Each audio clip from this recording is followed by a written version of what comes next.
ಯಾವ ಬಾಗಿಲಿನ ಮೂಲಕ ಭಕ್ತರು ಭಗವಂತನನ್ನ ಸೇರ್ತಾರೋ ಅದು ದ್ವಾರಕ.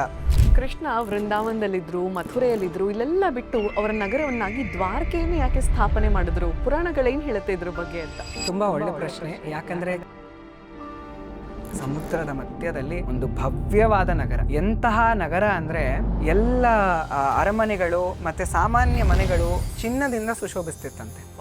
ಅದರ ಮೇಲೆ ಶಿಖರಗಳು, ಗೋಪುರಗಳಿರ್ತಿತ್ತಲ್ಲ, ಅದಕ್ಕೆ ಸ್ಫಟಿಕವನ್ನ ಬಳಸ್ತಿದ್ರಂತೆ. ಆ ಸ್ಫಟಿಕ, ನಾವು ಸ್ಫಟಿಕಲಿಂಗವನ್ನ ನೋಡಿದ್ರೇನೆ ಎಷ್ಟು ಆನಂದ ಆಗತ್ತೆ, ಎಂತಹ ಒಳ್ಳೆ ವೈಬ್ರೇಷನ್ ಇರುತ್ತೆ. ಇನ್ನು ಇಡೀ ನಗರದಲ್ಲಿ ಎಲ್ಲ ಶಿಖರಕ್ಕೂ ಅವರು ಸ್ಫಟಿಕಗಳನ್ನ ಹಾಕಿದ್ದಾರೆ ಅಂದ್ರೆ ಇನ್ನು ಎಷ್ಟು ಚೆನ್ನಾಗಿರ್ಬೇಕು ಆ ನಗರ. 12 ಯೋಜನೆಗಳಷ್ಟು ದೊಡ್ಡದು, 84 ಕಿಲೋಮೀಟರ್ಸ್ ಅಷ್ಟು ಬರುತ್ತೆ. ಅಷ್ಟು ದೊಡ್ಡ ನಗರಿಯನ್ನ ವಿಶ್ವಕರ್ಮರು ತುಂಬಾ ಚೆನ್ನಾಗಿ ಪ್ಲಾನ್ ಮಾಡಿ ಕಟ್ಟುತ್ತಾರೆ. ಎಲ್ಲ ಕಡೆ ರಥ ಬೀದಿಗಳಿರುತ್ತೆ, ಅವೆನ್ಯೂಗಳಿರುತ್ತೆ ಅಂತ ಭಾಗವತ ಹೇಳುತ್ತೆ. ದೊಡ್ಡ ಮೇನ್ ರೋಡ್ಗಳು ಮತ್ತೆ ರಥ್ಯಾಚತ್ವರ ವೀತಿ ಬಿಹಿ ಅಂತ ಭಾಗವತ ಹೇಳುತ್ತೆ. ವೀತಿ ಬಿಹಿ ಅಂದ್ರೆ ಕಮರ್ಷಿಯಲ್ ಸ್ಟ್ರೀಟ್ಸ್. ಅಯ್ಯಪ್ಪ, ನೋಡಿ ಯಾವ ಲೆವೆಲ್ಗೆ ಅಪ್ಡೇಟ್ ಆಗಿತ್ತು ದ್ವಾರಕಾ ಅಂದ್ರೆ. ಯಾರಾದ್ರೂ ತುಂಬಾ ಇಷ್ಟಪಟ್ಕೊಂಡು ದ್ವಾರಕೆಯನ್ನು ನೋಡ್ಬೇಕು ಅಂತ ಬರ್ತಾರೆ, ಬಂದ ಕೂಡ್ಲೆ ತುಂಬಾ ಭವ್ಯವಾದ ನಗರ. ಒಂದು ಯಾವುದೋ ಅರಮನೆಗೆ ಮೊದಲು ಹೋಗ್ತಾರೆ. ಅಲ್ಲಿ ಹೋದ್ ಕೂಡ್ಲೆ ಅದು ರುಕ್ಮಿಣಿ ದೇವಿಯ ಅರಮನೆ ಆಗಿರುತ್ತೆ. ಆ ರುಕ್ಮಿಣಿ ದೇವಿ ಅರಮನೆಗೆ ಹೋದ್ ಕೂಡ್ಲೆ ಕೃಷ್ಣ ಅಲ್ಲಿ ಹಾಸಿಗೆ ಮೇಲೆ ಕೂತಿರ್ತಾನಂತೆ. ರುಕ್ಮಿಣಿ ದೇವಿ ಅವರಿಗೆ ಚಾಮರವನ್ನ ಬೀಸ್ತಾ ಇರ್ತಾರೆ. ಅಲ್ಲಿಂದ ಅವರು 2ನೇ ಕಡೆ ಹೋಗ್ತಾರೆ. ಅಲ್ಲಿ ಹೋದ್ರೆ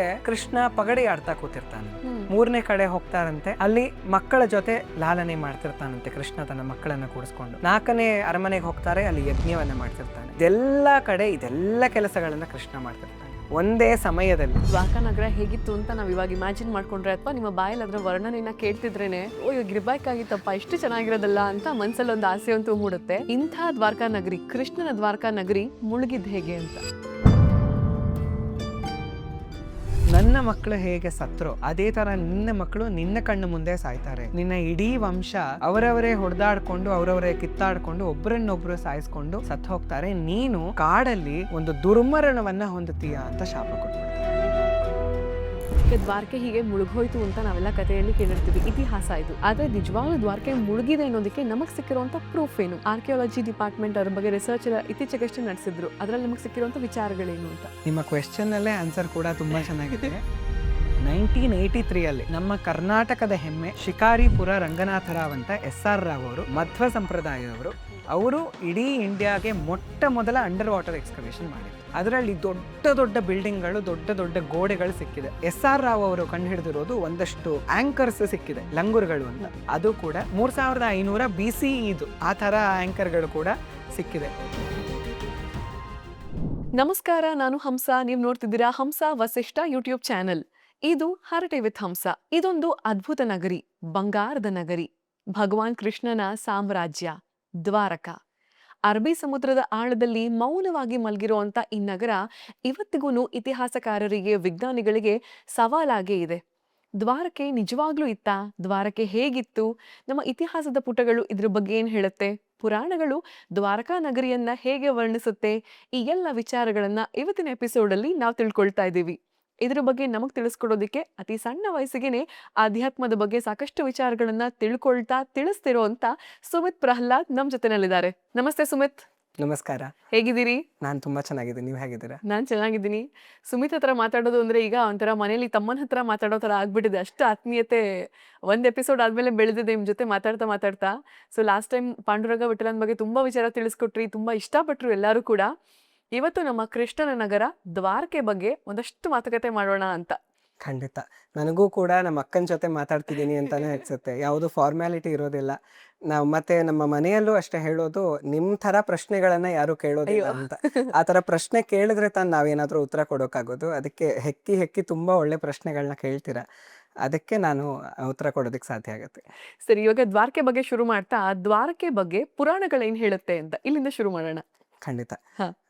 ಒಂದು ಫೇಮಸ್ ಪುರಾಣ ವಚನ, ಅಯೋಧ್ಯ ಮಥುರಾ ಮಾಯಾ ಕಾಶಿ ಕಾಂಚಿ ಅವಂತಿಕಾ ಪುರಿ ದ್ವಾರಾವತಿ ಚೈವ ಸಪ್ತೈತೆ ಮೋಕ್ಷದಾಯಿಕಾಹ ಅಂತ. ಇಡೀ ಭಾರತ ವರ್ಷನೇ ತುಂಬಾ ಪವಿತ್ರವಾದದ್ದು. ಇಡೀ ಜಗತ್ತಲ್ಲಿ ದೇವತೆಗಳೆಲ್ಲ ಯಾವ ಜಾಗದಲ್ಲಿ ಜನ್ಮ ತಾಳ್ಬೇಕು ಅಂತ ಅನ್ಕೊಳ್ತಾರೋ ಅದು ನಮ್ಮ ಭರತ ವರ್ಷ, ಭಾರತ ಭೂಮಿ. ಯಾಕಂದ್ರೆ ಇವಾಗ ಸ್ವರ್ಗಾದಿ ಲೋಕಗಳು ಏನಿದೆ, 14 ಲೋಕಗಳು, ಅದೆಲ್ಲ ನಮಗೆ ಸುಖ ಭೋಗಕ್ಕಾಗಿ ಮಾತ್ರ ಇರೋದು. ಅಲ್ಲಿರೋ ದೇವತೆಗಳಿಗೂ ಅಷ್ಟೇ, ಅಲ್ಲಿ ಅವರು ಸುಖವನ್ನು ಭೋಗಿಸಬಹುದು ಹೊರತು ಅಲ್ಲಿಂದ ಮೋಕ್ಷವನ್ನ ಪಡ್ಕೊಳ್ಳೋದಿಕ್ ಸಾಧ್ಯ ಇಲ್ಲ. ಅವರು ಮೋಕ್ಷ ಪಡಿಬೇಕು ಅಂದ್ರೆ ಸಾಧನಾ ಭೂಮಿ ಬೇಕು. ಆ ಸಾಧನಾ ಭೂಮಿ ನಮ್ಮ ಭಾರತ. ಹಾಗಾಗಿ ಅಲ್ಲಿಂದ ಕೂಡ ದೇವತೆಗಳು ನಮ್ಮ ಭಾರತಕ್ಕೆ ಬಂದು ಇಲ್ಲಿ ತಪಸ್ಸನ್ನ ಆಚರಣೆ ಮಾಡಿ ಮೋಕ್ಷವನ್ನ ಪಡ್ಕೊಂಡಿರೋ ಹಲವಾರು ಉದಾಹರಣೆಗಳಿದೆ. ಅದೇ ಥರ ಈ ಭಾರತದಲ್ಲೂ ಕೂಡ ಒಂದಷ್ಟು ಕ್ಷೇತ್ರಗಳನ್ನ ತುಂಬಾ ಪವಿತ್ರವಾದದ್ದು ಅಂತ ಹೇಳಿದ್ದಾರೆ. 7 ಕ್ಷೇತ್ರಗಳಿದೆ. ಆ 7 ಕ್ಷೇತ್ರಗಳಿಗೆ ಹೋಗಿ ಅಲ್ಲಿ ಭಗವಂತನ ದರ್ಶನವನ್ನ ಮಾಡಿ ನಿತ್ಯದಲ್ಲಿ ನಮ್ಮ ಮನಸ್ಸನ್ನ, ನಮ್ಮ ಚಿತ್ತವನ್ನ ಆತನ ಚರಣ ಕಮಲಗಳಲ್ಲಿ ನೆಲೆಸಿದ್ರೆ, ಆತನ ಆರಾಧನೆಗಳನ್ನ ಮಾಡಿದ್ರೆ ಖಂಡಿತ ಮೋಕ್ಷ ಸಿಗತ್ತೆ ಅಂತ. ಅದಕ್ಕೆ ಸಪ್ತೈತೆ ಮೋಕ್ಷದಾಯಕ 7 ಮೋಕ್ಷಪುರಿಗಳು. ಅದರಲ್ಲಿ 7ನೇ ಸ್ಥಾನದಲ್ಲಿಟ್ಟಿರೋದು ದ್ವಾರಕೆಯನ್ನ.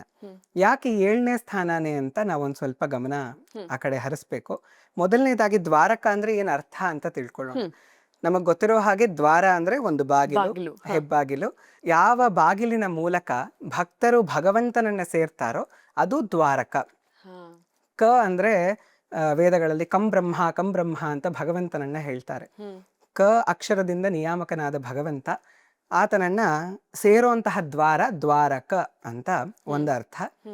ಇನ್ನೊಂದು ಏನು ಅರ್ಥ ಅಂದ್ರೆ ಭಕ್ತರು ಅಜ್ಞಾನದಿಂದ ಸುಜ್ಞಾನದ ಕಡೆಗೆ, ಭಕ್ತಿ ಇಲ್ಲದೇ ಇರೋ ಜೀವನದಿಂದ ಭಕ್ತಿ ಭರಿತವಾದ ಜೀವನದ ಕಡೆಗೆ, ಯಾರನ್ನೋ ಹೃದಯದಲ್ಲಿ ಇಟ್ಕೊಂಡಿರೋ ಜೀವನದಿಂದ ಕೃಷ್ಣನನ್ನೇ ಹೃದಯದಲ್ಲಿ ಕೂಡಿಸ್ಕೊಳ್ಳುವಂತಹ ಜೀವನದ ಕಡೆಗೆ ಸಾಗುವಂತಹ ದ್ವಾರ ದ್ವಾರಕೆ.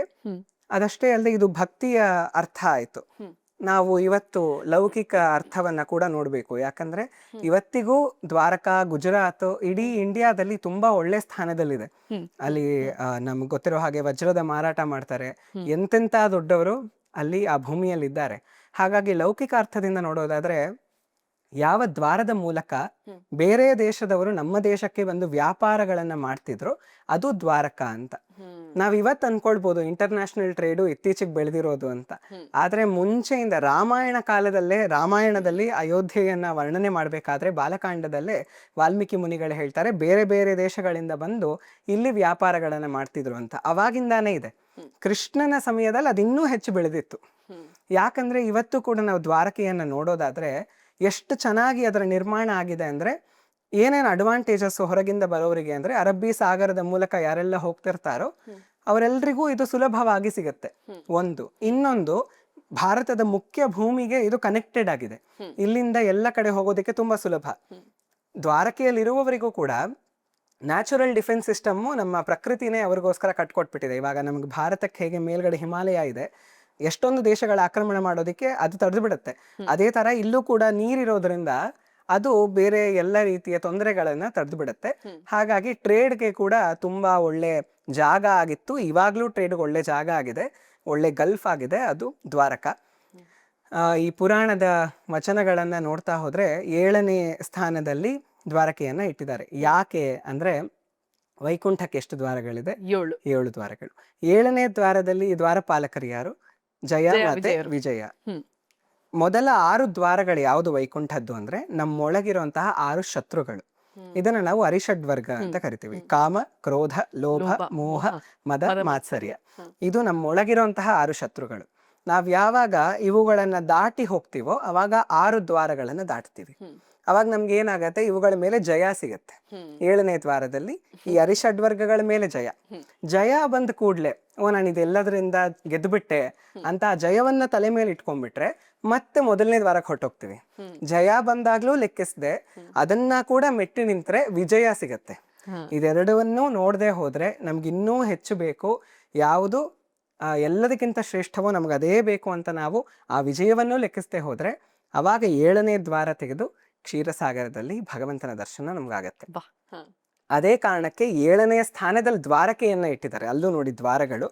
ನೀವು ಯಾರು ಅರಿಷಡ್ವರ್ಗಗಳು ಅನ್ನೋ ದ್ವಾರಗಳನ್ನ ಮೀರ್ಬೇಕು, 7ನೇ ದ್ವಾರದಲ್ಲಿ ವಿಜಯ ಸಿಕ್ಕಿದ್ರು ಅದನ್ನ ಲೆಕ್ಕಿಸದೆ ಹೋದ್ರೆ ನಿಮಗೆ ದ್ವಾರಕೆಯಲ್ಲಿ ಭಗವಂತನ ನಿಜ ರೂಪದ ದರ್ಶನನೇ ಆಗ್ಬಿಡತ್ತೆ. ಆತ ಮೂರ್ತಿಯ ರೂಪದಲ್ಲ, ಸಾಕ್ಷಾತ್ ನಿಂತಿದ್ದಾನೆ ಅನ್ನೋ ರೂಪದಲ್ಲೇ ದರ್ಶನ ಆಗ್ಬಿಡತ್ತೆ.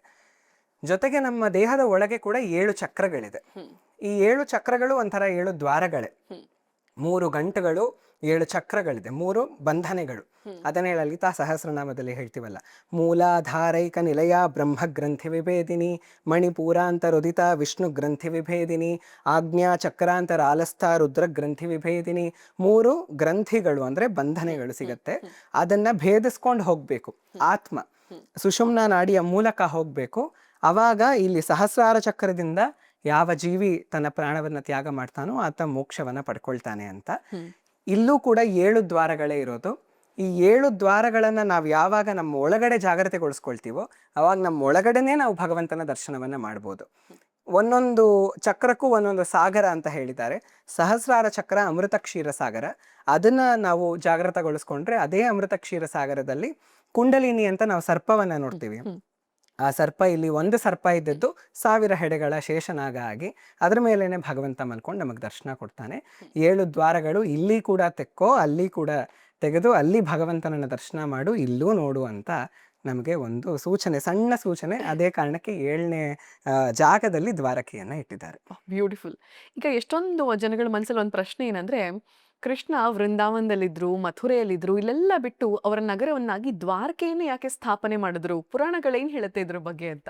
ತುಂಬಾ ಒಳ್ಳೆ ಪ್ರಶ್ನೆ. ಯಾಕಂದ್ರೆ ಕೃಷ್ಣನ್ನ ನಾವು ನೋಡ್ಬೇಕು ಅಂದ್ರೆ ಮೊದಲು ಹೋಗೋದು ಮಥುರಾ ವೃಂದಾವನಕ್ಕೆ. ಯಾಕೆ ಅವನು ಅಲ್ಲಿಂದ ದ್ವಾರಕೆಗೆ ಹೋದ ಅಂದ್ರೆ ತುಂಬಾ ದೊಡ್ಡ ಕಥೆ. ಭಾಗವತದಲ್ಲಿ ಮತ್ತೆ ಮಹಾಭಾರತದಲ್ಲಿ, ಹರಿವಂಶ ಪುರಾಣದಲ್ಲಿ ಎಲ್ಲ ಕಡೆ ನಮಗೆ ಇದರ ಉಲ್ಲೇಖ ಸಿಗುತ್ತೆ. ಶ್ರೀಮದ್ ಭಾಗವತದ ಅನುಸಾರ ನಾನಿವತ್ತು ನಿಮ್ಮನ್ನ ಈ ಜರ್ನಿಯ ಮೂಲಕ, ಕೃಷ್ಣನ ಮಥುರೆಯಿಂದ ದ್ವಾರಕೆಯ ಜರ್ನಿಯ ಮೂಲಕ ಕರ್ಕೊಂಡು ಹೋಗ್ತೀನಿ. ಸೂಪರ್.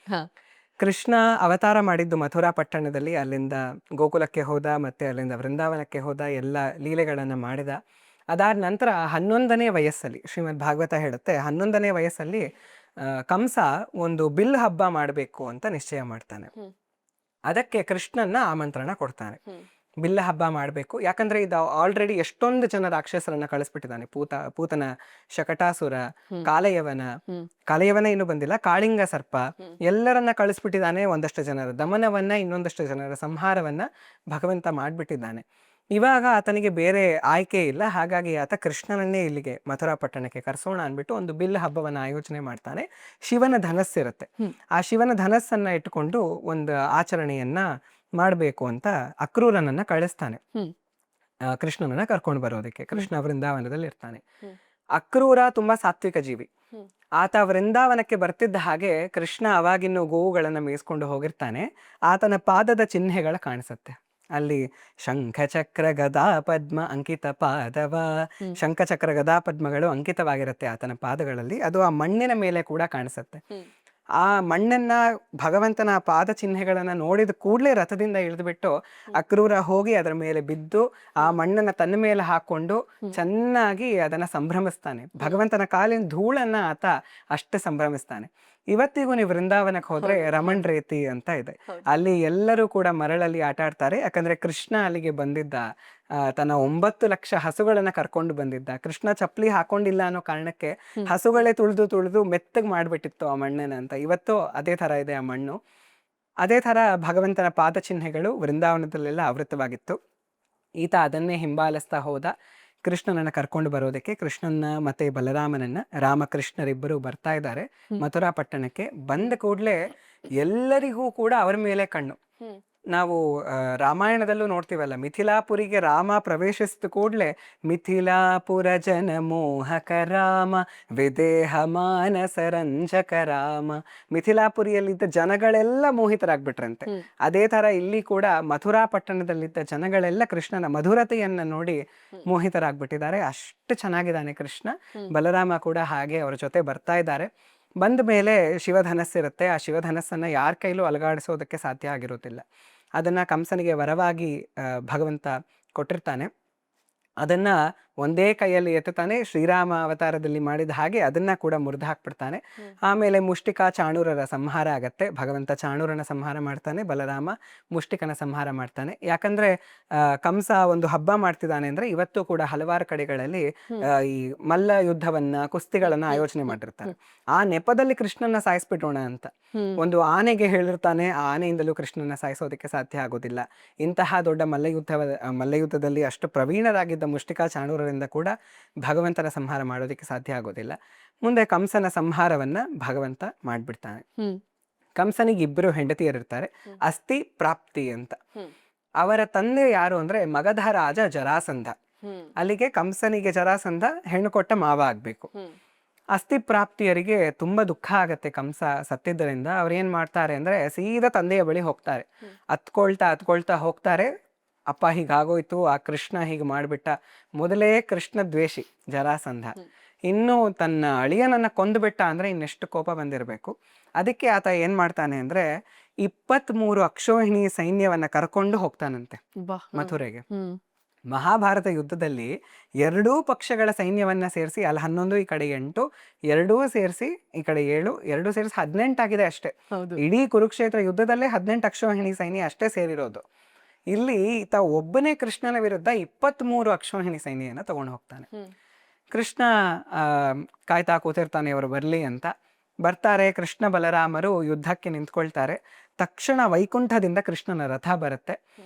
ಬಲರಾಮನಿಗೆ ತನ್ನ ನೇಗಿಲು ಬರುತ್ತೆ, ಕೃಷ್ಣನಿಗೆ ಶಾರಂಗ ಅನ್ನುವಂತಹ ಧನಸ್ಸು ಬರುತ್ತೆ, ಶಂಖ ಚಕ್ರ ಗದಾ ಪದ್ಮಗಳು ಭಗವಂತನ ಕೈಯನ್ನು ಬಂದು ಸುಶೋಭಿಸುತ್ತೆ. ಆ ರಥ ಬರುತ್ತೆ. ರಥಕ್ಕೆ ಸಾರಥಿಯಾಗಿ ದಾರುಕ ಅಂತ. ಇಡೀ ಮಹಾಭಾರತದಲ್ಲಿ ಇಡೀ ಭಾಗವತ ಮುಗಿಯೋವರೆಗೂ ದಾರುಕಾನೇ ಕೃಷ್ಣನಿಗೆ ಸಾರಥಿ. ಯಾಕೆ ಅಂದ್ರೆ ದಾರು ಅಂದ್ರೆ ಮರ ಅಂತ, ದೇವದಾರು ಅಂತ ಒಂದು ಸ್ಪೆಷಲ್ ಮರ ಇದೆ. ಸೆಡಾರ್ ಅಂತ ಕರೀತಾರೆ ಅದನ್ನ ಇಂಗ್ಲಿಷಲ್ಲಿ, ಡಿಯೋಡರ್ ಸೆಡಾರ್ ಅಂತ. ಆ ಮರದ ಸ್ಪೆಷಾಲಿಟಿ ಏನು ಅಂದ್ರೆ ಅದು ಯಾವಾಗ್ಲೂ ಕೂಡ ಹಸಿರಿಂದ ತುಂಬಿರುತ್ತೆ. ಯಾವ ಸೀಸನ್ ಆದ್ರೂ ಹಸಿರಿಂದಾನೇ ತುಂಬಿರುತ್ತೆ ಆ ಮರ. ಹಿಮಾಲಯದಲ್ಲಿ ಜಾಸ್ತಿ ಸಿಗತ್ತೆ ನಮ್ಗೆ ಈ ಮರಗಳು. ಯಾಕೆ ದಾರುಕಾನೇ ಭಗವಂತನ ಸಾರಥಿ ಆದ ಅಂದ್ರೆ, ಯಾರು ಯಾವಾಗಲೂ ಹೇಗೆ ದಾರು ಮರ ಕಂಗೊಳಿಸ್ತಾ ಇರುತ್ತೋ ಅದೇ ತರ ನಿತ್ಯದಲ್ಲಿ ಯಾರು ಭಗವಂತನನ್ನ ತನ್ನ ಹೃದಯದಲ್ಲಿ ಇಟ್ಕೊಂಡಿರ್ತಾನೋ ಅವನು ಭಗವಂತನನ್ನ ತನ್ನ ಹೃದಯದಲ್ಲೇ ಕೂಡಿಸ್ಕೊಂಡು ಚಾಲಕನಾಗಿ ಹೋಗ್ತಾನೆ ಅಂತ. ಎಲ್ಲೇ ಹೋದ್ರೂ ಭಗವಂತ ಅವನ ಹೃದಯದಲ್ಲೇ ಅವನ ಜೊತೆನೇ ಬರ್ತಾನೆ ಅನ್ನೋದು ದಾರುಕ ಮೂಲಕ ನಾವು ಅರ್ಥ ಮಾಡ್ಕೊಳ್ಬಹುದು. ದಾರುಕ ಬರ್ತಾನೆ, ಕೃಷ್ಣನಿಗೆ ರಥ ಸಿಗತ್ತೆ, ಬಲರಾಮನಿಗೆ ರಥ ಸಿಗತ್ತೆ, ಯುದ್ಧ ಮಾಡ್ತಾರೆ. ಜರಾಸಂಧನನ್ನ ಬಿಟ್ಟು ಬೇರೆ ಎಲ್ಲರನ್ನು ಸಾಯಿಸ್ಬಿಡ್ತಾನೆ ಕೃಷ್ಣ. ಜರಾಸಂಧನಿಗೆ ಸಪೋರ್ಟಿಗೆ ಶಿಶುಪಾಲ, ದಂತವಕ್ತರ, ಛೇದಿರಾಜ ಶಿಶುಪಾಲ, ದಂತವಕ್ತರ, ಮತ್ತೆ ಭೀಷ್ಮಕನ ಮಗ ರುಕ್ಮಿ ಆತನು ಕೂಡ ಬಂದಿರ್ತಾನೆ. ಎಲ್ಲರೂ ಸಪೋರ್ಟ್ ಜರಾಸಂಧನಿಗೆ. ಯಾರಿಗೂ ಕೃಷ್ಣನ್ ಕಂಡ್ರೆ ಆಗೋದಿಲ್ಲ. ಅದಕ್ಕೆ ಎಲ್ಲರೂ ಬರ್ತಾರೆ. ಅವರನ್ನ ಯಾರು ಸಾಯಿಸೋದಿಲ್ಲ ಕೃಷ್ಣ. ಅಂದ್ರೆ ಅವರೆಲ್ಲರೂ ಕೂಡ ಬೆಂಬಲವನ್ನ ಕೊಟ್ಟು ತಮ್ಮ ತಮ್ಮ ಸೈನ್ಯವನ್ನು ಕಳಿಸಿರ್ತಾರೆ. ಕೃಷ್ಣ ಎಲ್ಲರ ಸಂಹಾರವನ್ನ ಮಾಡ್ಬಿಡ್ತಾನೆ. ಆದ್ರೆ ಜರಾಸಂಧನ ಸಾಯಿಸೋದಿಲ್ಲ. ಜರಾಸಂಧನ ಹಗ್ಗದಿಂದ ಕಟ್ಟ ಹಾಕ್ತಿರ್ತಾರೆ. ಆದ್ರೆ ಬಲರಾಮ ಸಾಯಿಸಕ್ಕೆ ಹೋದಾಗ ಕೃಷ್ಣ ತಡೆದ್ಬಿಟ್ಟು ಅವನ್ನ ಬಿಟ್ಬಿಡು ಅಂತ ಹೇಳಿ ಕಳಿಸ್ತಾನೆ. ಯಾಕೆ ಕೃಷ್ಣ ಬಿಟ್ಟ ಅಂತ ನಮ್ಗೊಂದು ಪ್ರಶ್ನೆ ಬರುತ್ತೆ. ಅಷ್ಟು ಜನರನ್ನ ಸಂಹಾರ ಮಾಡಿದನ್ ಕೃಷ್ಣ. 6 ದಿನದ ಮಗುವಾಗಿದ್ದಾಗ ಪೂತನ ಅಷ್ಟು ದೊಡ್ಡ ರಾಕ್ಷಸಿ, ಅವಳ ಸಂಹಾರವನ್ನೇ ಮಾಡ್ಬಿಟ್ಟಿದ್ದಾನೆ. ಇನ್ನು ಜರಾಸಂಧನನ್ನ ಯಾಕೆ ಸಾಯಿಸ್ಲಿಲ್ಲ ಕೃಷ್ಣ ಅಂದ್ರೆ, ಜರಾಸಂಧ ತುಂಬಾ ದೊಡ್ಡ ದುರಾಚಾರಿ. ಆತನಿಗೆ ಸರ್ಕಲ್ ಇದ್ದಿದ್ದು ಹಂಗೆ. ಆತನ ಸುತ್ತ ಇದ್ದಿದ್ದವರು ಅಷ್ಟೇ ದುರಾಚಾರಿಗಳು, ವೈಷ್ಣವ ದ್ವೇಷಿಗಳು, ಸಾಧು ಜನರ ದ್ವೇಷಿಗಳು, ಭೂಮಿಗೆ ಭಾರ ಆಗಿದ್ದವರು. ಅದಕ್ಕೆ ಕೃಷ್ಣ ಏನ್ ಮಾಡ್ತಾನೆ ಅಂದ್ರೆ, ಅವನನ್ನ ಯಾಕೆ ವಾಪಸ್ ಕಳಿಸ್ತಾರೆ ಅಂದ್ರೆ, ಕೃಷ್ಣನ ಅವತಾರದ ಮೂಲ ಉದ್ದೇಶ ಏನು ಅಂದ್ರೆ ಭೂಮಿಯ ಭಾರವನ್ನ ಹರಣ ಮಾಡೋದು. ಜಾತ ಕಂಸವದಾರ್ಥಾಯ ಭೂಭಾರ ಹರಣಾಯ ಚ, ಭೂಮಿಯ ಭಾರವನ್ನ ಹರಣ ಮಾಡೋದಿಕ್ಕೆ ಕೃಷ್ಣ ಬಂದದ್ದು ಅಂತ. ಭೂಮಿದೇವಿ ಹಸುವಿನ ರೂಪದಲ್ಲಿ ಹೋಗಿ ಬ್ರಹ್ಮದೇವರ ಹತ್ರ ಹೇಳ್ಕೊಳ್ತಾಳೆ, ನನಗೆ ಭಾರ ತುಂಬಾ ಜಾಸ್ತಿ ಆಗೋಗಿದೆ, ಈ ಜನಗಳೆಲ್ಲ ದುರಾಚಾರಗಳನ್ನ ಮಾಡ್ತಾ ನನ್ನ ಮೇಲೆ ಭಾರ ಆಗಿದ್ದಾರೆ ಅಂತ. ಅದಕ್ಕೋಸ್ಕರ ಕೃಷ್ಣ ಬರ್ತಾನೆ. ಮೊದಲನೇ ಬಾರಿನೇ 23 ಅಕ್ಷೋಹಿಣಿ ಸೈನ್ಯಗಳನ್ನ ತಗೊಂಡು ಬಂದ. ಅಷ್ಟನ್ನು ಸಾಯಿಸಿ ಅವನ್ನ ಹಾಗೆ ಬದುಕಿಸಿ ಹಾಗೆ ವಾಪಸ್ ಕಳಿಸಿದ್ರೆ ಇನ್ನೊಂದಷ್ಟು ಸೈನ್ಯವನ್ನ ತಗೊಂಡ್ ಬರ್ತಾನೆ. ಅವಾಗ ಮತ್ತೊಂದಷ್ಟು ಭೂಮಿ ಭಾರವನ್ನ ಕಡಿಮೆ ಮಾಡ್ಬೋದು. ಅವನ್ನ ಇವಾಗ್ಲೇ ಸಾಯಿಸ್ಬಿಟ್ರೆ ಮಿಕ್ಕಿದವರೆಲ್ಲ ಹಾಗೆ ಉಳಿದಿರ್ತಾರೆ. ಅವನು ಮತ್ತೆ ಮತ್ತೆ ಮತ್ತೆ ಮತ್ತೆ ಬರ್ತಾ ಇದ್ರೆ ಪ್ರತಿ ಸತಿ ಕೂಡ ಭೂಮಿಯ ಭಾರವನ್ನ ನಾನು ಕಡಿಮೆ ಮಾಡಬಹುದು ಅಂದ್ಬಿಟ್ಟು ಕೃಷ್ಣ ಬಿಟ್ಬಿಡ್ತಾನೆ ಜರಾಸಂಧನನ್ನ. 17 ಬಾರಿ ಯುದ್ಧ ಮಾಡ್ತಾನೆ ಜರಾಸಂಧ. ಅಷ್ಟು ಅಕ್ಷೋಹಿಣಿ ಸೈನ್ಯವನ್ನ ತಗೊಂಡು ಬಂದು ಬಂದು ಬಂದು ಎಲ್ಲರನ್ನ ಕ್ಲೀನ್ ಸ್ವೀಪ್ ಮಾಡಿತಾರ ಕೃಷ್ಣ ಎಲ್ಲ ಕ್ಲಿಯರ್ ಮಾಡ್ಬಿಡ್ತಾನೆ. ಆಲ್ ಕ್ಲಿಯರ್, ಒಂದೇ ಬಟನ್ಗೆ ಎಲ್ಲ ಡಿಲೀಟ್. ಆ ತರ ಪೂರ್ತಿ ಭೂಮಿಯ ಭಾರವನ್ನ ಕೃಷ್ಣ ಹರಣ ಮಾಡ್ಬಿಡ್ತಾನೆ. ಜರಾಸಂಧನನ್ನ ಮತ್ತೆ ಉಳಿಸ್ತಾನೆ. ಯಾಕಂದ್ರೆ ಅಷ್ಟೋ ಜನರನ್ನ ಸಾಯಿಸಿದ ಶ್ರೇಯಸ್ಸು ಕೃಷ್ಣನಿಗೆ ಬಂದಿದೆ. ಜರಾಸಂಧನನ್ನ ಕೊಲ್ಲೋ ಶ್ರೇಯಸ್ಸು ಮಾತ್ರ ಜೀವೋತ್ತಮರಾದ ವಾಯುದೇವರ ಅವತಾರ ಭೀಮಸೇನ ದೇವರಿಗೆ ಬರಬೇಕು ಅನ್ನೋದಕ್ಕೆ ಕೃಷ್ಣ ಜರಾಸಂಧನನ್ನ ಕೊಲ್ಲೋದಿಲ್ಲ. ಅದಕ್ಕೆ ಜರಾಸಂಧನನ್ನ ಮತ್ತೆ ಉಳಿಸಿರ್ತಾರೆ. 18ನೇ ಬಾರಿ ಇನ್ನೇನು ಯುದ್ಧ ಆಗ್ಬೇಕಿರುತ್ತೆ. ಅವಾಗ ಒಂದು ಸಭೆ ನಡೆಸ್ತಾನೆ ಕೃಷ್ಣ, ಹರಿವಂಶದಲ್ಲಿ ಬರುತ್ತೆ.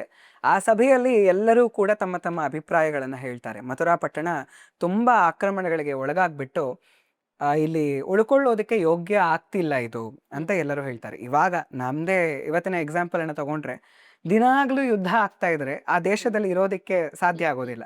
ಇವಾಗ ಎಲ್ಲೋ ಯುದ್ಧ ಆಗ್ತಿರೋದ್ರಿಂದಾನೇ ನಮ್ಮ ದೇಶದಲ್ಲಿ ನಾವು ಕಷ್ಟಗಳನ್ನ ನೋಡ್ತಾ ಇದ್ದೀವಿ. ಹೌದು, ಇನ್ನು ನಮ್ಮ ದೇಶದಲ್ಲಿ ದಿನಾಗ್ಲೂ ಯುದ್ಧ ಆಗ್ತಾ ಇದ್ರೆ ನಿಜ. ತುಂಬಾ ಕಷ್ಟ ಉಳ್ಕೊಳ್ಳೋದಕ್ಕೆ.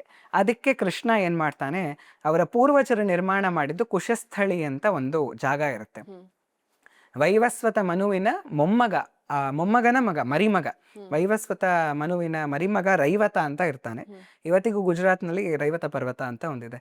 ಆತ ಕುಶಸ್ಥಳಿ ಅಂತ ಸಮುದ್ರದ ಕೆಳಗಡೆ ಒಂದು ನಗರವನ್ನ ನಿರ್ಮಾಣ ಮಾಡಿರ್ತಾನೆ. ತುಂಬಾ ವರ್ಷಗಳಾಗೋಗಿರುತ್ತೆ.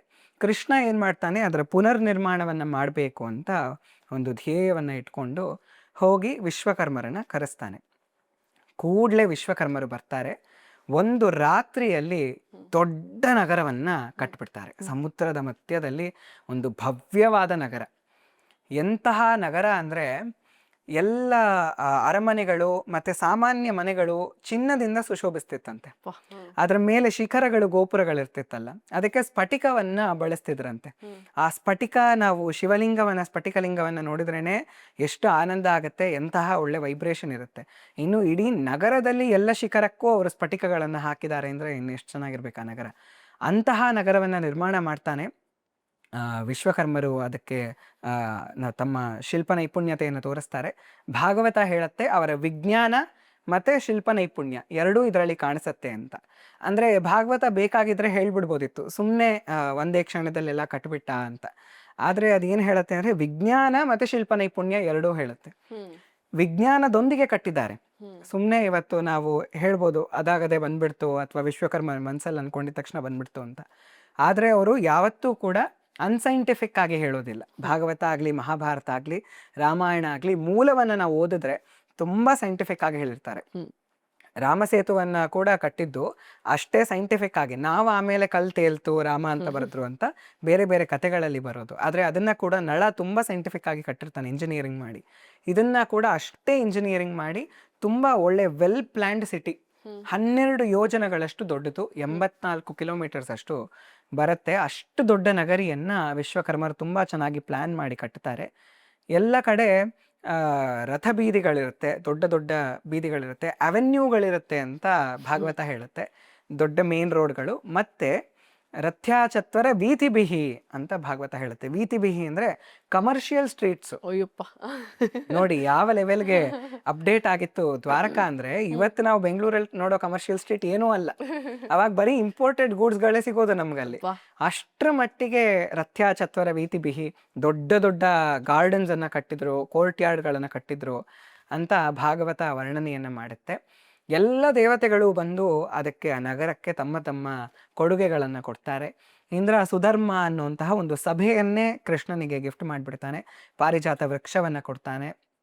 ಕುಬೇರ ಆತನ 8 ನಿಧಿಗಳನ್ನು ಕೊಡ್ತಾನೆ. ಪದ್ಮ, ಮಹಾಪದ್ಮ, ಮತ್ಸ್ಯ, ಕೂರ್ಮ ಅಂತೆಲ್ಲ ಆತನ ನಿಧಿಗಳಿದೆ. ಅದೆಲ್ಲವನ್ನ ಕುಬೇರ ಕೃಷ್ಣನಿಗೆ ಕೊಡ್ತಾನೆ. ಇನ್ನು ಹಲವಾರು ದೇವತೆಗಳು ಬಂದು ತಮ್ಮ ತಮ್ಮ ಕೈಲಾದ ಕೊಡುಗೆಗಳನ್ನು ಕೊಡ್ತಾರೆ. ಒಂದು ರಾತ್ರಿಯಲ್ಲಿ ಈ ನಗರ ಭವ್ಯವಾಗಿ ನಿರ್ಮಾಣ ಆಗ್ಬಿಡುತ್ತೆ. ಇನ್ನು ಕೃಷ್ಣ ತನ್ನ ಯೋಗ ಮಾಯೆಯಿಂದ ಮಥುರೆಯಲ್ಲಿದ್ದವರೆಲ್ಲರನ್ನೂ ಇಲ್ಲಿಗೆ ಟ್ರಾನ್ಸ್ಫರ್ ಮಾಡ್ಬಿಡ್ತಾನೆ, ಟೆಲಿಪೋರ್ಟ್ ಮಾಡ್ಬಿಡ್ತಾನೆ. ಯಾರು ಕೂಡ ಎಲ್ಲ ಪ್ಯಾಕ್ ಮಾಡಿ ತುಂಬಾ ಸಮಯ ತಗೊಂಡು ಎಲ್ಲವನ್ನ ಗಂಟು ಮೂಟೆ ಕಟ್ಟಿ ಹೋಗ್ಬೇಕಾದ ಅವಶ್ಯಕತೆನೇ ಇಲ್ಲ. ಕೃಷ್ಣ ಮನಸ್ಸಲ್ಲಿ ಯೋಗ ಮಾಯೆಯ ಶಕ್ತಿಯಿಂದ ಅವರೆಲ್ಲರೂ ಹೇಗೆ ಮಲಗಿರ್ತಾರೋ ಹಾಗೆ ಹೋಗಿ ದ್ವಾರಕೆಯಲ್ಲಿ ಟೆಲಿಪೋರ್ಟ್ ಆಗೋ ಹಾಗೆ ಮಾಡ್ಬಿಡ್ತಾನೆ. ಎಲ್ಲರೂ ಕೂಡ ಒಂದು ರಾತ್ರಿಯಲ್ಲಿ ದ್ವಾರಕಾವಾಸಿಗಳಾಗ್ಬಿಡ್ತಾರೆ. ಮಥುರೆಯಿಂದ ದ್ವಾರಕೆಗೆ ಹೋಗ್ತಾರೆ. ಇನ್ನು ಮತ್ತೆ ಇಲ್ಲಿ ಕಾಲಯವನ ಅಂತ ಇನ್ನೊಬ್ಬ ದೊಡ್ಡ ರಾಕ್ಷಸ, ಅವನು 3 ಕೋಟಿಯ ಸೈನ್ಯವನ್ನ ತಗೊಂಡ್ ಬರ್ತಾನೆ ಅಂತ ಭಾಗವತ ಹೇಳುತ್ತೆ. ಆ 3 ಕೋಟಿಯ ಸೈನ್ಯವನ್ನ ತಗೊಂಡ್ ಬಂದು ಕೃಷ್ಣನ ಮೇಲೆ ದಾಳಿ ಮಾಡ್ತಾನೆ. ಕೃಷ್ಣ ಮುಚುಕುಂದ ಅನ್ನುವಂತಹ ಒಬ್ಬ ಭಕ್ತ, ಆತನ ಕೈಯಲ್ಲಿ ಕಾಲಯವನನ್ನ ಸಂಹಾರ ಮಾಡ್ತಾನೆ. ನಾವು ಪಾಂಡುರಂಗ ವಿಠಲ ಹೇಳಿದಾಗ ಇದನ್ನ ನೋಡಿದ್ವಿ. ನಮ್ಮ ಪುಂಡಲೀಕ ಹಿಂದಿನ ಜನ್ಮದಲ್ಲಿ ಮುಚುಕುಂದ ಆಗಿದ್ದಿತ್ತು. ಆತ ತನ್ನ ಕಣ್ಣ ದೃಷ್ಟಿಯಿಂದಲೇ ಕಾಲಯವನ ರಾಕ್ಷಸನ ಸಂಹಾರವನ್ನ ಮಾಡ್ತಾನೆ. ಹಾಗೆ ಅವನ ಸಂಹಾರ ಆಗತ್ತೆ, ದೊಡ್ಡ ಸೈನ್ಯದ ನಾಶವನ್ನ ಮಾಡ್ತಾನೆ. ಆಮೇಲೆ ಜರಾಸಂಧ ಆಕ್ರಮಣ ಮಾಡ್ತಾನೆ. ಕೃಷ್ಣ ಏನ್ ಮಾಡ್ತಾನೆ ಅಂದ್ರೆ, ಈ ಮಥುರಾ ಪಟ್ಟಣ ಆಲ್ರೆಡಿ ತುಂಬಾ ಆಕ್ರಮಣ ಆಗ್ಬಿಟ್ಟಿದೆ, ಅದಕ್ಕೆ ಬೇರೆ ಕಡೆಗೆ ಕರ್ಕೊಂಡು ಹೋಗೋಣ ಅಂದ್ಬಿಟ್ಟು ಗೋಮಂತ ಪರ್ವತ ಅಂತ ದಕ್ಷಿಣ ದಿಕ್ಕಿಗೆ ಕಡೆ ಬರ್ತಾನೆ. ಕೃಷ್ಣ ಬಲರಾಮರಿಬ್ರು ಬರ್ತಾರೆ. ಪ್ರವರ್ಶನ ಅಂತ ಕೂಡ ಪರ್ವತವನ್ನ ಭಾಗವತ ಪ್ರವರ್ಶನ ಅಂತ ಕರೆಯುತ್ತೆ. ಹರಿವಂಶ ಗೋಮಂತ ಪರ್ವತ ಅಂತ ಕರೆಯುತ್ತೆ. ಇವತ್ತಿನ ಗೋವಾ ಅವಾಗಿನ ಗೋಮಂತ ಪರ್ವತ. ಅಲ್ಲಿಗೆ ಬರ್ತಾರೆ, ದಕ್ಷಿಣಕ್ಕೆ ಬಂದು ಒಂದು ದೊಡ್ಡ ಪರ್ವತದ ಮೇಲೆ ಕೃಷ್ಣ ಬಲರಾಮರಿರ್ತಾರೆ. ಅವರು ಹುಡ್ಕೊಂಡು ಬರ್ತಾ ಇರ್ತಾರೆ. ಅವಾಗ ಇಲ್ಲಿ ಏನಾಗುತ್ತೆ ಅಂದ್ರೆ ಕೃಷ್ಣ ಖಾಲಿ ತಲೆ ನಿಂತಿರ್ತಾನೆ. ಪಟ್ ಅಂತ ಒಂದು ಕಿರೀಟ ಬಂದು ಬೀಳತ್ತೆ, ವಜ್ರ ವೈಡೂರ್ಯಗಳಿಂದ ಮಾಡಿದ ಕಿರೀಟ. ಕರೆಕ್ಟ್ ಆಗಿ ಕೃಷ್ಣನ್ ತಲೆಗೆ ಅಳತೆ ತಗೊಂಡು ಮಾಡಿದ ಹಾಗಿತ್ತು ಅದು. ಆಕಾಶದಿಂದ ಬಂದು ಬೀಳತ್ತೆ. ಬಲರಾಮನಿಗೆ ಆಶ್ಚರ್ಯ, ಎಲ್ಲಿಂದ ಬಂತಿದು ಅಂತ. ಅವಾಗ ಹರಿವಂಶದಲ್ಲಿ ಕೃಷ್ಣ ಹೇಳ್ತಾನೆ, ಬಲಿಚಕ್ರವರ್ತಿ ಬಂದಿದ್ದ ಕ್ಷೀರಸಾಗರದಲ್ಲಿ ನಾನಲ್ಲಿ ನಾರಾಯಣ ರೂಪದಿಂದ ಮಲಗಿದ್ದೀನಿ. ಒಂದ್ ಸ್ವಲ್ಪ ಕಣ್ಣು ಮುಚ್ಚಿದ ತಕ್ಷಣ ಅವ್ನು ನನ್ನ ಕಿರೀಟ ಇಷ್ಟ ಆಗ್ಬಿಟ್ಟು ಎತ್ಕೊಂಡು ಹೊಟ್ಟೋಗಿದ್ದ, ಒಂದು ಮೊಸಳೆಯ ರೂಪದಲ್ಲಿ. ಗರುಡ ಹೋಗಿ ಎತ್ಕೊಂಡು ಬರ್ತಿದ್ದ. ನಾನು ಈ ಪರ್ವತದ ಮೇಲೆ ಕಿರೀಟ ಇಲ್ಲದೆ ನಿಂತಿದ್ನಲ್ಲ, ಅವನಿಗೆ ಬೇಜಾರಾಯ್ತು, ಅದಕ್ಕೆ ಕಿರೀಟ ಕೊಟ್ಟ ಅಂತ. ಅಲ್ಲಿ ಗರುಡ ಇರ್ತಾರೆ ಮೇಲೆ. ಅವ್ರು ಅಲ್ಲಿಂದಾನೇ ನೋಡಿ, ಓಹೋ ಎಷ್ಟು ಚೆನ್ನಾಗಿ ಕಾಣಿಸ್ತಿದೆ ಈ ರೂಪದಲ್ಲೂ ಅನ್ಕೊಂಡು ಹೊರಟೋಗ್ತಾರೆ. ನಾರಾಯಣನ ಕಿರೀಟ ಕೃಷ್ಣನಿಗೆ ಹಾಗೆ ಆಗತ್ತೆ ಅಂದ್ರೆ ನಮ್ಗೆ ಅಲ್ಲೇ ಗೊತ್ತಾಗ್ಬೇಕು, ಒಂದು ಚೂರು ವ್ಯತ್ಯಾಸ ಇಲ್ಲ ಇಬ್ಬರಲ್ಲೂ. ನಾರಾಯಣ ಪರಬ್ರಹ್ಮನೇ ಶ್ರೀಕೃಷ್ಣ ಆಗಿ ಬಂದದ್ದು. ಕೃಷ್ಣಸ್ತು ಭಗವಾನ್ ಸ್ವಯಂ. ಭಾಗವತ ಮೊದಲಲ್ಲೇ ಹೇಳ್ಬಿಡುತ್ತೆ ಆತನೇ ಭಗವಂತ ಅಂತ. ಇವಾಗೆಲ್ಲ ಜರಾಸಂಧನ ಸೈನ್ಯ ಬರುತ್ತೆ. ಅವ್ರೇನ್ ಮಾಡ್ತಾರೆ, ಪರ್ವತದ ಸುತ್ತ ನಿಂತ್ಕೊಳ್ತಾರೆ, ಕೃಷ್ಣ ಬಲರಾಮರಿದ್ದಾರೆ ಅಂತ ಗೊತ್ತಾಗತ್ತೆ. ಅವಾಗ ಪರ್ವತಕ್ಕೆ ಬೆಂಕಿ ಹಚ್ಬಿಡ್ತಾರೆ. ಹುಲ್ಲುಗಳನ್ನೆಲ್ಲ ತಂದು ಹಾಕಿ ಬೆಂಕಿ ಹಚ್ಬಿಡ್ತಾರೆ. ಮೇಲಿನವರೆಗೂ ಬೆಂಕಿ ಉರಿಯೋದಕ್ಕೆ ಶುರುವಾಗತ್ತೆ. ಕಾಡಿನ ಪ್ರಾಣಿಗಳು ಪಕ್ಷಿಗಳೆಲ್ಲ ಬೆಂಕಿಗೆ ಬಿದ್ದು ಬಿದ್ದು ಸತ್ತು ಹೋಗ್ತಾ ಇರತ್ತಂತೆ. ಆ ವರ್ಣನೆಯನ್ನು ನೋಡಿದ್ರೇನೆ ಬೇಜಾರಾಗ್ಬಿಡತ್ತೆ. ಪಕ್ಷಿಗಳು ಹಾರಕ್ಕೆ ಹೋಗತ್ತೆ, ತಕ್ಷಣ ಬೆಂಕಿ ಬಂದು ಸುಟ್ಟು ಅದು ಕೆಳಕ್ಕೆ ಬೀಳೋ ಹಾಗಾಗಿ ಅಲ್ಲಿ ಬೂದಿ ಆಗ್ಬಿಡುತ್ತೆ ಅಂತ. ಕೃಷ್ಣ ಏನ್ ಮಾಡ್ತಾನೆ, ಬಲರಾಮ ಮೊದಲು ಹೋಗಿ ಪರ್ವತದಿಂದ ಮೇಲಿಂದ ಕೆಳಕ್ಕೆ ಹಾರ್ಬಿಡ್ತಾರೆ. 84 ಮೈಲಿಗಳಷ್ಟು ಉದ್ದ ಪರ್ವತ ಅಂತದು. ಒಂದೇ ಸತಿ ಮೇಲಿಂದ ಕೆಳಕ್ಕೆ ಬಲರಾಮ ಹಾರ್ತಾರೆ. ಕೃಷ್ಣ ಸುಮ್ಮನೆ ಹಾರೋದಿಲ್ಲ. ಕೃಷ್ಣಂಗೆ ಪ್ರಕೃತಿ ಅಂದ್ರೆ ತುಂಬಾ ಇಷ್ಟ. ಪ್ರಕೃತಿ ಅಂದ್ರೆ ಮಹಾಲಕ್ಷ್ಮಿನೇ, ಸಾಕ್ಷಾತ್ ಮಹಾಲಕ್ಷ್ಮಿ. ಹಾಗಾಗಿ ಕೃಷ್ಣ ಏನ್ ಮಾಡ್ತಾನೆ, ಪ್ರಕೃತಿ ಹಂಗೆ ನಾಶ ಆಗೋದು ಅವನಿಗೆ ಇಷ್ಟ ಆಗೋದಿಲ್ಲ. ಹಾರಕ್ಕೆ ಬೆಟ್ಟನ ಸ್ವಲ್ಪ ಹಿಂಗೆ ಕೆಳಗೆ ದಬ್ಬತಾನೆ. ದಬ್ಬಿದ ತಕ್ಷಣ ಬೆಟ್ಟ ಕೆಳಕ್ಕೆ ಹೋಗಿ ಸ್ವಲ್ಪ ಅಂತರ್ಜಲ ಎಲ್ಲ ಮೇಲೆ ಬಂದ್ಬಿಡುತ್ತೆ. ಭೂಮಿಯ ಒಳಗಡೆ ಶೇಖರಣೆ ಆಗಿದ್ದ ಜಲ ಎಲ್ಲ ಮೇಲೆ ಬಂದು ಇಡೀ ಕಾಡನ್ನ ಉಳಿಸ್ಬಿಡುತ್ತೆ. ಎಲ್ಲ ನೀರು ಬಂದು ಬೆಂಕಿ ಎಲ್ಲ ನಂದು ಹೋಗುತ್ತೆ. ಕೃಷ್ಣ ಮತ್ತೆ ಹಾರ್ತಾನೆ. ಅಲ್ಲಿಂದ ತಪ್ಪಿಸ್ಕೊಂಡು ಹೊರಟು ಹೋಗ್ತಾನೆ ಕೃಷ್ಣ. ಮತ್ತೆ ಯುದ್ಧ ಮಾಡೋದಿಲ್ಲ. ಯಾಕಂದ್ರೆ ಅಲ್ಲಿ ತನ್ನ ಜನಗಳನ್ನ ಕೃಷ್ಣ ನೋಡ್ಕೊಳ್ಬೇಕು. ದ್ವಾರಕೆಗೆ ಹೋಗ್ಬೇಕಿರುತ್ತೆ ಕೃಷ್ಣ. ಅದಕ್ಕೆ ಏನ್ ಮಾಡ್ತಾನೆ, ತಪ್ಪಿಸ್ಕೊಂಡು ಹೋಗ್ತಾನೆ. ಆತನನ್ನ ಇವಾಗ ಹಿಂಗೆ ರಣವನ್ನ ಬಿಟ್ಟು ಹೋಗಿದ್ದಕ್ಕೆ ರಣಛೋಡ್ ಅಂತ ಕರೀತಾರೆ. ರಣವನ್ನ ಬಿಟ್ಟು ಹೊರಟೋದ ಅಂತ.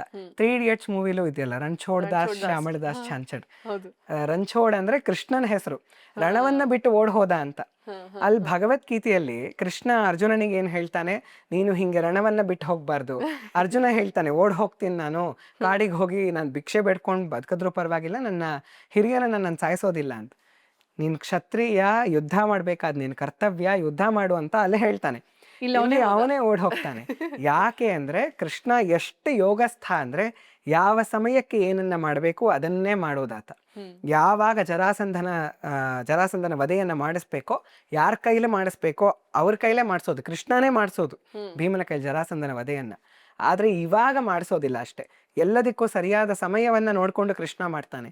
ಅದಕ್ಕೆ ಜನರು ಅವನಿಗೆ ಏನು ಹೆಸರು ಕೊಟ್ಟರು ಅವನಿಗೆ ಚಿಂತೆ ಇಲ್ಲ. ಅವನಿಗೆ ಆಲ್ರೆಡಿ ಸಹಸ್ರನಾಮಗಳಿದೆ. ಸಹಸ್ರ ಅಲ್ಲ, ಲೆಕ್ಕವಿಲ್ಲದಷ್ಟು ನಾಮಗಳಿದೆ. ಅದರಲ್ಲೂ ನಾವು ಪ್ರತಿನಿತ್ಯ ಸಹಸ್ರನಾಮಗಳನ್ನ ಹೇಳ್ತೀವಿ. ಅದ್ರ ಜೊತೆ ಇದು ಒಂದು ಅಂತ ಕೃಷ್ಣ ಅನ್ಕೊಂಡು ದ್ವಾರಕೆಗೆ ಹೊಟ್ಟೋಗ್ತಾನೆ. ಭಾಗವತ ಏನ್ ಹೇಳುತ್ತೆ ಅಂದ್ರೆ, ಪದ್ಮಮಾಲಿ ನಿರಾಯುಧ.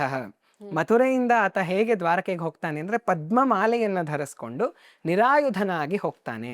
ಪದ್ಮ ಅಂದ್ರೆ ತಾವರೆ. ತಾವರೆಯದ್ದು ದೊಡ್ಡ ಮಾಲೆ ಅಂತೆ, ವನಮಾಲೆಯ ತರ. ಅದನ್ನ ಹಾಕೊಂಡು ಆತ ಹೋಗ್ತಾನೆ. ಪದ್ಮಮಾಲಿ ನಿರಾಯುಧ ಅಂತ ಸ್ಪೆಸಿಫಿಕ್ ಆಗಿ ಮೆನ್ಷನ್ ಮಾಡಿದ್ದಾರೆ ಅಂದ್ರೆ ಅಲ್ಲೊಂದೇನೋ ವಿಶೇಷತೆ ಇರುತ್ತೆ. ನಾವು ಅದನ್ನ ಅರ್ಥ ಮಾಡ್ಕೋಬೇಕು. ತಾವರೆಯನ್ನ ಯಾವಾಗ್ಲೂ ಭಗವಂತನಿಗೆ ಹೋಲಿಸೋದಕ್ಕೆ ತಾವರೆಯನ್ನೇ ಬಳಸ್ಕೊಳ್ಳೋದು. ಬಾಲ ಮುಕುಂದ ಅಷ್ಟಕದಲ್ಲೂ ಅಷ್ಟೇ, ಕರಾರವಿಂದೇನ ಪದಾರವಿಂದಂ ಮುಖಾರವಿಂದೇ ವಿನಿವೇಶಯಂತಂ. ಕೃಷ್ಣನ್ನ ಹೋಲಿಸ್ಬೇಕು ಅಂದ್ರೆ, ಭಗವಂತನನ್ನ ಹೋಲಿಸ್ಬೇಕು ಅಂದ್ರೆ ಪದ್ಮವನ್ನೇ ಅವ್ರು ಯಾವಾಗ್ಲೂ ಬಳಸ್ಕೊಳ್ಳೋದು. ಇಲ್ಲಿ ಪದ್ಮದ ಮಾಲೆಯನ್ನ ಕೃಷ್ಣ ಯಾಕೆ ಹಾಕೊಂಡು ಹೋಗ್ತಿದ್ದಾನೆ ಅಂದ್ರೆ ಅದಕ್ಕೂ ಒಂದು ವಿಶೇಷತೆ ಇದೆ.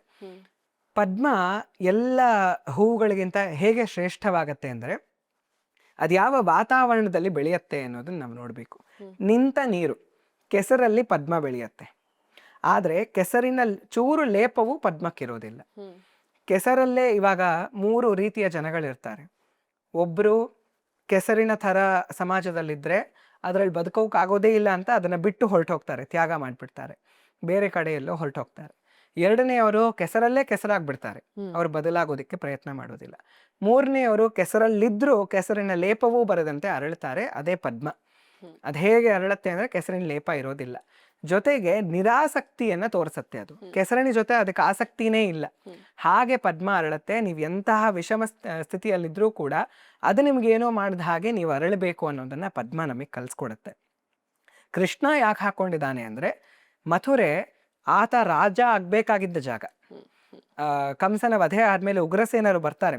ಕಂಸ ರಾಜ ಆಗಿದ್ದ ಹೆಂಗೆ ಅಂದರೆ, ನಿಯತ್ತಾಗಿ ರಾಜ ಆಗಿದ್ದು ಅಲ್ಲ, ಅವನು ತನ್ನ ತಂದೆಯನ್ನು ಬಂಧಿ ಮಾಡಿ ಆತನನ್ನು ಕಾರಾಗೃಹಕ್ಕೆ ಹಾಕಿ ಆತ ರಾಜ ಆಗಿತ್ತು, ಆ ಥರ.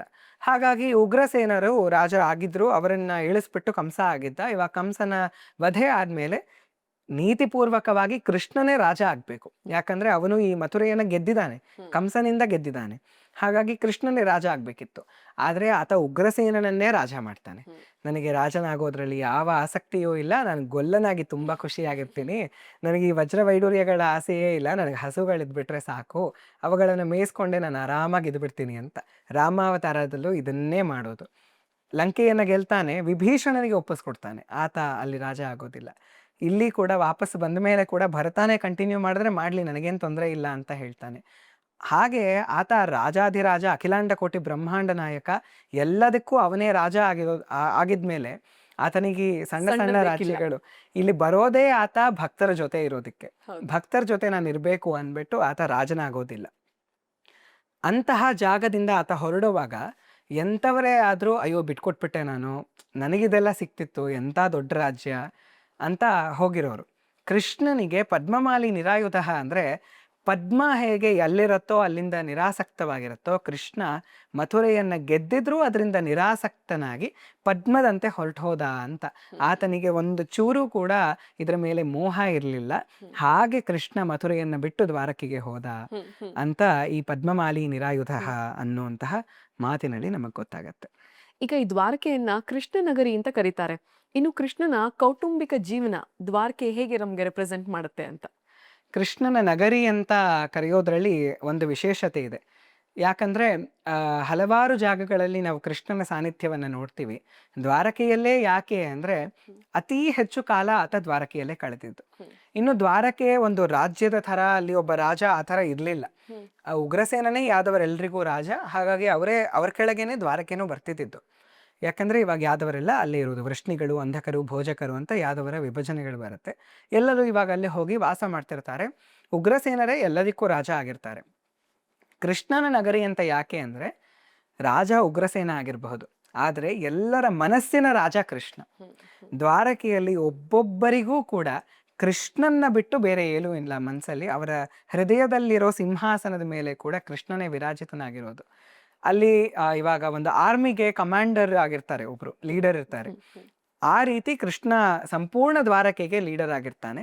ಆತ ರಾಜಾಧಿರಾಜನಾಗ್ತಾನೆ, ಯಾಕಂದ್ರೆ ರಾಜನಾಗೋದಿಲ್ಲ, ಎಲ್ಲೂ ರಾಜನಾಗೋದಿಲ್ಲ ಕೃಷ್ಣ.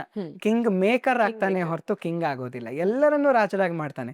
ಉಗ್ರಸೇನರನ್ನ ರಾಜರಾಗಿ ಮಾಡಿದ್ರು, ಧರ್ಮರಾಯರನ್ನ ರಾಜರಾಗಿ ಮಾಡ್ದ ಕೃಷ್ಣ. ಆದ್ರೆ ಆತ ಮಾತ್ರ ರಾಜನಾಗ್ಲಿಲ್ಲ. ಅದಕ್ಕೆ ಆತನನ್ನ ರಾಜಾಧಿರಾಜ ಅಂತ ನಾವು ಕರೆಯೋದು. ಆತನಿಗೊಂದು ಸಿಂಹಾಸನದ ಅಗತ್ಯ ಇಲ್ಲ, ಎಲ್ಲರ ಮನಸ್ಸಲ್ಲೂ ಆತ ರಾಜ. ಹಾಗಾಗಿ ಅದನ್ನ ಕೃಷ್ಣನ ನಗರಿ ಅಂತ ಕರಿತೀವಿ. ಸಂಪೂರ್ಣವಾಗಿ ಕೃಷ್ಣಮಯವಾಗಿದೆ ಆ ನದಿ, ಆ ಭೂಮಿ, ದ್ವಾರಕೆಯ ಭೂಮಿ. ನದಿ ಅಂದ ತಕ್ಷಣ ನನಗೆ ಗೋಮತಿ ನದಿ ನೆನಪಾಯ್ತು. ನಾನು ಮಿಸ್ಟೇಕ್ ಆಗಿ ಹೇಳಿದ್ದು ನದಿ ಅಂತ, ಆದರೆ ನನಗೆ ಇವಾಗ ಗೊತ್ತಾಯ್ತು, ನಾನು ಗೋಮತಿ ಬಗ್ಗೆ ಹೇಳೇ ಇಲ್ಲ, ಅದು ತಪ್ಪಾಗತ್ತೆ ದ್ವಾರಕೆಯ ಬಗ್ಗೆ ಮಾತಾಡಿದಾಗ ಅಂತ. ಮುಂಚೆ ಪ್ರಳಯ ಕಾಲದಲ್ಲಿ ಬ್ರಹ್ಮದೇವರು ಸೃಷ್ಟಿ ಮಾಡಿದಾಗ ಮಾನಸ ಪುತ್ರರು 4 ಜನ ಬರ್ತಾರೆ, ಸನಕ, ಸನಂದನ, ಸನಾತನ, ಸನತ್ಕುಮಾರ. ಈ 4 ಜನ ಸನತ್ಕುಮಾರರು ಪ್ರಕಟರಾದ ಕೂಡಲೇ ಬ್ರಹ್ಮದೇವರು ನನಗೆ ಸೃಷ್ಟಿಯನ್ನು ಬೆಳೆಸೋದಕ್ಕೆ ನಿಮ್ಮ ಸಹಾಯ ಬೇಕು, ನೀವು ಗೃಹಸ್ಥರಾಗಬೇಕು ಅಂತ ಹೇಳ್ತಾರೆ. ಅವರು ನಮಗೆ ಗೃಹಸ್ಥಾಶ್ರಮದಲ್ಲಿ ಯಾವ ಆಸಕ್ತಿಯೂ ಇಲ್ಲ, ನಾವು ತಪಸ್ಸು ಮಾಡಬೇಕು ಅಂತ ತಪಸ್ಸು ಮಾಡೋದಕ್ಕೆ ಹೊರಟು ಹೋಗ್ತಾರೆ. ಭಾರತದ ಪಶ್ಚಿಮ ದಿಕ್ಕಿಗೆ ಹೋಗಿ ಅವರು ಕೂತ್ಕೊಂಡು ತಪಸ್ಸನ್ನು ಮಾಡೋದಕ್ಕೆ ಶುರು ಮಾಡಿರ್ತಾರೆ. ಬಹಳ ಕಾಲ ತಪಸ್ಸನ್ನು ಮಾಡ್ತಾರೆ. ಆವಾಗ ಅವರ ಮುಂದೆ ಭಗವಂತನ ಸುದರ್ಶನ ಚಕ್ರ ಬರುತ್ತೆ. ಸುದರ್ಶನ ಚಕ್ರ ಬಂದು ಆ ಚಕ್ರ ಹೇಳುತ್ತೆ, ಶ್ರೀಮನ್ ನಾರಾಯಣ ನಿಮಗೆ ದರ್ಶನವನ್ನು ಕೊಡ್ತಾನೆ, ನೀವು ಆತನಿಗೆ ಅರ್ಘ್ಯವನ್ನು ಕೊಟ್ಟು ಆತನ ಸತ್ಕಾರವನ್ನು ಮಾಡಿ ಅಂತ ಹೇಳ್ತಾರೆ. ಆದರೆ ಸುತ್ತ ಎಲ್ಲೂ ನದಿನೇ ಇಲ್ಲ. ಅರ್ಘ್ಯವನ್ನು ಕೊಡೋದಕ್ಕೆ ನದಿ ಬೇಕು, ಆದರೆ ನದಿನೇ ಇಲ್ಲ. ಅದಕ್ಕೆ ಏನು ಮಾಡ್ತಾರೆ ಅವರು, ಬ್ರಹ್ಮದೇವರನ್ನ ನೆನಪು ಮಾಡ್ಕೊಳ್ತಾರೆ ಅಷ್ಟೆ. ನೆನಪು ಮಾಡ್ಕೊಂಡಿದ್ದ ಕೂಡಲೇ ಬ್ರಹ್ಮದೇವರ ಕಮಂಡಲದಿದ್ದ ಗಂಗಾದೇವಿಯನ್ನ ವಸಿಷ್ಠರ ಜೊತೆಗೆ ಅವ್ರು ಕಳಿಸ್ಕೊಡ್ತಾರೆ. ಒಂದು ಧಾರೆ ಮಾತ್ರ ಬರುತ್ತೆ, ಗಂಗೆಯ ಒಂದು ಧಾರೆ ವಸಿಷ್ಠರ ಹಿಂದೆ ಹಿಂದೆ ಹಿಂದೆ ಬರುತ್ತೆ. ಹಾಗಾಗಿ ವಸಿಷ್ಠರನ್ನ ಇದರ ತಂದೆ ಅಂತ ಕರೀತಾರೆ. ಆ ನದಿಯನ್ನ ಗೋಮತಿ ನದಿ ಅಂತ ಕರೀತಾರೆ. ಆ ನದಿ ಇಲ್ಲಿ ಬರುತ್ತೆ, ಬಂದು ಆ ಪಟ್ಟಣದಲ್ಲಿ ಹರಿಯೋದಕ್ಕೆ ಶುರುವಾಗತ್ತೆ. ಅದರಿಂದ ಅವರು ಭಗವಂತನ ಅರ್ಘ್ಯವನ್ನ ಕೊಡ್ತಾರೆ. ಚಕ್ರ ಬಂದು ಹೋಯ್ತಲ್ವಾ, ಸುದರ್ಶನ ಚಕ್ರ, ಅದಕ್ಕೆ ಆ ನದಿಯನ್ನು ಚಕ್ರತೀರ್ಥ ಅಂತ ಕೂಡ ಕರೀತಾರೆ. ವಿಶೇಷತೆ ಏನು ಅಂದ್ರೆ, ಇವತ್ತು ನೀವು ಆ ನದಿಯಲ್ಲಿ ಒಂದು ಸಣ್ಣ ಸಣ್ಣ ಬಿಳಿಯ ಕಲ್ಲು ಸಿಗತ್ತೆ, ಅದ್ರ ಮೇಲೆ ಚಕ್ರಾಂಕಿತ ಆಗಿರುತ್ತೆ. ನಮ್ಮ ಮನೆಯಲ್ಲಿದೆ, ನಾವು ಚಕ್ರಾಂಕಿತವನ್ನ ಇಟ್ಕೊಂಡು ಪೂಜೆ ಮಾಡ್ತೀವಿ. ಆ ಚಕ್ರಾಂಕಿತ ಎಷ್ಟು ಚೆನ್ನಾಗಿ ಭಗವಂತನ ಚಕ್ರದ ಲೇಪ ಅದ್ರ ಮೇಲೆ ಇರುತ್ತೆ, ಅದ ಚಿಹ್ನೆ ಇರುತ್ತೆ ಭಗವಂತನ ಚಕ್ರದ್ದು. ಅಂದ್ರೆ ಅದೇ ಸಾಕ್ಷಿ, ನಿತ್ಯ ಸಾಕ್ಷಿ. ಭಗವಂತ ಅಲ್ಲಿ ನಿತ್ಯ ನಿವಾಸಿಯಾಗಿ ನಿಂತಿದ್ದಾನೆ ಅಂತ. ನಿತ್ಯೋ ಸನ್ನಿಹಿತಸ್ತತ್ರ ಭಗವಾನ್ ಮಧುಸೂದನ ಅಂತ ಭಾಗವತ ಹೇಳುತ್ತೆ. ಆತ ನಿತ್ಯನಾಗಿ ದ್ವಾರಕಾಪಟ್ಟಣದಲ್ಲಿ ಇದ್ದಾನೆ ಅಂತ. ಹಾಗೆ ಭಗವಂತನ ನಿತ್ಯ ನಿವಾಸ ಸುದರ್ಶನ ಚಕ್ರಾಂಕಿತದ ಮೂಲಕ ನಮಗೆ ಇವತ್ತು ಗೊತ್ತಾಗತ್ತೆ. ಕೃಷ್ಣನ ನಗರಿ ಅಂತ ನಾವು ನೋಡ್ತೀವಿ. ಕುಟುಂಬ ಆತನದ್ದು ಬೆಳೆಯೋದೇ ದ್ವಾರಕೆಯಲ್ಲಿ. ಆತನಿಗೆ ಮದುವೆಗಳಾಗೋದು, ಆತ ಒಬ್ಬ ಫ್ಯಾಮಿಲಿ ಮ್ಯಾನ್ ಆಗೋದು ದ್ವಾರಕೆಯಲ್ಲಿ, ಪೂರ್ತಿ ದ್ವಾರಕೆಯಲ್ಲಿ. ಆತನಿಗೆ ಅಷ್ಟ ಪ್ರಧಾನ ಪತ್ನಿಯರು, ಅವರನ್ನ ಅಷ್ಟ ಭಾರ್ಯೆಯರು ಅಂತ ಕರಿತೀವಿ. ಮೊದಲನೇದಾಗಿ ರುಕ್ಮಿಣಿ, ಆಕೆ ಸಾಕ್ಷಾತ್ ಮಹಾಲಕ್ಷ್ಮಿ. ಅವಳನ್ನ ಮೊದಲು ಮದುವೆ ಆಗ್ತಾನೆ ಕೃಷ್ಣ. ಕೃಷ್ಣನಿಗೂ ತುಂಬಾ ಇಷ್ಟ ಇರುತ್ತೆ ರುಕ್ಮಿಣಿಯನ್ನ ಮದುವೆ ಮಾಡ್ಕೊಳ್ಬೇಕು ಅಂತ. ಆತ ಮುಂಚೆನೆ ನಿಶ್ಚಯ ಮಾಡ್ಬಿಟ್ಟಿರ್ತಾನೆ, ರುಕ್ಮಿಣಿ ಜೊತೆನೆ ನಾನು ವಿವಾಹ ಆಗೋದು ಅಂತ. ರುಕ್ಮಿಣಿ ಕೂಡ ಕೃಷ್ಣನಿಗೆ ತುಂಬಾ ಪ್ರೀತಿಯಿಂದ ಪತ್ರವನ್ನ ಬರೆದು ಕಳಿಸ್ತಾರೆ. ಅದು ತುಂಬಾ ಚೆನ್ನಾಗಿದೆ, ಆ ಸನ್ನಿವೇಶನೇ ತುಂಬಾ ರೋಚಕವಾಗಿದೆ. ಅದಾದ್ಮೇಲೆ ಕೃಷ್ಣ ಒಂದು ಶಮಂತಕಮಣಿಯ ಕಥೆ ಬರುತ್ತೆ, ಸಾಧ್ಯ ಆದ್ರೆ ಅದನ್ನ ಕೂಡ ನೋಡೋಣ. ಅದರಿಂದ ಆತನಿಗೆ ಜಾಂಬವತಿ, ಸತ್ಯಭಾಮ ಸಿಗ್ತಾರೆ, ಮಿತ್ರಾವಿಂದ ಸಿಗ್ತಾರೆ. ಹಂಗೆ ಮುಂದೆ ಆತನ ಅಷ್ಟಭಾರ್ಯೆಯರನ್ನ ಕೃಷ್ಣ ಮದ್ವೆ ಆಗ್ತಾನೆ. ಭದ್ರ ಮತ್ತೆ ಲಕ್ಷ್ಮಣ ಎಲ್ಲರೂ ಕೂಡ ಆತನ 8 ಜನ ಪ್ರಧಾನ ಪತ್ನಿಯರು. ಆತನ ಪರಿವಾರ ಪೂರ್ತಿ ಬೆಳೆಯೋದು ದ್ವಾರಕೆಯಲ್ಲಿನೇ.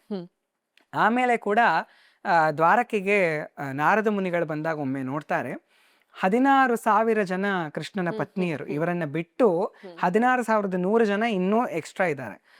ಸೇರ್ಸಿದ್ರೆ 16,108 ಜನ ಆಗ್ತಾರೆ. ಅಷ್ಟೂ ಜನಕ್ಕೆ ಪ್ರತ್ಯೇಕವಾಗಿ ಒಂದೊಂದು ಅರಮನೆ ಇದೆ ಅಂತ ದ್ವಾರಕೆಯಲ್ಲಿ. ನಾರದ ಮುನಿಗಳು ಬರ್ತಾರೆ ಅಲ್ಲಿಗೆ. ಅದನ್ನ ನಾವು ಆಮೇಲೆ ನೋಡೋಣ. ಇವಾಗ ಕೃಷ್ಣ ಯಾಕೆ ಅಷ್ಟು ಜನ ಮದ್ವೆ ಆದ ಅನ್ನೋದನ್ನ ನಾವು ನೋಡ್ಬೇಕು. ಇವಾಗ ಆತ ದ್ವಾರಕಾಧೀಶ ಕೃಷ್ಣ, ಸಣ್ಣ ಕೃಷ್ಣ ಅಲ್ಲ. ಸಣ್ಣ ಕೃಷ್ಣ ಮಾಡೋದು ಎಲ್ಲರಿಗೂ ತುಂಟಾಟ ಅನ್ಸತ್ತೆ, ಇಷ್ಟ ಆಗತ್ತೆ. ಆದ್ರೆ ಇವಾಗ ಆತ ದ್ವಾರಕಾಧೀಶನಾದ್ಮೇಲೆ 16,100 ಜನರನ್ನ ಯಾಕೆ ಮದ್ವೆ ಆದ ಕೃಷ್ಣ ಅನ್ನೋ ಪ್ರಶ್ನೆ ಬರುತ್ತೆ. ಅದಕ್ಕೆ ಕೂಡ ನಮ್ಗೆ ಭಾಗವತಾನೇ ಉತ್ತರ ಕೊಡುತ್ತೆ. ಒಮ್ಮೆ ದ್ವಾರಕೆಯಿಂದ ಹೊರಟಿರ್ತಾರೆ ರುಕ್ಮಿಣಿ ಅಲ್ಲ, ಸತ್ಯಭಾಮಿಯ ಜೊತೆ ಕೃಷ್ಣ ದ್ವಾರಕಾಧೀಶ ಹೊರಟಿರ್ತಾನೆ ಗರುಡನ ಮೇಲೆ ಆರೂಢನಾಗಿ. ನರಕಾಸುರ ಅನ್ನೋ ಒಬ್ಬ ರಾಕ್ಷಸ ಇರ್ತಾನೆ. ಆತ ಏನ್ ಮಾಡಿರ್ತಾನೆ, 16,100 ರಾಜಕುಮಾರಿಯರನ್ನ, 100 ಜನ ರಾಜಕುಮಾರಿಯರನ್ನ ಕರ್ಕೊಂಡು ಹೋಗಿ ಅಪಹರಣ ಮಾಡಿ ಇಟ್ಕೊಂಡ್ಬಿಟ್ಟಿರ್ತಾನೆ. ತನ್ನಗೋಸ್ಕರ ಇಟ್ಕೊಂಡಿರ್ತಾನೆ, ಅಷ್ಟೂ ಜನರನ್ನ ಬಂಧಿಗಳಾಗಿ ಇಟ್ಕೊಂಡಿರ್ತಾನೆ. ಜರಾಸಂಧ 20,000 ಜನ ರಾಜಕುಮಾರರನ್ನ ಬಂದಿಯಾಗಿ ಇಟ್ಕೊಂಡಿರ್ತಾನೆ. ಆತ ಎಲ್ಲದಕ್ಕೂ ಚಕ್ರವರ್ತಿ ಆಗ್ಬೇಕು ಅಂತ ಆತನಿಗೆ ಆಸೆ. ಚಕ್ರವರ್ತಿ ಆಗ್ಬೇಕು ಅಂದ್ರೆ ಎಲ್ಲರೂ ಆತನ ಅಧೀನರು ಅಂತ ಒಪ್ಕೊಳ್ಬೇಕು. ಒಪ್ಕೊಳ್ದೇ ಇರೋರನ್ನೆಲ್ಲ ಕರ್ಕೊಂಡು ಬಂದು ಬಂದಿಯನ್ನಾಗಿ ಇಟ್ಕೊಂಡಿರ್ತಾನೆ. 20,000 ಜನಗಳನ್ನ ಕರ್ಕೊಂಡು ಬಂದು ಇಟ್ಕೊಂಡಿರ್ತಾನೆ. ಕೃಷ್ಣ ಜರಾಸಂಧನ ಸಂಹಾರವನ್ನ ಮಾಡಿದ ಕೂಡಲೇ ಅಷ್ಟೂ ಜನರನ್ನ ಮುಕ್ತರಾಗಿಸ್ತಾನೆ.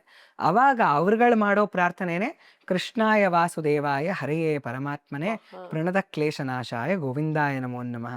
ಯಾರು ನಿನಗೆ ಶರಣಾಗಿರ್ತಾರೋ ಅವರ ಎಲ್ಲ ಕ್ಲೇಶಗಳನ್ನು ನಾಶ ಮಾಡಿಬಿಡ್ತೀಯ ವಾಸುದೇವ ಕೃಷ್ಣ ಅಖಿಲಾಂಡ ಕೋಟಿ ಬ್ರಹ್ಮಾಂಡ ನಾಯಕ ಅಂತ ಅವರು ಮಾಡೋ ಪ್ರಾರ್ಥನೆ. ಅದು ಭಾಗವತದ ಶ್ಲೋಕ, ಅದಿವತ್ತು ತುಂಬಾ ಫೇಮಸ್ ಆಗಿದೆ. ಅದೇ ತರ ಇಲ್ಲಿ 16,100 ಜನರನ್ನ ಆತ ಬಿಡುಗಡೆಗೊಳಿಸ್ತಾನೆ.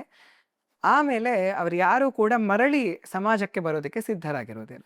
ರಾಕ್ಷಸ ಕರ್ಕೊಂಡು ಹೋಗಿ ಇಟ್ಕೊಂಡಿದ್ದ ಅಂದ್ರೆ ಅವರಿಗೆ ಒಂದು ಗೌರವ ಸಿಗೋದಿಲ್ಲ, ಸಮಾಜದಲ್ಲಿ ಯಾರು ಅವರಿಗೆ ಒಂದು ಸ್ಥಾನವನ್ನ ಕೊಡೋದಿಲ್ಲ, ಯಾರು ಮದುವೆ ಕೂಡ ಆಗಿರೋದಿಲ್ಲ.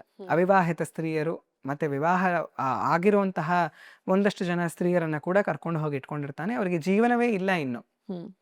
ಆ ರೀತಿ ಇದ್ದಾಗ ಅವರೆಲ್ಲರೂ ನಮ್ಮ ಪ್ರಾಣವನ್ನ ನಾವು ತ್ಯಾಗ ಮಾಡ್ಬಿಡ್ತೀವಿ, ಇನ್ನೇನು ಜರಾಸಂಧ ಸತ್ತಾಯ್ತು, ನಮಗೆ ಅವನಿಂದ ಬಿಡುಗಡೆ ಸಿಕ್ತು, ಆದರೆ ಸಮಾಜದಿಂದ ಯಾವತ್ತೂ ಬಿಡುಗಡೆ ಸಿಗೋದಿಲ್ಲ, ನಾವು ನಮ್ಮ ಪ್ರಾಣವನ್ನ ತ್ಯಾಗ ಮಾಡ್ಬಿಡ್ತೀವಿ.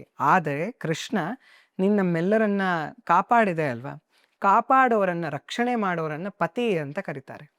ರಾಷ್ಟ್ರಪತಿ ಅಂದ್ರೆ ರಾಷ್ಟ್ರಕ್ಕೆ ಗಂಡ ಅಂತ ಅರ್ಥ ಅಲ್ಲ, ರಾಷ್ಟ್ರವನ್ನ ರಕ್ಷಣೆ ಮಾಡೋರು ಅಂತ. ಸೇನಾಪತಿ ಅಂದ್ರೆ ಸೇನೆಯನ್ನ ರಕ್ಷಣೆ ಮಾಡೋರು. ಅದೇ ಥರ ಕೃಷ್ಣ ಜಗತ್ಪತಿ, ಇಡೀ ಜಗತ್ತನ್ನು ಅವನೇ ರಕ್ಷಣೆ ಮಾಡೋದು. ಇವರನ್ನ ಕೂಡ ಅವನೇ ರಕ್ಷಣೆ ಮಾಡಿರೋದು. ನಾವು ನಿನ್ನನ್ನೇ ಪತಿಯಾಗಿ ಸ್ವೀಕರಿಸಿದ್ದೀವಿ, ನಿನ್ನ ಜೊತೆ ಇರೋದಾದ್ರೆ ಮಾತ್ರ ನಾವಿರ್ತೀವಿ, ಇಲ್ಲ ಅಂದ್ರೆ ನಾವು ಪ್ರಾಣತ್ಯಾಗ ಮಾಡ್ತೀವಿ ಅಂತ ಅವರೆಲ್ಲರೂ ನಿಶ್ಚಯಿಸ್ಬಿಟ್ಟಿರ್ತಾರೆ. ಕೃಷ್ಣ ಹೇಳ್ತಾನೆ, ಜಗತ್ತು ನಿಮ್ಮನ್ನ ತಿರಸ್ಕಾರ ಮಾಡ್ಬೋದು, ನಾನು ಯಾವತ್ತೂ ತಿರಸ್ಕಾರ ಮಾಡೋದಿಲ್ಲ. ಜಗತ್ತು ನಿಮ್ಮನ್ನ ಕೆಳಕ್ಕೆ ದಬ್ಬಿದ್ರು ನಾನು ಮೇಲಕ್ಕೆ ಎತ್ತುತ್ತೀನಿ. ಅದಕ್ಕೆ ನಾನು ಜಗದೋದ್ಧಾರ ಅಂತ ಕರೆಯೋದು, ಜಗತ್ತನ್ನ ಉದ್ಧಾರ ಮಾಡುವವನು ಅಂತ. ಹಾಗೆ ಕೃಷ್ಣ ಅವರೆಲ್ಲರಿಗೂ ಪ್ರತ್ಯೇಕವಾಗಿ ಒಂದೊಂದು ಅರಮನೆಯನ್ನ ದ್ವಾರಕೆಯಲ್ಲಿ ಕಟ್ಟಿಸ್ಕೊಳ್ತಾನೆ. ಎಲ್ಲರಿಗೂ ರಾಣಿಯರ ಪಟ್ಟವನ್ನ ಕೊಡ್ತಾನೆ. ಯಾರನ್ನ ಸಮಾಜ ತಿರಸ್ಕರಿಸ್ಬಿಟ್ಟಿತ್ತೋ ಅವರನ್ನ ಕೃಷ್ಣ ಉದ್ಧಾರ ಮಾಡ್ತಾನೆ. ನಮ್ಮ ಬಣ್ಣಂಜೆ ಗೋವಿಂದಾಚಾರ್ಯ ಅವರು ಹಲವಾರು ಬಾರಿ ಹೇಳ್ತಾರೆ, ಕೃಷ್ಣಾವತಾರ ಹೆಣ್ಣು ಮಕ್ಕಳ ಕಣ್ಣೀರು ಒರೆಸೋ ಅವತಾರ ಅಂತ. ಎಷ್ಟು ಜನರ ಕಣ್ಣೀರನ್ನು ಒರೆಸ್ತಾನೆ ಆತ. ದ್ರೌಪದಿಯ ರಕ್ಷಣೆಯನ್ನ ಕೃಷ್ಣನೇ ಮಾಡಬೇಕಾಯ್ತು, ಬೇರೆ ಯಾರಿಂದಲೂ ಸಾಧ್ಯ ಆಗಲಿಲ್ಲ. ಮತ್ತೆ ಈ 16,100 ಜನರು ಮತ್ತೆ ಕುಬ್ಜ ಎಲ್ಲರ ಉದ್ಧಾರವನ್ನ ಕೃಷ್ಣ ಮಾಡಿದ್ದಾನೆ. ಯಾವಾಗೆಲ್ಲ ಹೆಣ್ಣು ಮಕ್ಕಳಿಗೆ ಕಷ್ಟ ಆಗಿದೆಯೋ ಕೃಷ್ಣ ಮಾತ್ರ ಅಲ್ಲಿ ನಿಂತು ಅವರ ಕ್ಲೇಶವನ್ನ ನಾಶ ಮಾಡಿದ್ದಾನೆ. ಹಾಗಾಗಿ ಅವರೆಲ್ಲರೂ ಕೃಷ್ಣನ ಪತ್ನಿಯರಾಗ್ತಾರೆ ಹೊರತು ಕೃಷ್ಣ ಇಷ್ಟಪಟ್ಟು ನನಗೆ ಅಷ್ಟು ಜನ ಹೆಂಡತಿಯರು ಬೇಕು ಅಂತ ಮಾಡಿದ್ದಲ್ಲ. ರುಕ್ಮಿಣಿಯನ್ನ ಮಾತ್ರ ಆತ ಇಷ್ಟಪಟ್ಟಿದ್ದು. ಇನ್ನು 8 ಅಷ್ಟಭಾರ್ಯರಾಗಿ ಅಷ್ಟಲಕ್ಷ್ಮಿಯರೇ ಬಂದಿರೋದು. ಇವರು ಯಾರು ಈ 16,100 ಜನ ಅಂದ್ರೆ ಅವ್ರಿಗೊಂದು ಬ್ಯಾಕ್ ಸ್ಟೋರಿ ಇದೆ. ರಾಮ, ನಾನು ಇವಾಗಷ್ಟೇ ಹೇಳಿದೆ, ರಾಮ ಮಿಥಿಲೆಗೆ ಹೋಗಿರ್ತಾನೆ. ಮಿಥಿಲಾಪುರ ಜನ ಮೋಹಕ ರಾಮ, ಎಲ್ಲರೂ ಮೋಹಿತರಾಗ್ಬಿಟ್ಟಿರ್ತಾರೆ ರಾಮನ್ ಕಂಡ್ರೆ. ಗಂಡಸರು, ಹೆಂಗಸರು, ಮಕ್ಕಳು ಎಲ್ಲರೂ ಸೇರಿ ಎಲ್ಲರೂ ರಾಮನ್ನ ನೋಡಿ ಮೋಹಿತರಾಗ್ಬಿಟ್ಟಿರ್ತಾರೆ. ಇನ್ ರಾಮ ದಂಡಕಾರಣ್ಯಕ್ಕೆ ಹೋಗ್ತಾನೆ, ಅಲ್ಲಿ ಯೋಗಿಗಳು ತಪಸ್ಸು ಮಾಡ್ತಿದ್ದವ್ರು ರಾಮನ್ನ ನೋಡಿ ಮೋಹಿತರಾಗ್ಬಿಡ್ತಾರೆ. ಎಲ್ಲರಿಗೂ ಒಂದೇ ಇಚ್ಛೆ, ಅವನ ಪತ್ನಿ ಆಗಿರ್ಬೇಕು ನಾನು ಅಂತ. ಯಾಕಂದ್ರೆ ಅವನ್ ಪರಮ ಪುರುಷ. ಇವಾಗ ನಾವು ವೈದಿಕವಾಗಿ ನೋಡೋದಾದ್ರೆ ಇಡೀ ಜಗತ್ತಲ್ಲಿ ಪುರುಷ ಸೂಕ್ತದಿಂದ ಆರಾಧಿಸಲ್ಪಡುವವನು ಅವನೊಬ್ನೇ, ಸಹಸ್ರ ಶೀರ್ಷ ಪುರುಷ, ಅವನೊಬ್ನೇ ಪರಮ ಪುರುಷ. ನಾವೆಲ್ಲರೂ ಕೂಡ ಅವನ ಪ್ರಕೃತಿಯ ಭಾಗವಾಗಿ ಎಲ್ಲರೂ ಸ್ತ್ರೀಯರೇ. ನಾವು ಈ ದೇಹದಲ್ಲಿ ಗಂಡಸರ ಥರ ಇರಬಹುದು, ಅವನಿಗೆ ಎಲ್ಲರೂ ಪತ್ನಿಯರೇ. ನಮ್ಮೆಲ್ಲರನ್ನ ರಕ್ಷಣೆ ಮಾಡೋ ಜಗತ್ಪತಿ ಅವನೊಬ್ಬನೇ. ಹಾಗಾಗಿ ಇದನ್ನ ಮಹಾದೇವನೇ ತೋರಿಸ್ಕೊಡ್ತಾನೆ. ವೃಂದಾವನದ ರಾಸಲೀಲೆಯಲ್ಲಿ ಗೋಪಿಯಾಗಿ ಮಹಾದೇವ ಬರ್ತಾರೆ. ಗೋಪೇಶ್ವರ ಮಹಾದೇವ ಅಂತ ಇವತ್ತಿಗೂ ದೇವಸ್ಥಾನ ಇದೆ. ಹಂಗೆ ಅವ್ರು ತೋರಿಸ್ಕೊಡ್ತಾರೆ, ಎಲ್ಲರಿಗೂ ಕೃಷ್ಣ ಪತಿ, ಎಲ್ಲರೂ ಕೃಷ್ಣನನ್ನ ಪತಿಯಾಗಿ ಪಡ್ಕೊಳ್ಳೋದಕ್ಕೆ ತಮ್ಮ ಇಚ್ಛೆಯನ್ನು ತೋರಿಸ್ತಾರೆ. ಕೃಷ್ಣ ಹೇಳ್ತಾನೆ, ಮುಂದಿನ ಅವತಾರವನ್ನ ನಾನು ಅದಕ್ಕೆ ಅಂತಾನೆ ಬರ್ತೀನಿ. ಇವಾಗ ಒಂದ್ ಸ್ವಲ್ಪ ಕೆಲಸ ಇದೆಯಪ್ಪ ಪೆಂಡಿಂಗು. ಏನಂದ್ರೆ ಅವನ್ನ ಸಂಹಾರ ಮಾಡುವವನು ಕಾಮನ್ ಮ್ಯಾನ್ ಆಗಿರ್ಬೇಕಂತೆ. ನಾನು ಕಾಮನ್ ಮ್ಯಾನ್ ಆಗೇ ಇರ್ತೀನಿ, ಆ ಥರ ನಟನೆ ಮಾಡ್ತೀನಿ. ಅವನ ಸಂಹಾರ ಆಗೋದ್ಮೇಲೆ ನೆಕ್ಸ್ಟ್ ಅವತಾರ ನಿಮ್ಗೋಸ್ಕರನೇ ಬರ್ತೀನಿ, ನಿಮ್ಗಳ ಜೊತೆನೇ ಇರ್ತೀನಿ, ತಲೆ ಕೆಡಿಸ್ಕೊಳ್ಬೇಡಿ ಅಂತ. ಆ ಋಷಿಗಳು ಮತ್ತೆ ವೇದ ಮಂತ್ರಗಳಿಗೆ ಅವುಗಳದೇ ಆದ ಆಕಾರ ಇರುತ್ತೆ. ಅವುಗಳೆಲ್ಲ ಒಂದು ಮೀಟಿಂಗ್ ಮಾಡ್ತಂತೆ. ಮೀಟಿಂಗ್ ಮಾಡಿಬಿಟ್ಟು ನಮ್ಮನ್ನ ಓದಿದ್ರೆ, ನಮ್ಮ ಪಠನೆಯನ್ನ ಮಾಡಿದ್ರೆ ಜನಗಳಿಗೆಲ್ಲ ಕೃಷ್ಣನ ಅನುಭವ ಆಗತ್ತೆ. ನಮಗೆ ಕೃಷ್ಣನ ಅನುಭವ ಆಗೋದಿಲ್ವಲ್ಲ, ನಾವು ಮಂತ್ರಗಳು ಅವ್ರಿಗೆಲ್ಲ ಅನುಭವ ಮಾಡಿಸ್ತೀವಿ, ನಮಗೆ ಅನುಭವ ಇಲ್ಲ ಅಂತ. ಹಾಗೆ ಬೇಜಾರು ಮಾಡ್ಕೊಳ್ತಿದ್ದಾಗ ನಾರಾಯಣ ರೂಪದಲ್ಲಿ ಭಗವಂತ ಬಂದು ಕೃಷ್ಣ ರೂಪದಲ್ಲಿ ನೀವೆಲ್ಲರೂ ಗೋಪಿಕೆಯರಾಗಿ ಬರ್ತೀರಾ ಅಂತ ಆ ವೇದ ಮಂತ್ರಗಳೆಲ್ಲ ಗೋಪಿಕೆಯಾಗಿ ಬಂದದ್ದು. ಋಷಿ ಮುನಿಗಳು, ಅಗ್ನಿಯ ಪುತ್ರರು, ಮತ್ತೆ ಮಿಥಿಲೆಯ ಜನಗಳು, ಈ ತರ ವೇದ ಮಂತ್ರಗಳು ಎಲ್ಲರೂ ಸೇರಿ ಕೃಷ್ಣನ, ಗೋಪಿಕೆಯರು ಕೃಷ್ಣನ ಪತ್ನಿಯರಾಗಿ ಬಂದದ್ದು. ಎಲ್ಲರೂ ಕೃಷ್ಣನ ಸಾಮೀಪ್ಯವನ್ನ ಬಯಸಿದವರು. ರುಕ್ಮಿಣಿ ವಿವಾಹದ ಪ್ರಸಂಗ ಬಹಳ ಸೊಗಸಾಗಿದೆ ಅಂತ ಹೇಳ್ತಿದ್ರಿ. ಹಾಗೆ ನಾರದ್ರು ಬರ್ತಾರೆ ಏನೋ ಅಂತ ಹೇಳ್ತೀನಿ ಕತೆ ಅಂತ ಹೇಳಿದ್ರಿ. ಸೊ ಆ 2 ಕತೆ ಹೇಳ್ಬೋದಾ ಅಂತ?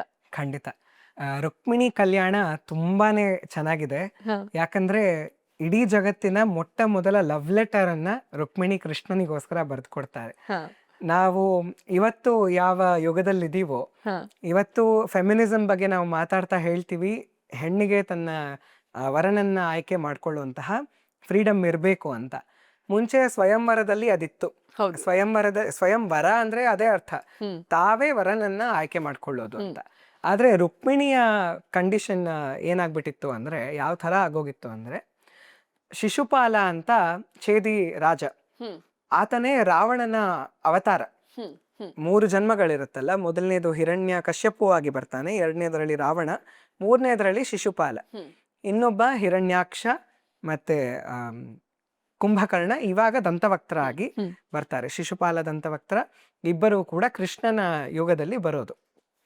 ಶಿಶುಪಾಲನ ಜೊತೆ ರುಕ್ಮಿಣಿಯನ್ನ ಮದುವೆ ಮಾಡ್ಕೊಡ್ಬೇಕು ಅಂತ ರುಕ್ಮಿಣಿಯ ಅಣ್ಣ ರುಕ್ಮಿ ಅನ್ನೋನು ಅವನು ನಿಶ್ಚಯ ಮಾಡ್ಬಿಟ್ಟಿರ್ತಾನೆ.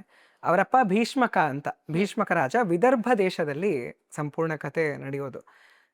ಇದು ಸೀತೆಯಾಗಿದ್ದಾಗ ನಮ್ಮ ಮಹಾಲಕ್ಷ್ಮಿ ಸೀತೆಯ ಅವತಾರವನ್ನು ತಗೊಂಡಿದ್ದಾಗ ವಿದೇಹ ರಾಜ್ಯ, ಇದು ವಿದರ್ಭ ರಾಜ್ಯ. ವಿದೇಹ ಅನ್ನೋದ್ರ ಅರ್ಥನೇ ತುಂಬಾ ಚೆನ್ನಾಗಿದೆ, ದೇಹ ಇಲ್ಲದೆ ಇರೋದು ಅಂತ. ದೇಹ ಇಲ್ಲ ಅಂದ್ರೆ ಏನರ್ಥ? ಅವರಿಗೆ ಲಿಟ್ರಲಿ ದೇಹ ಇಲ್ಲ ಅಂತ ಅರ್ಥ ಅಲ್ಲ. ಅವರು ನಾನು ಈ ದೇಹ ಅಲ್ಲ, ಈ ದೇಹದ ಒಳಗಿರುವ ಆತ್ಮ ಅಂತ ತಿಳಿದುಕೊಂಡವರು ಅಂತ, ಅಂತಹ ಜ್ಞಾನಿಗಳು ಇಡೀ ವಿದೇಹ ರಾಜ್ಯದಲ್ಲಿದ್ದವರು ಅಂತ. ಇವಾಗ ಆಕೆ ವಿದರ್ಭ ರಾಜ್ಯಕ್ಕೆ ಬಂದಿದ್ದಾಳೆ, ಭೀಷ್ಮಕ ರಾಜನ ಮಗಳು. ಅದಕ್ಕೆ ಭೈಷ್ಮಿ ಅಂತ ಆಕೆಯನ್ನ ರುಕ್ಮಿಣಿಯನ್ನ ಕರೆಯೋದುಂಟು. ರುಕ್ಮಿಗೆ ಕೃಷ್ಣನ್ ಕಂಡ್ರೆ ಆಗೋದಿಲ್ಲ, ಆತ ಜರಾಸಂಧನಿಗೆ ಸಪೋರ್ಟು. ಈತನಿಗೆ ಭೀಷ್ಮಕನಿಗೆ 5 ಜನ ಗಂಡು ಮಕ್ಕಳು, ಒಬ್ಳು ಹೆಣ್ಮಗಳು ರುಕ್ಮಿಣಿ. ರುಕ್ಮಿ, ರುಕ್ಮರಥ, ರುಕ್ಮಮಾಲಿ, ರುಕ್ಮಬಾಹು, ರುಕ್ಮಕೇಶಿ ಅನ್ನೋ 5 ಜನ ಗಂಡ್ಮಕ್ಳು. ಅವ್ರೇನ್ ಮಾಡ್ತಾರೆ, ರುಕ್ಮಿಣಿಯನ್ನ ಶಿಶುಪಾಲನಿಗೆ ಮದುವೆ ಮಾಡಿಸ್ಬೇಕು ಅಂತ ನಿಶ್ಚಯಿಸಿ ಆಗೋಗಿರುತ್ತೆ. ಮದುವೆಗೆಲ್ಲ ತಯಾರಿ ಕೂಡ ಆಗೋಗಿರುತ್ತೆ. ರುಕ್ಮಿಣಿಗೆ ಅದು ಇಷ್ಟ ಇರೋದಿಲ್ಲ, ಚೂರು ಇಷ್ಟ ಇರೋದಿಲ್ಲ ಶಿಶುಪಾಲನನ್ನ ಮದುವೆ ಮಾಡ್ಕೊಳ್ಳೋದು. ಅದಕ್ಕೆ ಅವ್ರೇನ್ ಮಾಡ್ತಾರೆ, ಸುಮ್ಮನೆ ಕೂರೋದಿಲ್ಲ ರುಕ್ಮಿಣಿ. ಸಾಕ್ಷಾತ್ ಮಹಾಲಕ್ಷ್ಮಿ, ನಾರಾಯಣನನ್ನ ಬಿಟ್ಟು ಬೇರೆ ಯಾರು ನನ್ನನ್ನು ಮುಟ್ಟೋದಕ್ಕೆ ಸಾಧ್ಯ ಇಲ್ಲ ಅಂತ ಆಕೆ ಏನ್ ಮಾಡ್ತಾರೆ, ಒಂದು ಲೆಟರ್ ಅನ್ನ ಬರೀತಾರೆ. ಲೆಟರ್ ತುಂಬಾನೇ ಚೆನ್ನಾಗಿದೆ. ಶ್ರುತ್ವಾ ಗುಣಾನ್ ಭುವನ ಸುಂದರ ಶೃಣ್ವತ ಅಂತೆ ನಿರ್ವೀಶ್ಯ ಕರ್ಣ ವಿವರೈರ್ ಹರತೋಂಗ ತಾಪಂ ಅಂತ ಬರೀತಾರೆ. ಅವರು ಬರೆಯೋದಕ್ಕೆ ಶುರು ಮಾಡ್ತಾರೆ. ಏನಂದ್ರೆ, ನಿನ್ನ ಗುಣಗಳನ್ನ ಕೇಳಿ ಕೇಳಿ, ನಿನ್ನ ಲೀಲೆಗಳ ಮಾಧುರ್ಯ, ನಿನ್ನ ರೂಪದ ಲಾವಣ್ಯ, ಅಮಿತ ಸೌಂದರ್ಯ, ಶೌರ್ಯ, ಔದಾರ್ಯಗಳನ್ನ ಕೇಳಿ ಕೇಳಿ ನನ್ನ ನಿರ್ಲಜ್ಜ ಮನಸ್ಸು ನಿನ್ನಲ್ಲಿ ಸಂಪೂರ್ಣವಾಗಿ ಶರಣಾಗ್ಬಿಟ್ಟಿದೆ. ಕೃಷ್ಣ ಅದು ಅವನ ತತ್ವದಲ್ಲೇ ಇದೆಯಲ್ಲ, ಕರ್ಷ್ಯತಿ ಇತಿ ಕೃಷ್ಣ, ಹಾಗೆ ಎಲ್ಲರನ್ನ ಕರ್ಷಣೆ ಮಾಡ್ತಾನೆ. ಇನ್ನು ಇದು ಸಾಕ್ಷಾತ್ ಮಹಾಲಕ್ಷ್ಮಿ, ಹಾಗಾಗಿ ಆಕೆ ತನ್ನ ಜೀವನವನ್ನೇ ಆತನಿಗಾಗಿ ಅಂತ ಇದರಲ್ಲಿ ಬರಿತಾಳೆ. ಈ ಜನ್ಮದಲ್ಲಿ ನಾನು ನಿನ್ನನ್ನೇ ಮದುವೆ ಆಗ್ಬೇಕು ಅಂತ ನಿಶ್ಚಯಿಸಿದ್ದೀನಿ, ಬೇರೆ ಯಾರನ್ನೂ ಮದುವೆ ಆಗೋದಿಲ್ಲ. ಒಂದು ವೇಳೆ ನೀನ್ ನನಗೆ ಸಿಕ್ಕಿಲ್ಲ ಅಂದ್ರೆ ನಾನು ಪ್ರಾಣತ್ಯಾಗ ಮಾಡ್ಬಿಡ್ತೀನಿ. 1 ಜನ್ಮ ಅಲ್ಲ, 100 ಜನ್ಮ ಬೇಕಾದ್ರೂ ಮತ್ತೆ ಮತ್ತೆ ಹುಟ್ಟು ಬರ್ತೀನಿ, ಆದ್ರೆ ನನಗೆ ನೀನೇ ಬೇಕು ಅಂತ ರುಕ್ಮಿಣಿ ಹೇಳ್ತಾರೆ. ನಾವು ಅನ್ಕೊಳ್ಬಹುದು, ರುಕ್ಮಿಣಿ ಕರೆದಿದ್ದಕ್ಕೆ ಕೃಷ್ಣ ಹೋದ, ನಾವು ಕರೆದ್ರೆ ಯಾಕೆ ಬರೋದಿಲ್ಲ ಅಂತ. ರುಕ್ಮಿಣಿ ಕರೆದಿದ್ ಹೇಗೆ, ನಾವು ಕರೆದಿದ್ ಹೇಗೆ ಅಂತ ನಾವು ನೋಡ್ಬೇಕು. ನಾವು ಕಷ್ಟದಲ್ಲಿರುವಾಗ ಏನೋ ಒಂದು ಸೊಲ್ಯೂಷನ್ ಇಟ್ಕೊಂಡಿರ್ತೀವಿ, ಅದ್ರ ಜೊತೆ ಕೃಷ್ಣ ಇರ್ಲಿ ಅನ್ಬಿಟ್ಟು ಆ ತರ ತಲೆ ನಮ್ಮ ಮನ್ಸಲ್ಲಿ ಇಟ್ಕೊಳ್ಳೋದು. ರುಕ್ಮಿಣಿಗೆ ಕೃಷ್ಣ ಬಿಟ್ರೆ ಬೇರೆ ಏನೂ ಇಲ್ಲ. ಕೃಷ್ಣ ಬರ್ದಿದ್ರೆ ನನ್ನ ಪ್ರಾಣವನ್ನೇ ತ್ಯಾಗ ಮಾಡ್ತೀನಿ ಅನ್ನೋ ಲೆವೆಲ್ಗೆ ಅವರ ಭಕ್ತಿ ಪಕ್ವವಾಗಿತ್ತು. ಯಾಕಂದ್ರೆ ಸಾಕ್ಷಾತ್ ಮಹಾಲಕ್ಷ್ಮಿ ನಿತ್ಯ ನಿವಾಸಿನಿ ಅವನ ವಕ್ಷಸ್ಥಳದಲ್ಲಿ. ಇವಾಗ ಹೊರಗಡೆ ರುಕ್ಮಿಣಿ ರೂಪದಿಂದ ಆಕೆ ಇದ್ದಾಳೆ ಅಷ್ಟೆ. ಆಕೆ ಕರೆದ್ರೆ ಕೃಷ್ಣ ಬರ್ಲೇಬೇಕು, ಬೇರೆ ಆಪ್ಷನ್ನೇ ಇಲ್ಲ. ಕಾಲೇನ್ ನೃಸಿಂಹ ನರಲೋಕ ಮನೋಭಿರಾಮಂ ಅಂತ ಅವರ ಪತ್ರದಲ್ಲಿ ಒಂದು ಲೈನ್ ಅನ್ನ ಬರೀತಾರೆ. ಈ ಸಿಂಹದ ಪಾಲನ ನರಿ ಎತ್ಕೊಂಡು ಹೊಟ್ಟೋಗತ್ತೆ ಒಂದೊಂದ್ಸತಿ, ಆ ತರ ಆಗದೆ ಇರ್ಲಿ. ನೀನು ನರರಲ್ಲಿ ಸಿಂಹ, ನೃಸಿಂಹ ಅಂದ್ರೆ ಒಂದು ನರರಲ್ಲಿ ಸಿಂಹ ಅಂತ, ಇನ್ನೊಂದು ಈತನೇ ನರಸಿಂಹ ಅವತಾರದಲ್ಲಿ ಅದು ಬಂದದ್ದು. ಜೊತೆಗೆ ಮನೋಭಿರಾಮಂ ಅಂತ ಕೂಡ ಬರೀತಾರೆ. ರಾಮ ಮತ್ತೆ ನೃಸಿಂಹ 2 ಅವತಾರಗಳನ್ನ ತಂದು ನೀನೇ ಅಲ್ಲಿ ಆ ಅವತಾರಗಳನ್ನು ತಾಳಿದ್ದು. ನೃಸಿಂಹ ಅವತಾರದಲ್ಲಿ ಚೆಂಚುಲಕ್ಷ್ಮಿಯಾಗಿ, ರಾಮಾವತಾರದಲ್ಲಿ ಸೀತಾ ಮಹಾಲಕ್ಷ್ಮಿಯಾಗಿ ನಾನಿದ್ದೆ. ಇವಾಗ ಕೃಷ್ಣ ಅವತಾರದಲ್ಲಿ ರುಕ್ಮಿಣಿಯಾಗಿ ಬಂದಿದ್ದೀನಿ, ಮತ್ತೆ ನನ್ನ ಸ್ವೀಕರಿಸು ಅಂತ ಗೌಪ್ಯವಾಗಿ ಬರಿತಿರೋದು. ಹಾಗೆ ಹೋದರೆ ಗೊತ್ತಾಗೋದಿಲ್ಲ, ನರದಲ್ಲಿ ಸಿಂಹ ನೀನು, ಎಲ್ಲರ ಮನಸ್ಸಿಗೆ ಆನಂದವನ್ನ, ರಾಮ ಅಂದ್ರೆ ಎಲ್ಲರ ಮನಸ್ಸಿಗೆ ರಮಣವನ್ನ ಕೊಡೋನು, ಹಾಗೆ ಕೊಡ್ತೀಯಾ ಅಂತ ಓದೋರಿಗೆ ಹಂಗೆ ಅರ್ಥ ಆಗ್ಬಹುದು. ಆದ್ರೆ ಶ್ಲೋಕದಲ್ಲೇ ಸಿಗತ್ತಲ್ಲ, ಕಾಲೇ ನೃಸಿಂಹ ನರಲೋಕ ಮನೋಭಿರಾಮಂ, ಆ 2 ಅವತಾರಗಳನ್ನು ನೆನಪು ಮಾಡಿಸಿ ಮತ್ತೆ ನನ್ನನ್ನು ಕರ್ಕೊಂಡು ಹೋಗು ಅಂತ ಹೇಳ್ತಿರೋದ್ರೆ ಗೌಪ್ಯ ಸೂಚನೆ ನಮ್ಗೆ ಇಲ್ಲಿ ಸಿಗತ್ತೆ. ಜೊತೆಗೆ ಒಂದು ಸ್ಟ್ರೈಕಿಂಗ್ ಕಂಪ್ಯಾರಿಸನ್ ನಾವು ಮಾಡಿದ್ರೆ, ರಾಮಾವತಾರಕ್ಕೂ ಕೃಷ್ಣಾವತಾರಕ್ಕೂ ಎಲ್ಲನೂ ನಾವು ಪಕ್ಕ ಇಟ್ಕೊಂಡೇ ಹೋಗ್ಬೇಕು. ಭಾಗವತ, ಮಹಾಭಾರತ, ಕೃಷ್ಣನ್ ಕತೆ ಐಸೋಲೇಟೆಡ್ ಆಗಿ ಓದ್ಲೇಬಾರ್ದು, ಅದನ್ನ ಮಾತ್ರ ಓದ್ತೀನಿ ಅಂತ ಹೋಗ್ಲೇಬಾರ್ದು. ಎಲ್ಲವನ್ನ ಜೊತೆಗೆ ಓದಿದಾಗ ಎಂಥ ಮ್ಯಾಜಿಕ್ ಇದೆ ಇದರಲ್ಲಿ ಅಂತ ನಮಗೆ ಗೊತ್ತಾಗತ್ತೆ. ನಾನು ಇವಾಗಷ್ಟೇ ಹೇಳ್ದಾಗೆ ಶಿಶುಪಾಲ ಇವಾಗ, ಹಿಂದಿನ ಜನ್ಮದಲ್ಲಿ ಆತನೇ ರಾವಣ ಆಗಿ ಬಂದಿದ್ದಿತ್ತು. ರಾವಣ ಏನ್ ಮಾಡ್ತಾನೆ, ರಾವಣನು ಅನ್ಕೊಳ್ತಾನಲ್ಲ ನನಗ್ ಬೇಕು ಸೀತೆ ಅಂತ, ಇಲ್ಲಿ ಶಿಶುಪಾಲ ಅನ್ಕೊಳ್ತಾನೆ ನನಗ್ ಬೇಕು ರುಕ್ಮಿಣಿ ಅಂತ. ಅವಾಗ ಏನಾಗತ್ತೆ, ರಾವಣ ಬರ್ತಾನೆ ಮುನಿವೇಶದಲ್ಲಿ ಬಂದು, ಆಮೇಲೆ ತನ್ನ ಸತ್ಯವನ್ನ ಹೇಳ್ತಾನೆ ಸೀತೆಯ ಬಳಿ. ಸೀತೆ ಏನ್ ಮಾತು ಹೇಳ್ತಾರೆ ಅಂದ್ರೆ, ನಾವು ಸೀರಿಯಲ್ ಅಲ್ಲಿ ನೋಡ್ತೀವಲ್ಲ, ಯಾವಾಗ್ಲೂ ಅಳ್ತಿರೋರು ಸೀತೆ, ತುಂಬಾ ಸೈಲೆಂಟು, ಏನು ಮಾತಾಡಲ್ಲ. ವಾಲ್ಮೀಕಿ ರಾಮಾಯಣದ ಸೀತೆ ಹಾಗಿಲ್ಲವೇ ಇಲ್ಲ, ತುಂಬಾನೇ ಬೋಲ್ಡು, ಸ್ಟ್ರೇಟ್ ಆನ್ ಫೇಸ್ ಹೇಳ್ಬಿಡೋದಷ್ಟೇ.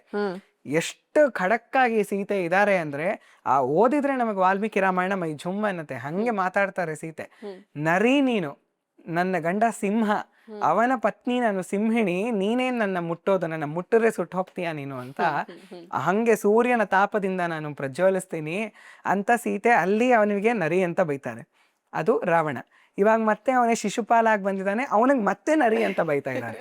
ನರಿಯ ಸಿಂಹದ ಪಾಲನ ನರಿ ಕೊಂಡೊಯ್ಯತ್ತೆ, ಹಂಗೆ ಆ ನರಿ ಶಿಶುಪಾಲ ನನ್ನನ್ನು ಕರ್ಕೊಂಡು ಹೋಗದೆ ಇರಲಿ, ನೀನೇ ಬಾ ಅಂತ. ಎರಡೂ ಕಡೆ ಸೇಮ್ ರಾವಣ ಶಿಶುಪಾಲ ಬಂದಿರೋದು, ಎರಡೂ ಕಡೆ ರುಕ್ಮಿಣಿ ಬೇಕು, ಮಹಾಲಕ್ಷ್ಮಿ ಬೇಕು ಅಂತ ಅನ್ಕೊಳ್ತಿರೋದು, ಎರಡೂ ಕಡೆ ನರಿ ಅಂತ ಬಯಸ್ಕೊಳ್ತಿರೋದು. ಈ ಥರ ಕಂಪ್ಯಾರಿಸನ್ ನಮಗೆ ರಾಮಾಯಣ ಮಹಾಭಾರತದಲ್ಲಿ ಸಿಗುತ್ತೆ. ಮತ್ತೆ ಇವಾಗ ರುಕ್ಮಿಣಿಯನ್ನ ಕಲ್ಯಾಣ ಮಾಡ್ಕೊಳ್ಬೇಕು ನೀನು, ಹೆಂಗೆ ಅದನ್ನು ಅವರೇ ಕೊಡ್ತಾರೆ. ನಾವು ಅನ್ಕೊಳ್ಬಾರ್ದು ಕೃಷ್ಣ ಏನಪ್ಪ ಅಪಹರಿಸ್ಕೊಂಡು ಬಂದ್ಬಿಟ್ಟ, ಹಿಂಗೆ ತಪ್ಪು ಮಾಡಿದ್ದಲ್ವಾ. ರುಕ್ಮಿಣಿದೇ ಪ್ಲಾನು, ಸಂಪೂರ್ಣ ಪ್ಲಾನೇ ಅವ್ರದ್ದು. ಕೃಷ್ಣ ಪಾಪ ಸುಮ್ಮನೆ ಮಾಡಿದ್ದಷ್ಟೇ, ಇನ್ನೋಸೆಂಟ್ ಅಂದ್ರೆ ಇನ್ನೋಸೆಂಟ್ ಕೃಷ್ಣ ಈ ಸಂದರ್ಭದಲ್ಲಿ, ಅವನದ್ದು ಏನೂ ಇಲ್ಲ, ಎಲ್ಲ ರುಕ್ಮಿಣಿನೇ ಹೇಳ್ಕೊಟ್ಟಿದ್ದು, ಹಿಂಗಾಗ್ಬೇಕು, ಹಿಂಗ್ ಮಾಡ್ಬೇಕು, ಈ ತರ ಮಾಡ್ಬೇಕು ಅಷ್ಟೇ. ಏನ್ ಬರೀತಾರೆ ಅವರು ಅಂದ್ರೆ, ಇವಾಗ ಮದ್ವೆ ಆಗೋದಿಕ್ ಮುಂಚೆ ನಮ್ದೊಂದು ಸಂಪ್ರದಾಯ ಇದೆ, ಗಿರಿಜಾ ಮಂದಿರಕ್ಕೆ ಹೋಗಿ ನಾವು ಗಿರಿಜಾದೇವಿಯನ್ನು ಪೂಜೆ ಮಾಡ್ತೀವಿ, ನೀನ್ ಅಲ್ಲಿಗೆ ಬಂದ್ಬಿಡು, ಅದು ಸ್ವಲ್ಪ ಊರಿಂದ ಆಚೆ ಇದೆ, ನಾನಿವಾಗ ಅಂತಃಪುರದಲ್ಲಿರುವಾಗ ಅರಮನೆಯ ಮಧ್ಯ ಭಾಗದಲ್ಲಿ ಇರ್ತೀನಿ, ಹೆಂಗ್ ಬರ್ಬೋದು ಅಂತ ನೀನ್ ಯೋಚನೆ ಮಾಡ್ತಿರ್ಬೋದು, ಅದನ್ನು ಬರೀತಾರ ಅವ್ರು. ಹಂಗೆ ಯೋಚನೆ ಮಾಡ್ತಿರ್ಬೋದು, ತಲೆ ಕೆಡ್ಸ್ಕೊಳ್ಬೇಡ, ನಾನು ಗಿರಿಜಾ ಮಂದಿರಕ್ಕೆ ಬರ್ತೀನಿ, ಅಲ್ಲಿಂದ ನಿನ್ನನ್ನು ಕರ್ಕೊಂಡು ಹೊಟ್ಟೋಗು ಅಂತ ರುಕ್ಮಿಣಿ ಹೇಳ್ತಾರೆ. ಆಯ್ತು ಅಂತ ಒಬ್ಬ ಬ್ರಾಹ್ಮಣನ ಕೈಲಿ ಆ ಪತ್ರವನ್ನ ಕೊಟ್ಟು ಕಳಿಸ್ತಾರೆ. ಆ ಬ್ರಾಹ್ಮಣ ಪಾಪ ಬೇಗ ಬೇಗ ಬೇಗ ಬಂದು ಕೃಷ್ಣನ ಹತ್ರ ಕೊಡಕ್ ಹೋಗ್ತಾರೆ. ಅವ್ರಿಗೆ ಮನ್ಸಲ್ಲಿ ಒಂದು ಭಯ, ಇವಾಗ ಇಬ್ಬರ ಮಧ್ಯ ಮೀಡಿಯೇಟರ್ ಆಗಿದ್ರೆ ಅವ್ರಿಗೆ ಯಾವಾಗ್ಲೂ ಸ್ವಲ್ಪ ಕಷ್ಟ, ಇಬ್ರಿಗೂ ಚೆನ್ನಾಗಾದ್ರೆ ಓಕೆ, ಚೆನ್ನಾಗ್ ಆಗಿಲ್ಲ ಅಂದ್ರೆ ನಾನ್ ಕಷ್ಟಕ್ಕೆ ಬಂದ್ಬಿಡ್ತೀನಿ ಅಂತ ಅವ್ರಿಗೊಂದ್ ಸ್ವಲ್ಪ ಭಯಾನೂ ಇರುತ್ತೆ. ಆದ್ರೆ ಕೃಷ್ಣ ಆ ಪತ್ರವನ್ನ ಓದಿದ ಕೂಡಲೇ ಹೋಗಿ ಕೈ ಹಿಡ್ಕೊಂಡ್ಬಿಡ್ತಾನೆ. ಕೃಷ್ಣ ಅವ್ರ ಕೈಯನ್ನು ಗಟ್ಟಿಯಾಗಿ ಹಿಡ್ಕೊಂಡ್ಬಿಡ್ತಾನೆ. ಪತ್ರ ತಂದುಕೊಟ್ಟವ್ರ ಕೈಯನ್ನೇ ಹಿಂಗೆ ಹಿಡ್ಕೊಂಡ್ರೆ ಪತ್ರ ಬರೆದವ್ರ ಕೈಯನ್ನು ಹೆಂಗೆ ಹಿಡ್ಕೊಳ್ಬೋದು. ಹಾಗೆ ಅವರ ಕೈಯನ್ನು ಹಿಡ್ಕೊಂಡು ಎಂತಹ ಶುಭ ಸೂಚನೆಯನ್ನು ತಗೊಂಡು ಬಂದಿದ್ದೀರಿ, ನನಗೂ ರುಕ್ಮಿಣಿಯನ್ನು ಮದುವೆ ಮಾಡ್ಕೊಳ್ಳೋದಕ್ಕೆ ಆಸೆ ಇರೋದು, ನಾನು ಅವಾಗಿಂದ ಅನ್ಕೊಳ್ತಾ ಇದ್ದೆ, ಆದರೆ ಈ ರುಕ್ಮಿ ಶಿಶುಪಾಲನ ಜೊತೆ ಮದುವೆ ಮಾಡಿಸ್ಬೇಕು ಅಂತ ತೀರ್ಮಾನ ಮಾಡಿಬಿಟ್ಟಿದ್ದ, ಇವಾಗ ನನಗೆ ಗೊತ್ತಾಯಿತು ಹೆಂಗೆ ಆಕೆಯನ್ನು ಕರ್ಕೊಂಡು ಬರೋದು ಅಂತ. ತಕ್ಷಣ ಒಂದೇ ರಾತ್ರಿಯಲ್ಲಿ ಆನರ್ತದಿಂದ ವಿದರ್ಭ ದೇಶದವರೆಗೂ ಪಟ್ಟಂತ ಕೃಷ್ಣ ಹೊಟ್ಟೋಗ್ತಾನೆ. ಹೆಂಗೆ ಇದು ಕೃಷ್ಣನ ವೇಗ ಹೆಂಗಿತ್ತು ಅಂತ ನಾವು ನೋಡ್ಬೇಕಾದ್ರೆ ಒಂದು ಕತೆ ಇದೆ ಅರ್ಜುನನ ಜೊತೆ. ಹಾಗೆ ಕೃಷ್ಣ ಅರ್ಜುನರು ಮಾತಾಡ್ತಿರ್ತಾರೆ. ಕೃಷ್ಣ ಹೇಳ್ತಾನೆ, ಯಾಕೆ ನಿನ್ನ ಬಾಣದ ವೇಗ ಕಡಿಮೆ ಆದಂಗೆ ಕಾಣಿಸ್ತಿದ್ಯಲ್ಲ ಇತ್ತೀಚೆಗೆ ಅಂತ ಕೃಷ್ಣ ಸುಮ್ಮನೆ ಚಿಡಾಯಿಸ್ತಾನೆ. ಅದಕ್ಕೆ ಅರ್ಜುನ, ನನ್ನ ಬಾಣದ ವೇಗ ಕಡಿಮೆ ಆಗಿದ್ಯಾ, ನನ್ನ ಬಾಣದ ವೇಗದ ಮುಂದೆ ಬೇರೆ ಯಾವ ವೇಗವೂ ಅದಕ್ಕೆ ಸರಿಸಮಾನ ಇಲ್ಲ, ಹಂಗೆ ಹೇಳ್ತಾನೆ. ಅದಕ್ಕೆ ನಾನೇನು ನಂಬೋದಿಲ್ಲ ಅಂತ ಕೃಷ್ಣ ಹೇಳ್ತಾನೆ ತಮಾಷೆಗೆ. ಅದಕ್ಕೆ ಅರ್ಜುನ ಏನು ಮಾಡ್ತಾನೆ, ಇದ್ದಿದ್ದ ಶಕ್ತಿ ಎಲ್ಲ ಹಾಕಿ ಮಂತ್ರದ ಆವಾಹನೆಯನ್ನು ಮಾಡಿ ಒಂದು ದೊಡ್ಡ ಬಾಣ ಅದನ್ನು ಹೂಡಿ ಬಿಟ್ಬಿಡ್ತಾನೆ. ಕೃಷ್ಣ ಮಾತಾಡ್ಸ್ಕೊಂಡು ನಿಂತ್ಕೊಳ್ಳೋದಿಕ್ ಶುರು ಮಾಡ್ತಾನೆ. ಹೆಂಗಿದ್ದಾರೆ ಮನೇಲೆಲ್ಲ, ಎಲ್ಲ ಆರಾಮ, ನಮ್ಮ ಅತ್ತೆ ಕುಂತಿ ಚೆನ್ನಾಗಿದ್ದಾರ, ಕೃಷ್ಣಂಗೆ ಅತ್ತೆ ಆಗ್ಬೇಕು, ಸೋದರತ್ತೆ, ವಸುದೇವನ ತಂಗಿ, ಹಂಗೆಲ್ಲ ಮಾತಾಡ್ಸ್ಕೊಂಡು ನಿಂತಿರ್ತಾನೆ. ಇವರು ಅರ್ಜುನ ಕೇಳ್ತಾನೆ, ಯಾಕೆ ಕೃಷ್ಣ ಹಿಂಗ್ ಮಾತಾಡ್ಸ್ತಾ ಇದೆಯಲ್ಲ ನಿನ್ನನ್ನ, ಹೋಗಿ ಬಾಣ ಎಲ್ಲಿದೆ ಅಂತ ನೋಡೋಣ ಬಾ ಅಂತ. ಇದು ಇನ್ನೊಂದ್ ಸ್ವಲ್ಪ ಹೊತ್ತಾಗ್ಲಿ ಅಂತ ಒಂದು 10 ನಿಮಿಷ ಮಾತಾಡ್ತಾರೆ. ಆಮೇಲೆ ರಥವನ್ನ ಎತ್ಕೊಂಡು ರಥ ಓಡಿಸೋದಿಕ್ ಶುರು ಮಾಡ್ತಾರೆ. ಅರ್ಜುನ ಯಾವ ಬಾಣವನ್ನ ಬಿಟ್ಟಿದ್ನೋ ಆ ಬಾಣದ ಮುಂದೆ ಕೃಷ್ಣನ ರಥ ಬಂದು, ನೋಡಿ ನಿನ್ ಬಾಣ ಬರ್ತಾ ಇದೆ ಅಂತ ಹೇಳ್ತಾರೆ. ಅಷ್ಟು ವೇಗದಿಂದ ಕೃಷ್ಣ ಹೋಗೋದು. 10 ನಿಮಿಷ ಆಗೋಗಿದೆ ಆ ಬಾಣವನ್ನ ಬಿಟ್ಟು. ಆ ಬಾಣ ಎಲ್ಲ ಕಡೆ ಸಂಚಾರ ಮಾಡ್ಕೊಂಡು ಬರೋದು, ಅಷ್ಟು ಶಕ್ತಿ ಹಾಕ್ಬಿಡ್ತಾನೆ ಅರ್ಜುನ. ಕೃಷ್ಣ ಓಡಿಸಿದ ರಥದ ವೇಗ ಹೆಂಗಿತ್ತು ಅಂದರೆ, ಹಾಗೆ ಬಂದು 10 ನಿಮಿಷ ಮುಂಚೆ ಬಿಟ್ಟಿದ್ದ ಬಾಣವನ್ನ ಕೂಡ ಹಿಂದಕ್ಕೆ ಹಾಕ್ಬಿಟ್ಟು ಅರ್ಜುನಂಗೆ ಅಲ್ಲಿ ತೋರಿಸ್ತಾನೆ. ಅಷ್ಟು ವೇಗದಿಂದ ಕೃಷ್ಣ ರಥವನ್ನು ಓಡಿಸ್ತಾನೆ. ಹಾಗೆ ಇವಾಗ ಹೋಗಿದ್ದಾನೆ ರುಕ್ಮಿಣಿಯನ್ನು ಕರ್ಕೊಂಡು ಬರೋದಕ್ಕೆ ವಿದರ್ಭ ದೇಶಕ್ಕೆ. ಅಲ್ಲಿ ಗಿರಿಜಾದೇವಿಯ ಪೂಜೆಯನ್ನು ಅವರು ಮಾಡಿ ಎಲ್ಲ ಅರ್ಪಣೆಯನ್ನು ಮಾಡಿ ಬರ್ತಾರೆ. ಎಲ್ಲ ನಿಂತಿರ್ತಾರೆ. ಎಲ್ಲರೂ ಕೂಡ ಆಕೆಯನ್ನು ಕೆಟ್ಟ ದೃಷ್ಟಿಯಿಂದ ನೋಡ್ತಿರ್ತಾರೆ, ನನಗೆ ಇವಳು ಬೇಕು ಅನ್ನೋ ಆಸೆಯಿಂದ. ಇವತ್ತು ಕೂಡ ಜಗತ್ತದೇ ಮಾಡ್ತಿರೋದು. ಲಕ್ಷ್ಮಿ ಬೇಕು, ಹಣ ಬೇಕು ಅಂತ ಯಾವ್ಯಾವ್ದೋ ದಾರಿಗಳನ್ನು ಹಿಡಿತಾ ಇದ್ದಾರೆ. ಆದರೆ ಎಲ್ಲಿಯವರೆಗೂ ಇವರೆಲ್ಲರೂ ರುಕ್ಮಿಣಿಯನ್ನು ನೋಡೋದಿಕ್ಕೆ ಸಾಧ್ಯ ಆಯಿತೋ ಅಲ್ಲಿಯವರೆಗೂ ಅಂಥ ದುಷ್ಟ ಜನರು ಹಣವನ್ನು ನೋಡ್ತಾರೆ. ಅದಾದಮೇಲೆ ಫಟ್ ಅಂತ ಹೋಗಲೇಬೇಕು. ಎಲ್ಲರೂ ಹಾಗೆ ನೋಡ್ತಾ ಇದ್ದಾರೆ. ರುಕ್ಮಿಣಿ ಕೃಷ್ಣನಿಗೋಸ್ಕರ ಕಾಯ್ತಾ ಇದ್ದಾರೆ. ಕಾಯ್ತಾ ಕಾಯ್ತಾ ಒಂದೇ ಒಂದು ಸತಿ ಹಿಂಗೆ ಎತ್ತುತ್ತಾರೆ ತಲೆನ. ಅಷ್ಟರಲ್ಲಿ ಕೃಷ್ಣ ಬಂದ್ಬಿಡ್ತಾನೆ. ಅವ್ರಿಗೆ ಅದಕ್ಕೆ ಮುಂಚೆ ಗಾಬರಿ ಆಗ್ಬಿಟ್ಟಿರುತ್ತೆ, ಬರ್ತಾನೋ ಕೃಷ್ಣ ಇಲ್ವೋ, ನನ್ನ ಆಮಂತ್ರಣ ಇಷ್ಟ ಆಯಿತೋ ಇಲ್ವೋ, ನನ್ನ ಕಂಡ್ರೆ ಇಷ್ಟ ಆಯಿತೋ ಇಲ್ವೋ, ನಾನು ಸತ್ತು ಹೋಗ್ತೀನಿ ಅಂತ ಅಂದ್ಕೊಂಡು ತೀರ್ಮಾನ ಮಾಡಿಬಿಟ್ಟಿರ್ತಾರೆ. ಆದರೆ ಇನ್ನೂ ಚಾನ್ಸ್ ಇದೆ ನನಗೆ, ಇನ್ನೂ ಸಮಯ ಆಗಿಲ್ಲ ಅಂತ ಅವರು ದೃಢತೆಯಿಂದ ತಮ್ಮ ಮನಸ್ಸಲ್ಲಿ ಆ ದೃಢ ನಿರ್ಧಾರವನ್ನು ಮಾಡಿಕೊಂಡು ನಿಂತಿರ್ತಾರೆ. ಅಷ್ಟರಲ್ಲಿ ಆ ಬ್ರಾಹ್ಮಣ ಬರೋದು ಕಾಣಿಸುತ್ತೆ ಅವರಿಗೆ. ಆತ ಖುಷಿ ಮುಖದಿಂದ ಬರ್ತಿರೋದು ನೋಡಿನೇ ಇವ್ರಿಗೆ ಗೊತ್ತಾಗೋಗತ್ತೆ ಕೆಲಸ ಆಗಿದೆ, ಎಲ್ಲ ಸರಿ ಇದೆ ಅಂತ.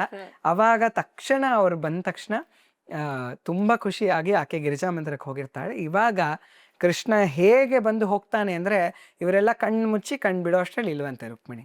ಹಾಗೆ ಕೃಷ್ಣ ಬಂದು ಕರ್ಕೊಂಡು ಹೊರಟೇ ಹೋಗಿದ್ದಾನೆ.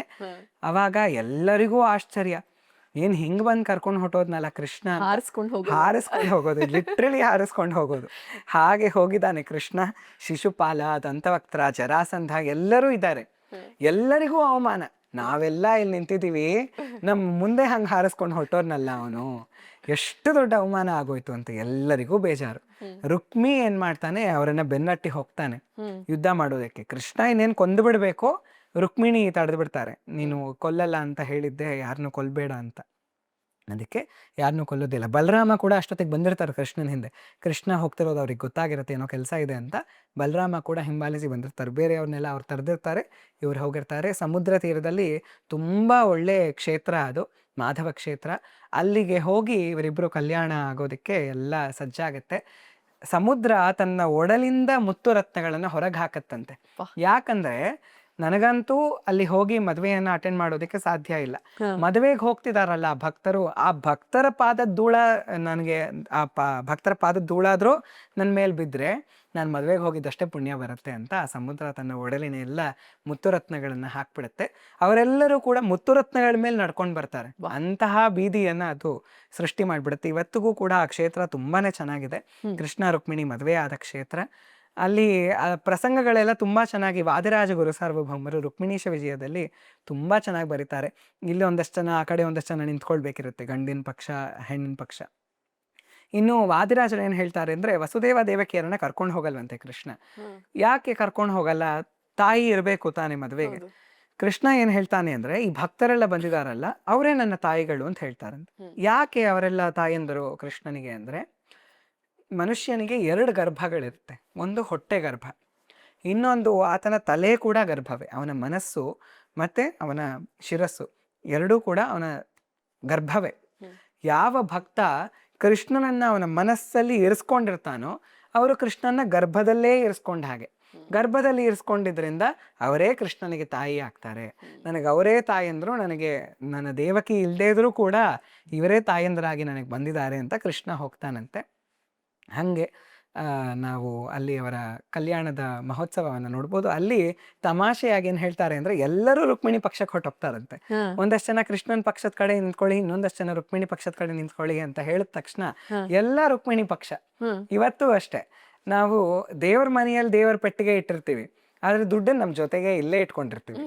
ಹಾಗಾಗಿ ಮಹಾಲಕ್ಷ್ಮಿಗೆ ಎಲ್ಲರೂ ಕೂಡ ಪ್ರಯಾರಿಟಿಯನ್ನ ಹೌದು ಹಾಕೊಡೋದು. ಆದ್ರೆ ಕೃಷ್ಣನ್ ಜೊತೆ ಯಾರು ಹೋಗೋದಕ್ಕೆ ತಯಾರಿಲ್ಲ. ಆದ್ರೆ ಆ ದುಡ್ಡನ್ನ ಯಾರು ಭಗವಂತನ ಸೇವೆಯಲ್ಲಿ ಅರ್ಪಣೆ ಮಾಡ್ತಾರೋ ಅದು ಕೃಷ್ಣನಿಗೆ ಅರ್ಪಣೆ ಆದ ಹಾಗೆ ಅಂತ ಕೃಷ್ಣ ಹೇಳ್ತಾನೆ. ಯಾವುದೇ ಪತಿವ್ರತ ಸ್ತ್ರೀ ಆದ್ರೂ ಕೂಡ ಬರೀ ನೀನ್ ಬಾಮ್ಮ ನಮ್ಮ ಮನೆಗೆ ಬಂದ್ಬಿಟ್ಟು ಹೋಗು ಅಂದ್ರೆ ಯಾರು ಬರೋದಿಲ್ಲ. ಗಂಡನ ಜೊತೆ ಬಾ ಅಂದ್ರೆ ಖಂಡಿತ ಬರ್ತಾರೆ, ಬಂದು ನಮ್ಮ ಪೂಜೆಯನ್ನ ಸ್ವೀಕರಿಸಿ ಹೋಗ್ತಾರೆ. ಅದೇ ತರ ಮಹಾಲಕ್ಷ್ಮಿ ಎಲ್ಲರಿಗಿಂತ ಜಾಸ್ತಿ ಪತಿವ್ರತೆ. ಬರೀ ಭಾಗ್ಯದ ಲಕ್ಷ್ಮೀ ಬಾರಮ್ಮ, ನೀನ್ ಒಬ್ಳೇ ಬರ್ಬೇಡ, ಏನಂತ ಹೇಳ್ತಾರೆ ಅವರು, ಪುರಂದರ ವಿಠಲನ ರಾಣಿ ನೀನ್ ಬಾಮ್ಮ ಅಂತ ಹೇಳ್ತಾರೆ. ಯಾಕೆ? ನೀನ್ ಒಬ್ಳೇ ಬಾ ಅಂದ್ರೆ ಬರೋದೇ ಇಲ್ಲ.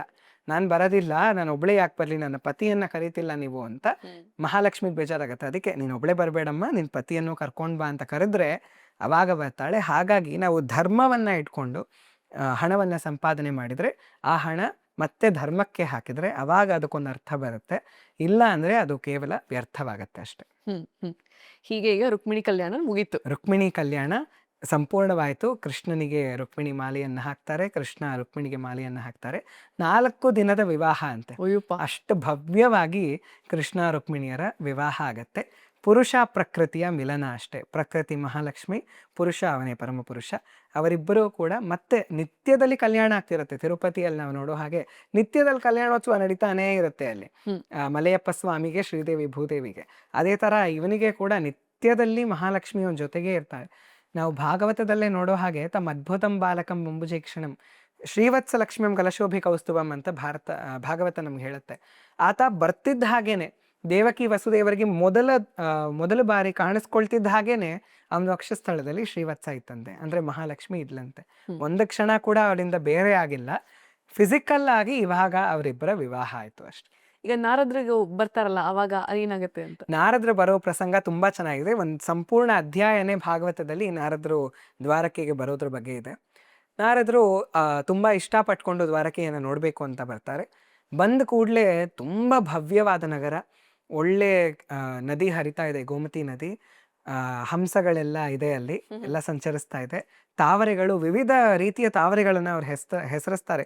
ಇಷ್ಟೆಲ್ಲ ತಾವರೆಗಳಿದೆ ಅಂತ. ತಾವರೆಗಳ ಅಷ್ಟು ವಿಧಗಳು ಅಲ್ಲೆಲ್ಲ ಇತ್ತಂತೆ. ಕೆರೆಗಳಲ್ಲಿ, ಸಣ್ಣ ಸಣ್ಣ ಕೆರೆಗಳಲ್ಲಿ ತಾವರೆಗಳನ್ನ ನೋಡ್ಕೊಂಡು ಹೋಗ್ತಾರೆ. ಹಂಗೆ ಒಂದು ಯಾವುದೋ ಅರಮನೆಗೆ ಮೊದಲು ಹೋಗ್ತಾರೆ. ಅಲ್ಲಿ ಹೋದ ಕೂಡಲೇ ಅದು ರುಕ್ಮಿಣಿ ದೇವಿಯ ಅರಮನೆ ಆಗಿರುತ್ತೆ. ಆ ರುಕ್ಮಿಣಿ ದೇವಿ ಅರಮನೆಗೆ ಹೋದ ಕೂಡಲೇ ಕೃಷ್ಣ ಅಲ್ಲಿ ಹಾಸಿಗೆ ಮೇಲೆ ಕೂತಿರ್ತಾನಂತೆ. ರುಕ್ಮಿಣಿ ದೇವಿ ಅವರಿಗೆ ಚಾಮರವನ್ನು ಬೀಸ್ತಾ ಇರ್ತಾರೆ. ಆ ಚಾಮರವನ್ನು ಬೀಸೋದು ನೋಡಿದ ನಾರದರು ಕೃಷ್ಣನಿಗೆ ಕೈ ಮುಗಿತಾರೆ. ಕೃಷ್ಣ ಯಾವ ಸೆಕೆಂಡ್ ನಾರದನನ್ನು ನೋಡ್ತಾರೋ ತಕ್ಷಣ ಓಡ್ ಹೋಗಿ ಅವರನ್ನು ಕರ್ಕೊಂಡು ಬಂದು ತಾನು ಕೂತಿದ್ದ ಜಾಗದಲ್ಲಿ ಅವರನ್ನು ಕೂಡಿಸಿ ಅವರ ಪಾದ ಸೇವೆಯನ್ನು ಮಾಡಿ ಅವರ ಪಾದ ತೊಳೆದು ಆ ನೀರನ್ನು ಸಂಪ್ರೋಕ್ಷಣೆ ಮಾಡ್ಕೊಳ್ತಾನಂತೆ ಕೃಷ್ಣ. ಅವನ ಪಾದದ ಧೂಳನ್ನ ಪಡ್ಕೊಳ್ಬೇಕು ಅಂತ ನಾವೆಲ್ಲ ಎಷ್ಟು ಆತುರದಿಂದ ಹಾತೊರಿತಾ ಇರ್ತೀವಿ. ಕೃಷ್ಣ ಅಂಥದ್ರಲ್ಲಿ ನಾರದರ ಪಾದದ ನೀರನ್ನ ಸಂಪ್ರೋಕ್ಷಣೆ ಮಾಡ್ಕೊಳ್ತಾನಂತೆ. ಅಷ್ಟರ ಮಟ್ಟಿಗೆ ಆತ ಜ್ಞಾನಿಗಳಿಗೆ, ಋಷಿಗಳಿಗೆ, ಬ್ರಾಹ್ಮಣರಿಗೆ ಕೃಷ್ಣ ಗೋಬ್ರಾಹ್ಮಣ ಹಿತಾಯಚ ಅಂತ ಆತ ನಡ್ಕೊಂಡಿದ್ದು ಹಾಗೆ. ಅದಾದ್ಮೇಲೆ ಎಲ್ಲ ಸೇವೆಗಳನ್ನು ಮಾಡ್ತಾನೆ. ಅಲ್ಲಿಂದ ಅವರು ಎರಡನೇ ಕಡೆ ಹೋಗ್ತಾರೆ. ಅಲ್ಲಿ ಹೋದ್ರೆ ಕೃಷ್ಣ ಪಗಡೆ ಆಡ್ತಾ ಕೂತಿರ್ತಾನಂತೆ. ಅಲ್ಲಿ ಮತ್ತೆ ನಾರದರನ್ನ ನೋಡಿ ಮತ್ತೆ ಕರೆದು ಮತ್ತೆ ಅವರ ಸೇವೆಯನ್ನ ಮಾಡಿ, ಯಾವಾಗ ಬಂದ್ರಿ, ಎಷ್ಟೊತ್ತಾಯ್ತು ಬಂದು, ನಿಮ್ದೆಲ್ಲ ಆಹಾರ ಆಯ್ತಾ, ಎಲ್ಲ ಆರಾಮಾಗಿದ್ಯಾ, ಎಲ್ಲ ಸೌಖ್ಯವಾ ಅಂತ ಮತ್ತೆ ಅಲ್ಲಿ ಕೇಳೋದು. ಮೂರನೇ ಕಡೆ ಹೋಗ್ತಾರಂತೆ. ಅಲ್ಲಿ ಮಕ್ಕಳ ಜೊತೆ ಲಾಲನೆ ಮಾಡ್ತಿರ್ತಾನಂತೆ ಕೃಷ್ಣ, ತನ್ನ ಮಕ್ಕಳನ್ನ ಕೂಡಿಸ್ಕೊಂಡು. ನಾಲ್ಕನೇ ಅರಮನೆಗೆ ಹೋಗ್ತಾರೆ. ಅಲ್ಲಿ ಯಜ್ಞವನ್ನ ಮಾಡ್ತಿರ್ತಾನೆ. ಇನ್ನೊಂದು ಕಡೆ ಬ್ರಾಹ್ಮಣರಿಗೆ ಊಟವನ್ನ ಹಾಕ್ತಿರ್ತಾನೆ. ಮತ್ತೊಂದು ಅರಮನೆಯಲ್ಲಿ ತಾನು ಪ್ರಸಾದವನ್ನ ತಿಂತಿರ್ತಾನೆ. ಇನ್ನೊಂದು ಕಡೆ ರಾಣಿಯ ಜೊತೆ ತಮಾಷೆಯನ್ನ ಮಾಡ್ತಿರ್ತಾನೆ. ಮತ್ತೊಂದು ಅರಮನೆಯಲ್ಲಿ ರಾಣಿಯ ಜೊತೆ ಕೂತು ಧಾರ್ಮಿಕ ಕಾರ್ಯವನ್ನ ಆತ ನಡೆಸ್ತಿರ್ತಾನೆ. ಇನ್ನೊಂದು ಕಡೆ ದೇವತೆಗಳಿಗೆ ಅಂತ ಯಜ್ಞವನ್ನ ಮಾಡ್ತಿರ್ತಾನೆ. ಮತ್ತೊಂದು ಕಡೆ ದೇವತೆಗಳಿಗೆ ಅಂತ ಹವಿಸ್ಸನ್ನ ಕೊಡ್ತಿರ್ತಾನೆ. ಇನ್ನೊಂದು ಕಡೆ ದೊಡ್ಡವರ ಎಲ್ಡರ್ಸ್ನ ಸೇವೆಯನ್ನ ಮಾಡ್ತಿರ್ತಾನೆ. ಮತ್ತೊಂದು ಕಡೆ ಹೋಗಿ ಸಾಮಾನ್ಯ ಜನರಿಗೆ ಏನೇನೆಲ್ಲ ಬೇಕೋ ಅದೆಲ್ಲ ನೋಡ್ಕೊಳ್ತಿರ್ತಾನೆ. ಇನ್ನೊಂದು ಅರಮನೆಯಲ್ಲಿ ಹೋಗಿ ನೋಡಿದ್ರೆ ಯುದ್ಧಕ್ಕೆ ತಯಾರಿ ಮಾಡ್ಕೊಳ್ತಿರ್ತಾನೆ. ಮತ್ತೊಂದು ಅರಮನೆಯಲ್ಲಿ ಹೋಗಿ ನೋಡಿದ್ರೆ ಶಾಂತಿ ಸಂಧಾನ ಮಾಡ್ತಿರ್ತಾನೆ. ಒಂದು ಅರಮನೆಯಲ್ಲಿ ಮಕ್ಕಳಿಗೆ ವಿವಾಹ ಮಾಡಿ ಕಳಿಸ್ತಿರ್ತಾನೆ. ಇನ್ನೊಂದು ಅರಮನೆಯಲ್ಲಿ ಬಲರಾಮನ ಜೊತೆ ಕೂತ್ಕೊಂಡು ಜನರ ಹಿತವನ್ನ ಹೇಗೆ ನೋಡ್ಕೊಳ್ಬಹುದು ಅಂತ ಯೋಚನೆ ಮಾಡ್ತಿರ್ತಾನೆ. ಇನ್ನೊಂದು ಕಡೆ ಹೋದ್ರೆ ನಗರಿಯಲ್ಲಿ ಎಕನಾಮಿಕ್ ಡೆವಲಪ್ಮೆಂಟ್ ಅನ್ನ ಅವ್ರು ನೋಡ್ಕೊಳ್ತಿರ್ತಾನೆ. ಅದೇ ಭಾಗವತದಲ್ಲಿದೆ. ಎಕನಾಮಿಕ್ ಡೆವಲಪ್ಮೆಂಟ್, ಅರ್ಥದ ಅಭಿವೃದ್ಧಿ ಮಾಡಬೇಕು ಅಂತ ಏನೇನ್ ಬೇಕಾದೆಲ್ಲ ಕಟ್ಟಿಸ್ಕೊಡ್ತಿರ್ತಾನೆ. ಮತ್ತೊಂದು ಕಡೆ ಗೂಢಾಚಾರಿಯ ತರ ಆತ ವೇಷವನ್ನ ಬದಲಿಸ್ಕೊಂಡು ಹೋಗಿ ಜನರೆಲ್ಲ ಏನು ಅನ್ಕೊಳ್ತಿದ್ದಾರೆ, ಏನೇನು ವಿಚಾರಗಳು ನಡೀತಿದೆ ಅಂತ ನೋಡ್ತಿರ್ತಾನೆ. ಒಂದೇ ಸಮಯದಲ್ಲಿ ಇದೆಲ್ಲ ಕಡೆ ಇದೆಲ್ಲ ಕೆಲಸಗಳನ್ನ ಕೃಷ್ಣ ಮಾಡ್ತಿರ್ತಾನೆ ಒಂದೇ ಸಮಯದಲ್ಲಿ. ಇನ್ನೂ ವಿವರಣೆ ಇದೆ ಭಾಗವತದಲ್ಲಿ ನಾರದರು ಏನೇನು ನೋಡಿದ್ರು ಅಂತ. ಅಷ್ಟು ಕೆಲಸವನ್ನ ಕೃಷ್ಣ ಮಾಡ್ತಿರ್ತಾನೆ. ಅವಾಗ ನಾರದರು ನಿಂತ್ಕೊಂಡು ನೋಡಿ, ಅಪ್ಪ ಏನಪ್ಪ ಇದು ಮಾಯೆ ಏನೇನದು ಕೃಷ್ಣ, ಒಂದೇ ಕ್ಷಣದಲ್ಲಿ ಎಲ್ಲ ಕಡೆ ಆವೃತವಾಗ್ಬಿಟ್ಟಿದ್ಯಲ್ಲೋ. ಅದಕ್ಕೆ ಕೃಷ್ಣನ ನಗರಿ ಅಂತ ಕರೆಯೋದು ದ್ವಾರಕೆಯನ್ನ. ಕಣ ಕಣದಲ್ಲೂ ಕೃಷ್ಣ ಇದ್ದಾನೆ. ವ್ಯಕ್ತವಾಗಿ ಅವ್ಯಕ್ತವಾಗಿ ಎರಡೂ ರೂಪದಿಂದ ಕೃಷ್ಣ ಇದ್ದಾನೆ. ಹಾಗಾಗಿ ಆತ ಸಂಪೂರ್ಣ ದ್ವಾರಕೆಯಲ್ಲಿ ಈ ಥರ ಇದ್ನಂತೆ. ನಾರದರಿಗೆ ತುಂಬಾ ಆಶ್ಚರ್ಯ ಆಗಿ, ನಿನ್ನ ಯೋಗ ಮಾಯೆ ಎಷ್ಟು ಚೆನ್ನಾಗಿದೆ ಅಂತ ಸಾಷ್ಟಾಂಗ ನಮಸ್ಕಾರವನ್ನ ಕೃಷ್ಣನಿಗೆ ಹಾಕಿ ಅವ್ರು ಮರಳಿ ಹೋಗ್ತಾರೆ. ಇದು ನಾರದರು ಬಂದ ಪ್ರಸಂಗ. ಈಗ ದ್ವಾರಕಾ ನಗರಿ ಬಗ್ಗೆ ಇಷ್ಟೆಲ್ಲ ಮಾತಾಡ್ತಿದ್ದೀವಿ. ಮಹಾಭಾರತದಲ್ಲಿ ಹಾಗೇನೆ ನಮ್ಮ ಭಾಗವತದಲ್ಲಿ ದ್ವಾರಕೆಯ ಪಾತ್ರ ಎಷ್ಟಿತ್ತು ಅಂತ. ಮಹಾಭಾರತದಲ್ಲಿ ನಾವು ಕೃಷ್ಣನ ಪಾತ್ರವನ್ನು ನೋಡೋಕೆ ಹೋದ್ರೆ ಶ್ರೀಮದ್ ಭಾಗವತದಲ್ಲಿ ಮಾತ್ರ ಕೃಷ್ಣನ ಬಾಲಲೀಲೆಗಳು ನಮಗೆ ಸಿಗೋದು. ಮಹಾಭಾರತದಲ್ಲಿ ಕೃಷ್ಣ ಯಾವ ಸಮಯದಲ್ಲಿ ಕಥೆಗೆ ಪ್ರಾಪರ್ ಆಗಿ ಎಂಟರ್ ಆಗೋದು ಅಂದ್ರೆ ದ್ರೌಪದಿ ಸ್ವಯಂವರದಲ್ಲಿ. ಅದುವರೆಗೂ ಕೃಷ್ಣನ ಪರಿಚಯ ಮಾಡ್ಕೊಟ್ಟೇ ಇರೋದಿಲ್ಲ ವೇದವ್ಯಾಸರು. ಆತ ಬಂದಿರೋದೇ ಇಲ್ಲ ಕಥೆಗೆ. ಆದ್ರೆ ಕೃಷ್ಣ, ನಾನು ಹೇಳ್ದಾಗೆ ಕುಂತಿಯ ಅಳಿಯ, ಹಾಗಾಗಿ ಸೋದರತೆ ಆಗಿರೋದ್ರಿಂದ ಕುಂತಿ ಗೊತ್ತು, ಪಾಂಡವರಿಗೆ ಗೊತ್ತು, ದ್ರೌಪದಿ ಗೊತ್ತು. ಅವ್ರು ಮಾತಾಡೋದ್ರಲ್ಲೇ ಗೊತ್ತಾಗತ್ತೆ ಮುಂಚೆಯಿಂದ ಗೊತ್ತಿತ್ತು ಅಂತ. ಆದ್ರೆ ಪ್ರಾಪರ್ ಆಗಿ ವ್ಯಾಸ ಮಹಾಭಾರತದಲ್ಲಿ ಕೃಷ್ಣ ಎಂಟರ್ ಆಗೋದು ದ್ರೌಪದಿ ಸ್ವಯಂವರದಲ್ಲಿ. ಅಷ್ಟ್ರಲ್ಲಾಗ್ಲೇ ಆತ ದ್ವಾರಕಾಧೀಶ ಆಗ್ಬಿಟ್ಟಿದ್ದ. ಯಾವಾಗೆಲ್ಲ ಮಹಾಭಾರತದಲ್ಲಿ ದ್ವಾರಕೆಯ ಬಗ್ಗೆ ವಿವರಣೆ ಕೊಡ್ಬೇಕಿತ್ತು, ಅವಾಗೆಲ್ಲಾಗ್ಲೂ ಕೂಡ ದ್ವಾರಕೆ ತುಂಬಾ ಸಮೃದ್ಧವಾದ ನಗರ ಅಂತ ಹೇಳೋರು. ಯಾಕಂದ್ರೆ ಬೇರೆ ನಗರಗಳಿಗಿಂತ ಹೆಚ್ಚು ಇದರಲ್ಲಿ ಇಲ್ಲಿ ಟ್ರೇಡ್ ನಡೀತಿತ್ತು. ಟ್ರೇಡ್ ನಡೀತಿದ್ದ ಕಾರಣದಿಂದ ಬೇರೆ ಕಡೆಯಿಂದ ಇಂಪೋರ್ಟೆಡ್ ಗೂಡ್ಸು ಎಲ್ಲ ಬರೋದು. ಹಾಗಾಗಿ ತುಂಬಾ ಚೆನ್ನಾಗಿ ಆ ಅಭಿವೃದ್ಧಿಯನ್ನ ದ್ವಾರಕೆ ಕಂಡಿತ್ತು. ಅದನ್ನ ಮಹಾಭಾರತ ಕೂಡ ಹಲವಾರು ಕಡೆಗಳಲ್ಲಿ ಹೇಳುತ್ತೆ. ಯುಧಿಷ್ಠಿರ ರಾಜಸೂಯ ಯಜ್ಞವನ್ನ ಮಾಡ್ಬೇಕಾಗಿದ್ರು ಕೂಡ ದ್ವಾರಕೆಯಿಂದ ಏನೆಲ್ಲ ತಗೊಂಡು ಬಂದಿದ್ರು ಅದೆಲ್ಲ ವಿವರಣೆಯನ್ನ ಕೊಡ್ತಾರೆ. ಹಾಗಾಗಿ ದ್ವಾರಕಾ ತುಂಬಾ ಸಮೃದ್ಧ. ಇವಾಗ್ಲೂ ಅಷ್ಟೇ, ಅವಾಗ್ಲೂ ಅಷ್ಟೇ. ದ್ವಾರಕಾ, ಗುಜರಾತ್ ಅಂದ್ರೆ ತುಂಬಾ ಸಮೃದ್ಧಿಯಿಂದ ಇದ್ದಂತಹ ಜಾಗ. ನಾವು ದ್ರೌಪದಿ ವಸ್ತ್ರಾಪಹರಣ ಸಮಯದಲ್ಲಿ ಕೂಡ ನೋಡುವಾಗ ಕೃಷ್ಣ ಅವಾಗ ದ್ವಾರಕೆಯಲ್ಲಿರ್ತಾನೆ. ದ್ವಾರಕೆಗೋಸ್ಕರ ಯುದ್ಧ ಮಾಡ್ತಿರ್ತಾನೆ. ಶಾಲ್ವ ಅಂತ ಒಬ್ಬ ರಾಜ, ಅವನು ಯುದ್ಧ ಸಾರಿರ್ತಾನೆ ಕೃಷ್ಣನ ವಿರುದ್ಧ. ಆತ ಯುದ್ಧ ಮಾಡ್ತಾ ಅಲ್ಲಿ ನಿರತನಾಗಿರ್ತಾನೆ. ಹಾಗಾಗಿ ಇಷ್ಟರಲ್ಲಿ ಇವೆಲ್ಲ ನಡೆದು ಹೋಗಿರುತ್ತೆ. ಕೃಷ್ಣ ಆದರೂ ಕೂಡ ಅಕ್ಷಯಾಂಬರವನ್ನ ದ್ರೌಪದಿಗೆ ಕೊಟ್ಟು ಆಕೆಯ ವಸ್ತ್ರಾಪಹರಣ ಆಗೋದಕ್ಕೆ ಬಿಡೋದಿಲ್ಲ. ಅದರ ಪ್ರಯತ್ನವನ್ನ ಮಾಡ್ತಾರೆ, ಆದರೆ ಕೃಷ್ಣ ಆಕೆಯನ್ನ ಕಾಪಾಡ್ತಾನೆ. ಅವಾಗ್ಲೂ ಕೂಡ ಕೃಷ್ಣ ದ್ವಾರಕೆಯಲ್ಲಿದ್ದ. ಅದು ಮಹಾಭಾರತದ್ದು. ಮತ್ತೆ ಸಂಪೂರ್ಣವಾಗಿ ದ್ವಾರಕೆಯ ಅಂತ್ಯ ಹೇಗಾಯ್ತು ಅನ್ನೋದು ಮಹಾಭಾರತದ ಮೌಸಲ ಪರ್ವದಲ್ಲಿ ಬರುತ್ತೆ. ಮೂಸಲ ಅಂದ್ರೆ ಒನಕೆ. ದ್ವಾರಕೆ ಮುಳುಗ್ ಹೋಗೋದಕ್ಕೆ ಅದು ಕೂಡ ಒಂದು ಮೇಜರ್ ಕಾರಣ. ಅದನ್ನ ಮುಂದೆ ನೋಡೋಣ. ಆ ಮೌಸಲ ಪರ್ವದಲ್ಲಿ ಸಂಪೂರ್ಣವಾಗಿ ದ್ವಾರಕೆ ಬಗ್ಗೆನೆ ಮಹಾಭಾರತ ವಿವರಣೆಯನ್ನು ಕೊಡೋದು. ಇನ್ನು ಭಾಗವತದಲ್ಲಿ ಕೂಡ ಇನ್ನೂ ಡೀಟೇಲ್ ಡಿಸ್ಕ್ರಿಪ್ಷನ್ಸ್ ಇದೆ. ಒಂದಷ್ಟು ನಿಮಗೆ ಮಹಾಭಾರತದಲ್ಲಿ ಚೇಂಜಸ್ ಕಾಣಿಸುತ್ತೆ, ಭಾಗವತದಲ್ಲಿ ಇನ್ನೊಂದು ಸ್ವಲ್ಪ ಚೇಂಜಸ್ ಕಾಣಿಸುತ್ತೆ. ಒಂದೊಂದಷ್ಟು ವಿಷಯಗಳನ್ನ ಇಲ್ಲಿ ಬೇರೆ ತರ ಹೇಳಿರ್ತಾರೆ, ಅಲ್ಲಿ ಬೇರೆ ತರ ಹೇಳಿರ್ತಾರೆ.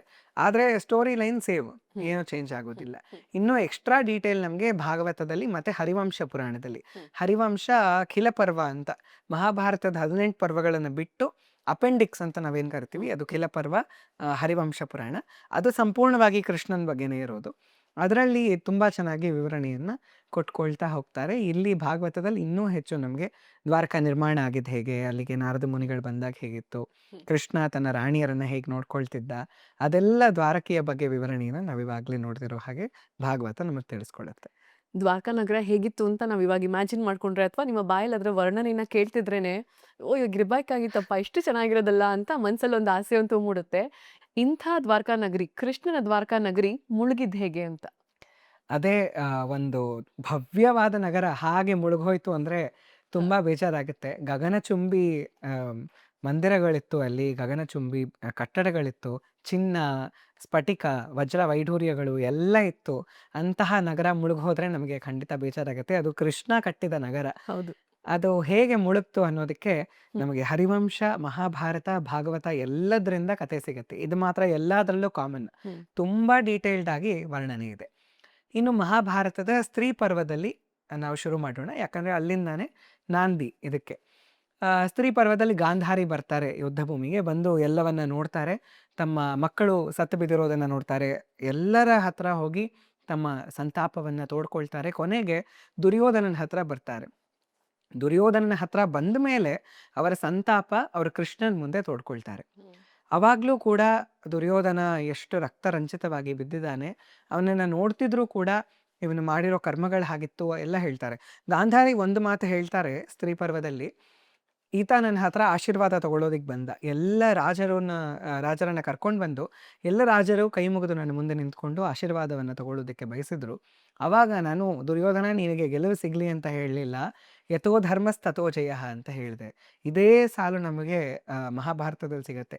ಗಾಂಧಾರಿ ಅಂತ ತಾಯಿ, ಆಕೆ ನನ್ನ ಮಗ ಅನ್ನೋ ಕಾರಣಕ್ಕೆ ಅವನು ಗೆಲ್ಲಿ ಅಂತ ಆಸೆ ಇಟ್ಕೊಳ್ಳಿಲ್ಲ. ಆಕೆ ಗೊತ್ತಿತ್ತು ಈತ ಅಧರ್ಮವನ್ನ ಅನುಸರಿಸ್ತಾ ಇದ್ದಾನೆ, ಅವರ ಕಡೆ ಧರ್ಮ ಇರೋದು, ಇವರ ಕಡೆ ನಾರಾಯಣಿಯ ಸೈನ್ಯ ಇರ್ಬೋದು, ಅವ್ರ ಕಡೆ ನಾರಾಯಣನೇ ಇದ್ದಾನೆ. ಹಾಗಾಗಿ ಎಲ್ಲಿ ನಾರಾಯಣ ಇದ್ದಾನೋ ಧರ್ಮನೂ ಅಲ್ಲೇ ಇರುತ್ತೆ. ಹಾಗಾಗಿ ಇವರಿಗೆ ವಿಜಯ ಆಗೋದಿಲ್ಲ, ನಾನು ವಿಜಯ ಆಗಲಿ ಅಂತ ಆಶೀರ್ವಾದ ಕೂಡ ಮಾಡೋದಿಲ್ಲ. ಇವೆಲ್ಲ ಹೇಳ್ತಾರೆ, ಎಲ್ಲ ಚೆನ್ನಾಗಿರುತ್ತೆ. ಅದುವರೆಗೂ ಕೃಷ್ಣನನ್ನ ಹೃಷಿಕೇಶ, ಜನಾರ್ದನ, ಮಾಧವ ಎಲ್ಲ ಹೆಸರುಗಳಿಂದ ಕರೀತಾ ಅವರು ಸಂಬೋಧನೆ ಮಾಡ್ತಾ ಅವನ ಹತ್ರನೇ ದುಃಖ ತೋಡ್ಕೊಳ್ತಿರ್ತಾರೆ. ಒಂದು ಸೆಕೆಂಡ್ಗೆ ತಾಯಿ ಕರಳು ಚೆಳ್ಳನ್ನತ್ತಲ್ಲ, ಅವಾಗ ಆಕೆಗೆ ಅನ್ಸತ್ತೆ, ಕೃಷ್ಣ ನೀನು ಮನಸ್ಸು ಮಾಡಿದಿದ್ರೆ ಇದೆಲ್ಲ ನೀನು ತಡಿಬೋದಿತ್ತು, ಆದರೆ ನೀನು ಬೇಕು ಅಂತ ಸುಮ್ಮನೆ ನಿಂತ್ಕೊಂಡು ಇದೆಲ್ಲವನ್ನ ನೋಡ್ತಾ ನಿಂತುಬಿಟ್ಟೆ. ನನ್ನ ಮಕ್ಕಳು ಸಾಯೋದಕ್ಕೆ ನೀನು ಕಾರಣನೇ, ನೀನೇ ಅದಕ್ಕೆ ಮೂಲ ಕಾರಣ, ನೀನು ತಡಿಬಹುದಿತ್ತು ಅಂತ ಅಂದ್ಕೊಂಡು ಅವ್ರೇನು ಮಾಡಿಬಿಡ್ತಾರೆ ಅಂದರೆ, ನನ್ನ ಮಕ್ಕಳು ಹೇಗೆ ಸತ್ರೋ ಅದೇ ಥರ ನಿನ್ನ ಮಕ್ಕಳು ನಿನ್ನ ಕಣ್ಣು ಮುಂದೆ ಸಾಯ್ತಾರೆ. ನಿನ್ನ ಇಡೀ ವಂಶ ಅವರವರೇ ಹೊಡೆದಾಡ್ಕೊಂಡು ಅವರವರೇ ಕಿತ್ತಾಡ್ಕೊಂಡು ಒಬ್ಬರನ್ನೊಬ್ಬರು ಸಾಯಿಸ್ಕೊಂಡು ಸತ್ತು ಹೋಗ್ತಾರೆ. ನೀನು ಕಾಡಲ್ಲಿ ಒಂದು ದುರ್ಮರಣವನ್ನ ಹೊಂದುತ್ತೀಯಾ ಅಂತ ಶಾಪ ಕೊಟ್ಬಿಡ್ತಾರೆ. ಕೃಷ್ಣ ನಗ್ತಾನೆ ಅವಾಗ. ಒಂದು ನಗುವನ್ನ ಇಟ್ಕೊಳ್ತಾನೆ. ಕೃಷ್ಣ ಸ್ಮೈಲ್ ಮಾಡ್ತಾನೆ. ಯಾರೇ ಆಗ್ಲಿ, ಅಂತಹ ರಾಜಾಧಿರಾಜ ಅವನು. ಬೇರೆ ರಾಜರಾಗಿದ್ದರೆ ಯಾರಾದರೂ ಶಾಪ ಕೊಟ್ರೆ ತಿರುಗಿ ಒಂದೆರಡು ಮಾತುಗಳು ಹೇಳಿರೋರು, ಶಿಕ್ಷೆ ಕೊಡ್ಸಿರೋರು, ಏನೋ ಒಂದು ಶಿಕ್ಷೆ ಅಲ್ಲದೇ ಇದ್ರೂ ತಮ್ಮ ಮಾತುಗಳ ಮೂಲಕ ಆದರೂ ಅವರಿಗೆ ಮತ್ತೆ ಅದನ್ನು ತಿರುಗಿಸಿ ಕೊಟ್ಟಿರೋರು. ಕೃಷ್ಣ ಸ್ಮೈಲ್ ಮಾಡ್ತಾನೆ. ಆತ ಭಗವದ್ಗೀತೆಯಲ್ಲಿ ಹೇಳ್ತಾನಲ್ಲ, ಯೋಗಸ್ಥ ಕುರುಕರ್ಮಾಣಿ ಸಂಗಂ ತ್ಯಕ್ತ್ವಾ ಧನಂಜಯ. ಆ ಯೋಗಸ್ಥ ಬುದ್ಧಿಯನ್ನ ಕೃಷ್ಣ ಬದುಕಿ ತೋರಿಸಿದ್ದಾನೆ. ಭಗವದ್ಗೀತೆಯಲ್ಲಿ ಬರೀ ಹೇಳಿದ್ದು ಮಾತ್ರ ಅಲ್ಲ, ಆತ ಅದನ್ನ ಬದುಕಿ ಕೂಡ ತೋರಿಸಿದ್ದಾನೆ. ಭಗವದ್ಗೀತೆಯ ಕೊನೆಯ ಶ್ಲೋಕದಲ್ಲಿ ಸಂಜಯ ಹೇಳ್ತಾರಲ್ಲ, ಯತ್ರ ಯೋಗೇಶ್ವರ ಕೃಷ್ಣೋ ಯತ್ರ ಪಾರ್ಥೋ ಧನುರ್ಧರಃ ತತ್ರ ಶ್ರೀರ್ ವಿಜಯೋ ಭೂತಿರ್ದ್ರವಾಣಿ ಧರ್ಮಧರ್ಮಮ. ಯಾವ ಪಕ್ಷದಲ್ಲಿ ಯೋಗೇಶ್ವರನಾದ ಕೃಷ್ಣನಿದ್ದಾನೋ, ಯಾವ ಪಕ್ಷದಲ್ಲಿ ಅತ್ಯುನ್ನತ ಧನುರ್ಧಾರಿಯಾದ ಅರ್ಜುನ ಇದ್ದಾನೋ, ಅವರ ಪಕ್ಷದಲ್ಲೇ ಶ್ರೀ, ಯಶಸ್ಸು, ಕೀರ್ತಿ, ನ್ಯಾಯ, ನೀತಿ, ಧರ್ಮ ಎಲ್ಲ ನಿಲ್ಲಿಸಿರುತ್ತೆ ಅಂತ. ಅಲ್ಲೇ ನಮಗೆ ಗೊತ್ತಾಗೋ ಹಾಗೆ ಕೃಷ್ಣ ಯೋಗೇಶ್ವರ, ಯೋಗಿಗಳಿಗೆಲ್ಲ ಈಶ್ವರ ಆತ. ಎಷ್ಟು ಯೋಗ ಸ್ಥಿತಿಯನ್ನ ಆತ ಕಾಪಾಡ್ಕೊಂಡಿದ್ದಾನೆ ಅಂದರೆ, ಇವಾಗ ಆಲ್ರೆಡಿ ತುಂಬ ಜನಗಳು ಸತ್ತಾಗೋಗಿದೆ, ಆದರೂ ಕೂಡ ಆತ ಒಂದು ಚೂರು ಕೂಡ ವಿಚಲಿತನಾಗಿಲ್ಲ. ತನ್ನದೇ ಸೈನ್ಯ ಸತ್ತು ಹೋಗಿದೆ, ನಾರಾಯಣಿ ಸೈನ್ಯ ಎಲ್ಲರ ವಿಧ್ವಂಸ ಆಗೋಗಿದೆ, ಕೃಷ್ಣ ಒಂಚೂರು ವಿಚಲಿತನಾಗಿಲ್ಲ. ಇವಾಗ ಆತನ ಮರಣವನ್ನು ಕುರಿತು ಒಂದು ಶಾಪ ಸಿಕ್ಬಿಟ್ಟಿದೆ. ಯಾವುದೇ ಕ್ಷತ್ರಿಯನಿಗೂ ಅಷ್ಟೇ, ಯುದ್ಧದಲ್ಲಿ ಸತ್ತರೆ ಅದು ವೀರಮರಣ, ವೀರಸ್ವರ್ಗ ಸಿಗತ್ತೆ. ವೀರಸ್ವರ್ಗ ಎರಡನೇ ಮಾತು, ಆದರೆ ಸಾವು ಎಂತಹ ವೀರಮರಣ ಅದು. ದುರ್ಯೋಧನನಿಗೂ ಕೂಡ ವೀರಮರಣ ಸಿಕ್ತು. ಕೃಷ್ಣನಿಗೆ ಅವರು ನೀನು ಕಾಡಲ್ಲಿ ಸಾಯಿ ನೀನು ಅಂತ ಶಾಪ ಕೊಟ್ಬಿಟ್ರಲ್ಲ, ಆದರೂ ಕೃಷ್ಣ ಯೋಗಸ್ಥನಾಗಿ ಒಂದು ಚೂರು ವಿಚಲಿತನಾಗದೆ ಒಂದು ಸ್ಮೈಲನ್ನು ಇಟ್ಕೊಂಡು ಹೇಳ್ತಾನೆ, ಅಮ್ಮ ಹಾಗೆ ಆಗೋದಕ್ಕೆ ನಿಶ್ಚಿತವಾಗಿರೋದು. ನಾನು ನಿಶ್ಚಯ ಮಾಡಿದ್ರೇ ಯಾದವರ ಕುಲ ವಿಧ್ವಂಸ ಆಗೋದು. ನಾನು ನಿಶ್ಚಯ ಮಾಡಿಲ್ಲ ಅಂದರೆ ಆಗೋದೇ ಇಲ್ಲ. ನಾನು ಹಾಗೆ ಆಗಬೇಕು ಅಂತ ನಿಶ್ಚಯ ಮಾಡಿದ್ದೀನಿ, ನೀನು ಅದರ ನಿಮಿತ್ತವಾಗಿ ಹೇಳ್ತಾ ಇದೀಯಾ ಅಷ್ಟೇ ಅಂತ ಕೃಷ್ಣ ನಗ್ನಗ್ತಾ ಹೇಳ್ತಾನೆ. ಆದರೆ ಆತ ಮತ್ತೆ ಕೇಳ್ತಾನೆ, ತಾಯಿ ನೀನು ಕೂಡ ಅವರನ್ನು ತಡಿಬಹುದಿತ್ತಲ್ಲ, ನೀನು ಯಾಕೆ ತಡಿಲಿಲ್ಲ ಅಂತ. ನಿನ್ನ ಮಕ್ಕಳು ಚಿಕ್ಕವರಾಗಿದ್ದಾಗ ದುರ್ಯೋಧನ ಭೀಮನಿಗೆ 2 ಬಾರಿ ವಿಷ ಕೊಡ್ತಾನೆ, 2 ಬಾರಿ ಸಾಯಿಸೋದಕ್ಕೆ ಪ್ರಯತ್ನ ಮಾಡ್ತಾನೆ. ಇನ್ನು ವಾರಣಾವರ್ತದಲ್ಲಿ ಅರಗಿನ ಮನೆಯನ್ನು ಕಟ್ಟಿ 5 ಜನರನ್ನ ತಾಯಿಯ ಜೊತೆ ಸುಟ್ಟು ಬೂದಿ ಮಾಡಬೇಕು ಅಂತ ನಿಶ್ಚಯಿಸ್ತಾನೆ. ಕರ್ಣನ ಜೊತೆ ಸೇರ್ಕೊಳ್ತಾನೆ. ಕರ್ಣ ಎಲ್ಲದಕ್ಕೂ ಮಾಡು ಮಾಡು ಮಾಡು. ಯಾರು ಶಕುನಿ ಕೂಡ ಹೇಳ್ತಾರೆ ನೀನು ಮಾಡಬಾರ್ದು, ನಿಲ್ಲಿಸು ಅದನ್ನು. ಇವಾಗ ನಾವು ಸೀರಿಯಲಲ್ಲಿ ನೋಡ್ತೀವಲ್ಲ, ಶಕುನಿನೇ ಎಲ್ಲದಕ್ಕೂ ಕಾರಣ. ಮಹಾಭಾರತದಲ್ಲಿ ಹಾಗಿಲ್ಲ. ಶಕುನಿ ಕೇವಲ ಅವನ ಜೊತೆ ಪಗಡೆ ಆಡೋದಕ್ಕೆ ಮಾತ್ರ, ಅದರಲ್ಲಿ ಮಾತ್ರ ಆತನ ಇಂಪಾರ್ಟೆನ್ಸ್ ಹೊರತು ಇನ್ನು ಮಿಕ್ಕಿದ್ದೆಲ್ಲ ದುರ್ಯೋಧನನ ಅಹಂಕಾರದಿಂದಾನೇ ಆಗಿದ್ದು. ಆ ದುರ್ಯೋಧನನ ಅಹಂಕಾರವನ್ನ ನೀನು ಬೇರೆ ಸಮೇತ ಕಿತ್ತಾಕ್ಬಹುದಿತ್ತಲ್ಲ ತಾಯಿ, ಚಿಕ್ಕ ವಯಸ್ಸಿಂದಾನೇ ಆತನನ್ನು ಸರಿ ಮಾಡಬಹುದಿತ್ತಲ್ಲ. ಇದು ಗಾಂಧಾರಿಗೆ ಮಾತ್ರ ಹೇಳ್ತಿರೋದಲ್ಲ, ಯಾರ್ಯಾರೆಲ್ಲ ಓದ್ತಿದಾರೋ ಅವ್ರಿಗೆಲ್ಲ ಹೇಳ್ತಿರೋದು. ಚಿಕ್ಕ ವಯಸ್ಸಿಂದ ನಾವು ಸರಿ ಮಾಡಿದರೆ ಹೇಗೆ ಬೆಳೆಸ್ತೀವಿ ಹಾಗೆ ಆ ಮರ ಬೆಳ್ಕೊಂಡು ಹೋಗುತ್ತೆ. ನಾವು ಬೇವಿನ ಮರ ಹಾಕ್ಬಿಟ್ಟು ಮಾವಿನ ಫಲವನ್ನು ಎಕ್ಸ್ಪೆಕ್ಟ್ ಮಾಡೋದಕ್ಕಾಗಲ್ಲ ಅಂತ ಕೃಷ್ಣ ಪಾಠವನ್ನು ಗಾಂಧಾರಿಗೆ ಕಲಿಸ್ಕೊಡ್ತಾನೆ. ಆಕೆಗೆ ತುಂಬ ಬೇಜಾರಾಗತ್ತೆ, ಇದೇನು ಅಂದ್ಬಿಟ್ಟೆ ನಾನು ಅಂತ. ಆದರೆ ಕೃಷ್ಣನೇ ಹೇಳ್ದ ಹಾಗೆ ನಿಮಿತ್ತ ಅಷ್ಟೆ. ಅರ್ಜುನನಿಗೂ ಹೇಳ್ತಾನೆ ಆತ, ನಿಮಿತ್ತ ಮಾತ್ರಂ ಭವ ಸವ್ಯಸಾಚಿ. ನೀನು ಸವ್ಯಸಾಚಿ ಅಂದರೆ 2 ಕೈಗಳಲ್ಲಿ ಬಾಣಗಳನ್ನು ಬಿಡೋ ವಿದ್ಯೆ ಇರುತ್ತೆ ಅರ್ಜುನನಿಗೆ. ಸವ್ಯಸಾಚಿಯಾದ ನೀನು ನನ್ನ ನಿಮಿತ್ತ ಅಷ್ಟೆ.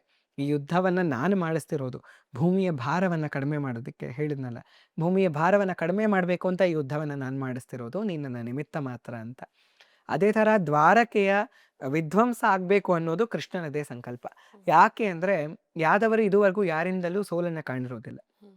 17 ಬಾರಿ ಜರಾಸಂಧ ಆಕ್ರಮಣ ಮಾಡ್ತಾನೆ, ಆದರೂ ಕೂಡ ಅವರು 1 ಬಾರಿಯೂ ಸೋತಿರೋದಿಲ್ಲ ಯಾದವರು. ಪ್ರತಿ ಬಾರಿ ಜರಾಸಂಧನಿಗೆ ಪಾಠ ಕಳಿಸ್ಬಿಟ್ಟು ವಾಪಸ್ ಕಳಿಸ್ಬಿಟ್ಟಿರ್ತಾರೆ. ಹಾಗಾಗಿ ಅವರು ಎಷ್ಟು ಅಹಂಕಾರದಿಂದ ಮೆರಿತಾ ಇದ್ರು ಅಂದರೆ, ನಮ್ಮನ್ನು ಯಾರೂ ಸೋಲಿಸೋರಿಲ್ಲ ಅಂತ ಯಾದವರು ತುಂಬ ಅಹಂಕಾರದಿಂದ ಮೆರಿತಾ ಇದ್ರು. ಆ ಅಹಂಕಾರವನ್ನು ಮಟ್ಟ ಹಾಕಬೇಕು, ಭೂಮಿಯ ಭಾರವನ್ನು ಕಡಿಮೆ ಮಾಡಬೇಕು, ಹಾಗಾಗಿ ದ್ವಾರಕ್ಕೆ ಮುಳುಗಬೇಕು ಅನ್ನೋದು ನನ್ನ ಸಂಕಲ್ಪ ಅಂತ. ಮಹಾಭಾರತದಲ್ಲಿ ಗಾಂಧಾರಿ ಶಾಪ ಕೊಡೋದಿಲ್ಲ ದ್ವಾರಕ್ಕೆ ಮುಳುಗ್ ಹೋಗ್ಲಿ ಅಂತ, ಕೃಷ್ಣನೇ ಆತನ ಸಂಕಲ್ಪದಿಂದ ಮುಳುಗಿಸೋದು ಅದನ್ನು. ನಾನು ಹೋದ್ಮೇಲೆ ನನ್ನ ನಗರಿ ಇರಬಾರ್ದು, ಸಮುದ್ರದಿಂದ ಬಂತು ಸಮುದ್ರಕ್ಕೆ ವಾಪಸ್ ಹೊರಟೋಗ್ಲಿ, ಸಮುದ್ರದಿಂದ ಏನು ಬಂದಿದೆ ಅದು ಮತ್ತೆ ಸಮುದ್ರ ರಾಜನನ್ನೇ ಸೇರ್ಕೊಳ್ಳಿ ಅನ್ನೋದು ಕೃಷ್ಣನದ್ದೇ ಸಂಕಲ್ಪ.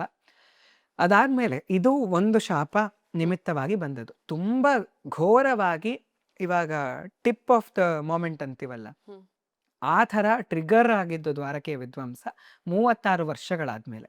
ಗಾಂಧಾರಿ ತಮ್ಮ ಶಾಪದಲ್ಲಿ ಅದನ್ನು ಹೇಳ್ತಾರೆ, ಇವತ್ತಿಗೆ 36 ವರ್ಷಗಳಾದ್ಮೇಲೆ ನೀನು ಸಾಯ್ತೀಯ, ನಿನ್ನ ವಂಶ ಎಲ್ಲ ಸಾಯುತ್ತೆ ಅಂತ. ಕರೆಕ್ಟಾಗಿ 36 ವರ್ಷಗಳಾಗಿರುತ್ತೆ. ಅವಾಗ ವಿಶ್ವಾಮಿತ್ರ ಮುನಿಗಳು, ಕಣ್ವ ಋಷಿಗಳು, ಆಂಗೀರರು ಮತ್ತು ವಸಿಷ್ಠರು, ಇನ್ನೂ ಹಲವಾರು ಜನ ಮುನಿಗಳು ನಾರದ ಮುನಿಗಳ ಜೊತೆಗೆ ವಸುದೇವನ ಮನೆಯಲ್ಲಿ ಯಜ್ಞ ಮಾಡ್ತಿರ್ತಾರೆ. ಕೃಷ್ಣನ ತಂದೆ ವಸುದೇವನ ಮನೆಯಲ್ಲಿ ಯಜ್ಞ ಮಾಡ್ತಿರ್ತಾರೆ. ಅದಕ್ಕೆ ಪೂರ್ಣಾಹುತಿ ಕೊಡೋದಕ್ಕೆ ಪಿಂಡಾರಕ ಅನ್ನೋ ಕ್ಷೇತ್ರಕ್ಕೆ ಹೋಗಿರ್ತಾರೆ. ಅಲ್ಲಿ ಪೂರ್ಣಾಹುತಿ ಕೊಡೋದಕ್ಕೆ ಎಲ್ಲ ಸಿದ್ಧತೆ ಮಾಡ್ಕೊಳ್ತಿರ್ತಾರೆ, ಯಜ್ಞ ಮಾಡ್ತಿರ್ತಾರೆ. ಕೃಷ್ಣನಿಗೆ ಜಾಂಬವತಿಯ ಜೊತೆ ಸಾಂಬ ಅನ್ನುವಂತಹ ಒಬ್ಬ ಮಗ ಇರ್ತಾನೆ. ಆ ಸಾಂಬನಿಗೆ ಈ ಋಷಿಗಳು ಕಂಡ್ರೆ ಏನೋ ಚಿಡಾಯಿಸ್ಬೇಕು ಅವ್ರನ್ನ ಅನ್ನೋ ಥರ ಪ್ರ್ಯಾಂಕ್ ಮಾಡಬೇಕು, ಲಿಟ್ರಲ್ ಪ್ರ್ಯಾಂಕ್ನ ಒಂದು ಅವ್ರು ಪ್ಲ್ಯಾನ್ ಮಾಡ್ಕೊಳ್ತಾರೆ. ಆತ ಅನ್ಕೊಂಡ ಇವರೆಲ್ಲ ಢೋಂಗಿಗಳು, ಅಷ್ಟೇನು ಸತ್ಯ ಇರಲ್ಲ, ಇವ್ರನ್ನೆಲ್ಲ ಏನು ಹೇಳ್ತಾರೆ ಅಂದರೆ ಭವಿಷ್ಯದಲ್ಲಿ ಏನಾಗೋದೆಲ್ಲ ಗೊತ್ತಾಗತ್ತೆ ಅಂತ ಈ ಋಷಿಗಳಿಗೆಲ್ಲ ಹೇಳ್ತಾರಲ್ಲ, ಒಂದು ಪ್ರ್ಯಾಂಕ್ ಮಾಡಿ ನೋಡೋಣ, ನಿಜವಾಗ್ಲೂ ಭವಿಷ್ಯದೆಲ್ಲ ಗೊತ್ತಾಗತ್ತೋ ಇಲ್ವೋ ಅಂತ ಆತ ತನ್ನ ಮಿತ್ರರ ಜೊತೆ ಸೇರಿಕೊಂಡು ಆತನ್ನ ಗರ್ಭವತಿ ಸ್ತ್ರೀ ಥರ ತಯಾರು ಮಾಡ್ತಾರೆ. ಸಾಂಬನನ್ನ ಸ್ತ್ರೀ ಥರ ತಯಾರು ಮಾಡಿಬಿಟ್ಟು ಅವನು ಗರ್ಭ ಕಟ್ತಾರೆ. ಕಟ್ಬಿಟ್ಟು ಕರ್ಕೊಂಡು ಹೋಗ್ತಾರೆ ಋಷಿಗಳ ಹತ್ರ.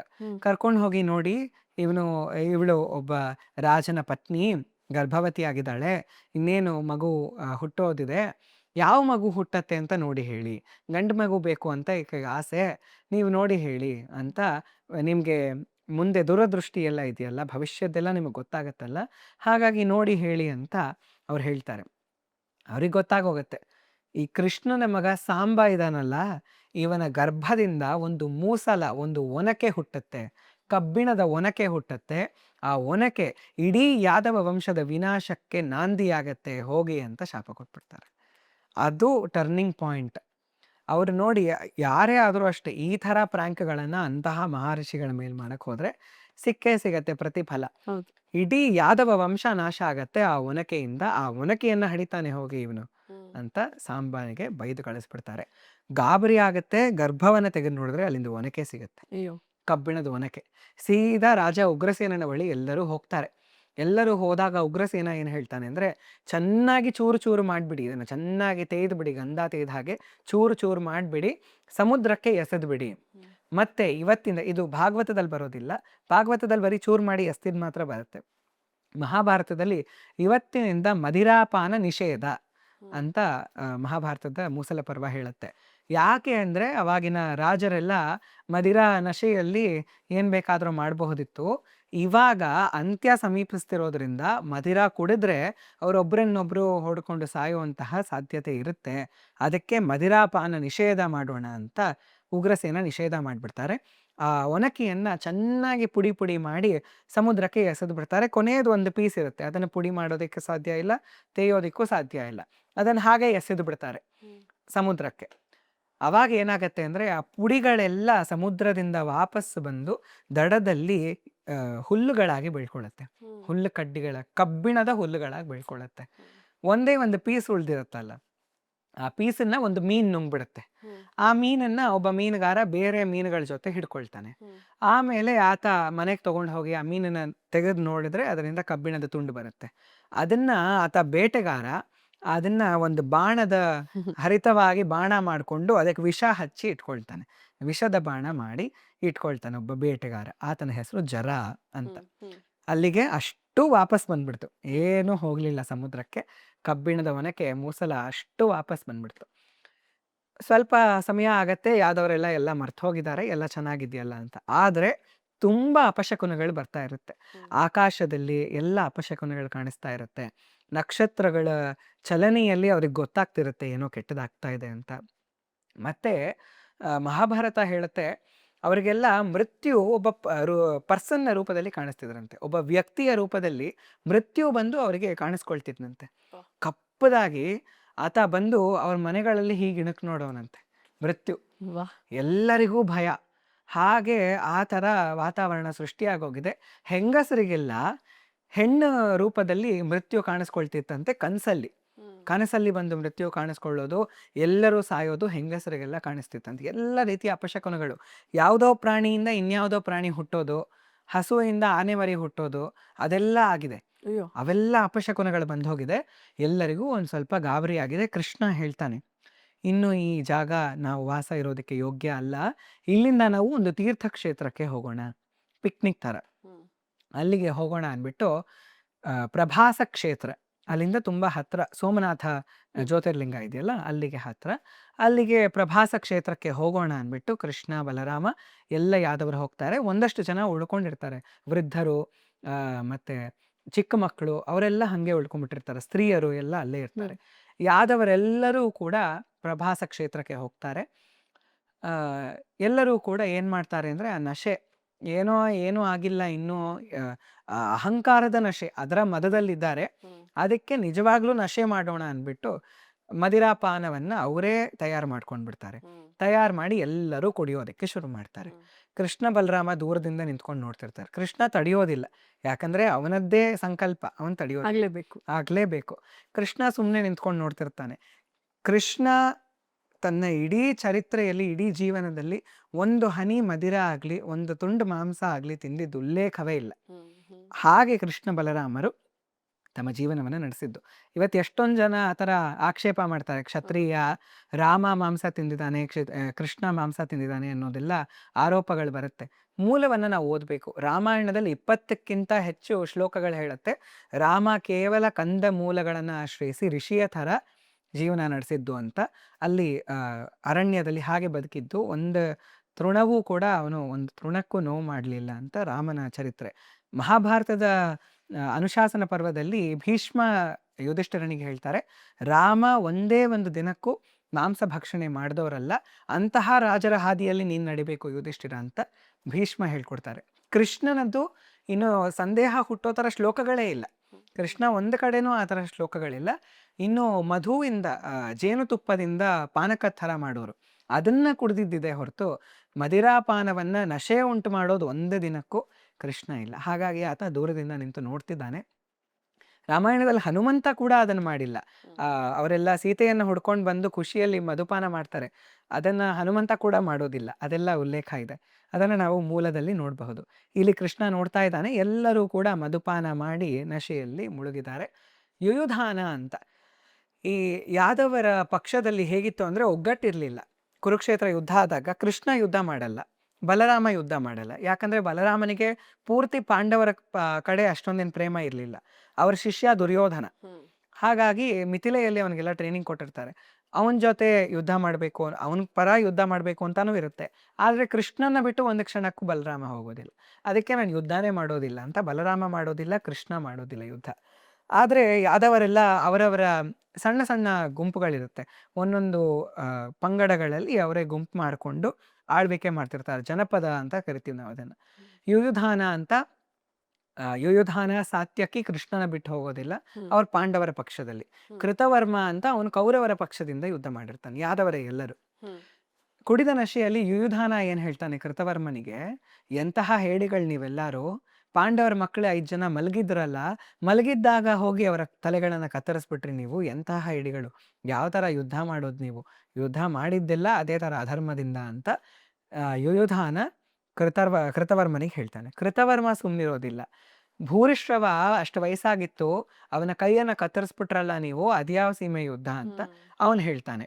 ಆಮೇಲೆ ಹೀಗೆ ಹೀಗೆ ಹೀಗೆ ಒಬ್ರಿಗೊಬ್ರು ಜಗಳ ಹತ್ಕೊಂಡು ಸಾತ್ಯಕಿ ಇವನನ್ನ ಸಂಹಾರ ಮಾಡಿಬಿಡ್ತಾನೆ, ಕೃತವರ್ಮನನ್ನ ಕೊಂದೇ ಬಿಡ್ತಾನೆ ಕತ್ತಿಯಿಂದ. ಎಲ್ಲರೂ ಕೂಡ ಎಷ್ಟೊಂದು ಜನ ಆಯುಧಗಳನ್ನು ತಂದಿರೋದಿಲ್ಲ, ಅದಕ್ಕೆ ಏನು ಮಾಡ್ತಾರೆ, ಅಲ್ಲೇ ಇದ್ದಿದ್ದ ತೃಣಗಳನ್ನು ಎತ್ಕೊಳ್ತಾರೆ, ಹುಲ್ಲು ಕಡ್ಡಿಗಳನ್ನು ಎತ್ಕೊಂಡು ಒಬ್ಬರ ಮೇಲೊಬ್ಬರು ಎಸೆಯಕ್ಕೆ ಶುರು ಮಾಡ್ತಾರೆ. ಅದು ಎತ್ಕೊಂಡ ತಕ್ಷಣ ಒಂದು ಗದೆ ಆಯಿತು, ಒಂದು ಕತ್ತಿ ಆಯಿತು ಅಂತೆಲ್ಲ ವರ್ಣನೆ ಇದೆ. ಅಂದರೆ ಅದು ಆಗಿರ್ಲೂಬಹುದು, ಮತ್ತೆ ಅಷ್ಟು ಹರಿತವಾಗೂ ಇತ್ತು ಅಂತ. ಆ ತೃಣಗಳನ್ನು ಎಸೆದ್ರೆ ಸತ್ತೋಗೋರಂತೆ ಜನ. ಯಾವುದು ತೃಣ ಅಂದರೆ ಮೂಸಲದ್ದೇ ಪುಡಿಗಳು ಮತ್ತೆ ಬಂದು ಹುಟ್ಕೊಂಡಿದ್ದು ತೃಣಗಳಾಗಿ, ಅದನ್ನು ತಗೊಂಡು ಒಬ್ರಿಗೊಬ್ರು ಎಸೆದ್ಕೊಂಡು ಕಣ್ಣ ಮುಂದೆನೆ ಕೃಷ್ಣನ ಸಂಪೂರ್ಣ ವಂಶ ನಾಶ ಆಗ್ಬಿಡತ್ತೆ. ಕೃಷ್ಣ ಹಾಗೇ ಇರ್ತಾನೆ. ಅದನ್ನೇ ಯೋಗ ಸ್ಥಿತಿ ಅಂತ ಕರೆಯೋದು. ಕೇವಲ ಭಗವದ್ಗೀತೆಯಲ್ಲಿ ಆತ್ಮ ನಾಶ ಆಗೋದಿಲ್ಲ, ಹನ್ಯತೆ ಹನ್ಯಮಾನೇ ಶರೀರ ನಾಶ ಆದಾಗ ಆತ್ಮ ನಾಶ ಆಗೋದಿಲ್ಲ ಅಂತ ಹೇಳಿಬಿಟ್ಟು, ಇಲ್ಲಿ ಕೃಷ್ಣ ತುಂಬ ಅಯ್ಯೋ ನಾಶ ಆಗೋಯ್ತು, ಎಲ್ಲ ಹೊಟ್ಟೋಯ್ತು ಅಂತ ಅಂದ್ಕೊಂಡ್ಬಿಟ್ಟಿದ್ರೆ ಕೃಷ್ಣ ತನ್ನ ಮಾತುಗಳನ್ನು ಉಳಿಸ್ಕೊಂಡಂಗೆ ಆಗ್ತಿರ್ಲಿಲ್ಲ. ಆತ ತನ್ನ ಮಾತುಗಳನ್ನೆಲ್ಲ ಬದುಕಿ ತೋರಿಸ್ತಾನೆ. ಹಾಗೆ ಅವ್ರದ್ದೆಲ್ಲರದ್ದು ಅಹಂಕಾರದ ಜೊತೆಗೆ ಭೂಮಿಯ ಭಾರ ಹರಣ ಆಗಬೇಕಿತ್ತು, ಅದನ್ನು ಮಾಡಿಸ್ತಿದ್ದಾನೆ ಕೃಷ್ಣ ಸಂಕಲ್ಪದಿಂದ ನಿಂತ್ಕೊಂಡು. ಸಂಪೂರ್ಣ ವಂಶ, ತನ್ನ ಮಕ್ಕಳು ಎಲ್ಲರೂ ಕೂಡ ನಾಶ ಆಗೋದನ್ನು ಕೃಷ್ಣ ನೋಡ್ತಾನೆ. ತಂದೆ ಮಗನನ್ನು ಸಾಯಿಸ್ತಾನೆ, ಮಗ ತಂದೆಯನ್ನು ಸಾಯಿಸ್ತಾನೆ, ಎಲ್ಲ ಆಗತ್ತೆ. ಹಾಗೆ ಹೊಡೆದಾಡ್ಕೊಂಡು ಸಂಪೂರ್ಣ ಯಾದವ ವಂಶ ನಾಶ ಆಗ್ಬಿಡುತ್ತೆ. ಬಲರಾಮ ಮಹಾಭಾರತದಲ್ಲಿ ಆತ ವೃಕ್ಷದ ಕೆಳಗೆ ಹೋಗ್ತಾನೆ ಅಂತಿದೆ, ಭಾಗವತದಲ್ಲಿ ಸಮುದ್ರ ತೀರದಲ್ಲಿ ಕೂತ್ಕೊಳ್ತಾನೆ ಅಂತಿದೆ. ಆದರೆ ಎರಡರಲ್ಲೂ ಕಾಮನ್ ಏನು ಅಂದರೆ ಆತ ಸರ್ಪರೂಪವನ್ನು ತಗೊಂಡು ಸಮುದ್ರದ ಮೂಲಕ ಹೊರಟು ಹೋಗ್ತಾನೆ ಅಂತ. ಆತ ಶೇಷನಾಗನ ಅವತಾರ ಬಲರಾಮ. ಹಾಗಾಗಿ ಆತ ಸರ್ಪರೂಪವನ್ನು ಧಾರಣೆ ಮಾಡಿ ಆತನ ಬಾಯಿಂದ ಆತ ಮನುಷ್ಯ ಇದ್ದವನು ಬಾಯಿಂದ ಸರ್ಪವನ್ನು ತಗೊಂಡು ಬಂದು ಆಮೇಲೆ 1000 ಹೆಡೆಗಳಾಗಿ ಆತನೇ ಶೇಷನಾಗ. ಯಾಕಂದರೆ ನಾರಾಯಣ ಹೋಗೋದಕ್ಕೆ ಮುಂಚೆ ಅವನ ಬೆಡ್ ತಯಾರಾಗಿರ್ಬೇಕು. ಅದಕ್ಕೆ ಇವರು ಫಸ್ಟ್ ಹೊರಟು ಹೋದರು. ಅಗ್ರಜ ಬಲರಾಮ ಹೊರಟು ಹೋದರು, ಮೇಲಕ್ಕೆ ಹೋಗಿ ವೈಕುಂಠದಲ್ಲಿ ಆತನ ಹಾಸಿಗೆಯನ್ನು ರೆಡಿ ಮಾಡಿ ಇಟ್ಕೊಂಡ್ರು. ಈ ಕಡೆ ಕೃಷ್ಣನ ನಿರ್ಗಮನದ ಸನ್ನಿವೇಶ ತುಂಬ ತುಂಬ ಬೇಜಾರಾಗುತ್ತೆ. ಇವತ್ತಿಗೂ ಪ್ರಭಾಸ ಕ್ಷೇತ್ರಕ್ಕೆ ಹೋದರೆ ಕೃಷ್ಣ ಇದೇ ಥರ ಇರೋದು. ಕಾಡಿಗೆ ಹೋಗ್ತಾನೆ, ಒಂದು ಅಶ್ವತ್ಥ ವೃಕ್ಷದ ಕೆಳಗೆ ಕೂತ್ಕೊಳ್ತಾನೆ, ಹಿಂಗೆ ವರ್ಕೊಂಡು ವೃಕ್ಷವನ್ನು 4 ಕೈಗಳನ್ನು ಧಾರಣೆ ಮಾಡ್ಕೊಳ್ತಾನೆ, ಶಂಖ ಚಕ್ರ ಗದಾ ಪದ್ಮಗಳನ್ನು ಕೈಯಲ್ಲಿ ಇಟ್ಕೊಳ್ತಾನೆ. ಆತ ಕಾಲನ್ನು ಹೀಗೆ ಮೇಲ್ ಮಾಡಿ ಬಲಗಾಲಿನ ಮೇಲೆ ಎಡಗಾಲನ್ನು ಹೀಗಿಟ್ಟು ಹೀಗೆ ಮಲ್ಕೊಂಡು ಆತ ವಿಶ್ರಾಂತಿಯನ್ನು ಪಡ್ಕೊಳ್ತಿರ್ತಾನೆ, ಕಾಯ್ತಾ ಇರ್ತಾನೆ. ಆವಾಗ ಜರ ಯಾವ ತುಂಡು ಉಳಿದಿತ್ತು ಅಂತ ಹೇಳಿದ್ನು ಒನಕೆಯದ್ದು, ಅದನ್ನು ಮೀನು ನುಂಗಿತ್ತಲ್ಲ, ಆ ಮೀನನ್ನು ಪಡ್ಕೊಂಡಂತಹ ಜರ ಅದರಿಂದ ಹರಿತವಾದ ವಿಷಬಾಣವನ್ನು ತಯಾರು ಮಾಡ್ಕೊಂಡಿರ್ತಾನೆ. ಆತನಿಗೆ ಕೃಷ್ಣನ ಪಾದ ಜಿಂಕೆಯ ಮುಖದ ಥರ ಕಾಣಿಸ್ಬಿಡುತ್ತೆ. ಆತ ದೂರದಿಂದ ಅದಕ್ಕೆ ಗುರಿ ಮಾಡಿ ಪಾದಕ್ಕೆ ಹೊಡೆದು ಬಿಡ್ತಾನೆ. ಕೃಷ್ಣನಿಗೆ ಬಾಣ ತಾಕ್ಬಿಡುತ್ತೆ. ಇವತ್ತಿಗೂ ಆ ಪ್ರಭಾಸ ಕ್ಷೇತ್ರಕ್ಕೆ ಹೋದರೆ ಅಶ್ವತ್ಥ ವೃಕ್ಷ ಅದೇ ಥರ ಇದೆ, ಆತನದ್ದೇ ಅದೇ ವೃಕ್ಷ. ಅಂದರೆ 1000 ವರ್ಷಗಳಾಗಿರೋದ್ರಿಂದ ಅದರದ್ದೇ ತಳಿ ಅಂತೂ ಇನ್ನೂ ಹಾಗೆ ಇದೆ. ಆ ವೃಕ್ಷ ಮಾರ್ಪಾಟಾಗಿ ಅದರ ಒಂದು ಭಾಗ ಅಂತೂ ಇನ್ನೂ ಅದೇ ಥರ ಇದೆ. ಅಲ್ಲಿ ಹೋದರೆ ಕಣ್ಣಲ್ಲಿ ನೀರು ಬಂದ್ಬಿಡುತ್ತೆ. ಆತ ಹಾಗೆ ಕೂತಿದ್ದಾನೆ, ಮುಖದ ಮೇಲೆ ಒಂದು ನಗು, ಎಡಗಾಲನ ಮೇಲೆತ್ತಿ ಚತುರ್ಭುಜ ರೂಪದಿಂದ ಕೂತಿದ್ದಾನೆ, ಬಾಣ ತಾಗಿದೆ. ಆತನನ್ನು ನೋಡಿದ್ರೆ ಕಣ್ಣಲ್ಲಿ ನೀರು ಬಂದ್ಬಿಡುತ್ತೆ. ಅಲ್ಲಿ ಅಷ್ಟು ಹೃದಯಕ್ಕೆ ತಟ್ಟುವಂತಹ ರೂಪ. ಜರ ಬಂದು ನೋಡ್ತಾನೆ, ಕೃಷ್ಣನಿಗೆ ಬಾಣ ತಗಲ್ಬಿಟ್ಟಿದೆ. ತುಂಬ ಬೇಜಾರಾಗ್ಬಿಡುತ್ತೆ. ಆತ ಬೇಡ್ಕೊಳ್ತಾನೆ, ಕೃಷ್ಣ ಕ್ಷಮಿಸ್ಬಿಡು, ನನಗೆ ಏನು ಶಾಪ ಕೊಡಬೇಡ ಅಥವಾ ನನಗೇನು ಪನಿಷ್ಮೆಂಟ್ ಕೊಡಬೇಡ ಅಂತ. ಕೃಷ್ಣ, ನಾನು ನಿನಗೆ ಪನಿಷ್ಮೆಂಟ್ ಕೊಡ್ತೀನ, ನನ್ನ ನಿಮಿತ್ತವನ್ನು ನೀನು ಪೂರ್ತಿ ಮಾಡಿದ್ಯಾ, ಇದೇ ಕ್ಷಣ ವೈಕುಂಠದಿಂದ ಒಂದು ವಿಮಾನವನ್ನು ಕರೆಸಿ ನಿನ್ನನ್ನು ಹೀಗೆ ಕಳಿಸ್ತೀನಿ ಅಂತ ಜರನನ್ನು ಸಶರೀರವಾಗಿ ವೈಕುಂಠಕ್ಕೆ ಕೃಷ್ಣ ಕಳಿಸ್ಕೊಡ್ತಾನೆ. ಅಂತಹದ್ದು ಕೃಷ್ಣನ ಮಹಾತ್ಮೆ. ಹಾಗೆ ಜರ ವೈಕುಂಠಕ್ಕೆ ಹೋಗ್ತಾನೆ. ಆತ ದಾರುಕನನ್ನು ಕರೆದು ತನ್ನ ಸಾರಥಿ, ನೀನು ಹಸ್ತಿನಾಪುರಕ್ಕೆ ಹೋಗಬೇಕು, ಯಾದವ ಕುಲದ ವಿದ್ವಾಂಸ ಆಗಿರೋದನ್ನು ಹೇಳಬೇಕು, ಇನ್ನು 7 ದಿನಗಳಲ್ಲಿ ದ್ವಾರಕ್ಕೆ ಮುಳುಗತ್ತೆ, ಅರ್ಜುನನನ್ನು ಕರ್ಕೊಂಡು ಬಾ, ಅರ್ಜುನ ಎಲ್ಲರನ್ನು ಕಾಪಾಡಿಕೊಂಡು ಹೋಗ್ತಾನೆ ಅಂತ. ಹಾಗೆ ದಾರುಕ ಹೋಗ್ತಾನೆ. ಕೃಷ್ಣ ಸಶರೀರವಾಗಿ ವೈಕುಂಠಕ್ಕೆ ಹೋಗ್ತಾನೆ. ಭಾಗವತದಲ್ಲಿ ಕ್ಲಿಯರ್ರಾಗಿ ವರ್ಣನೆ ಇದೆ, ಲೋಕಾಭಿರಾಮಂ ಸ್ವತನುಂ ಅಂತ ಇದೆ.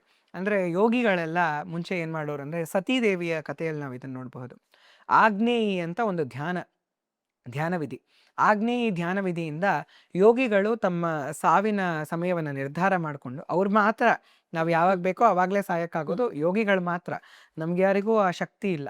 ಅವರ ಯೋಗ ಶಕ್ತಿಯಿಂದ ಇಂತಹ ಸಮಯ ಸಾಯಬೇಕು ಅಂತ ನಿರ್ಧರಿಸ್ಕೊಂಡು ಏನು ಮಾಡ್ತಾರೆ ಅಂದರೆ, ಆಗ್ನೇಯಿ ಅನ್ನೋ ಧ್ಯಾನದ ಮೂಲಕ ತಮ್ಮ ದೇಹಕ್ಕೆ ಹಾಗೆ ಬೆಂಕಿ ಹಚ್ಕೊಳ್ಳೋ ಹಾಗೆ ಮಾಡ್ತಾರೆ.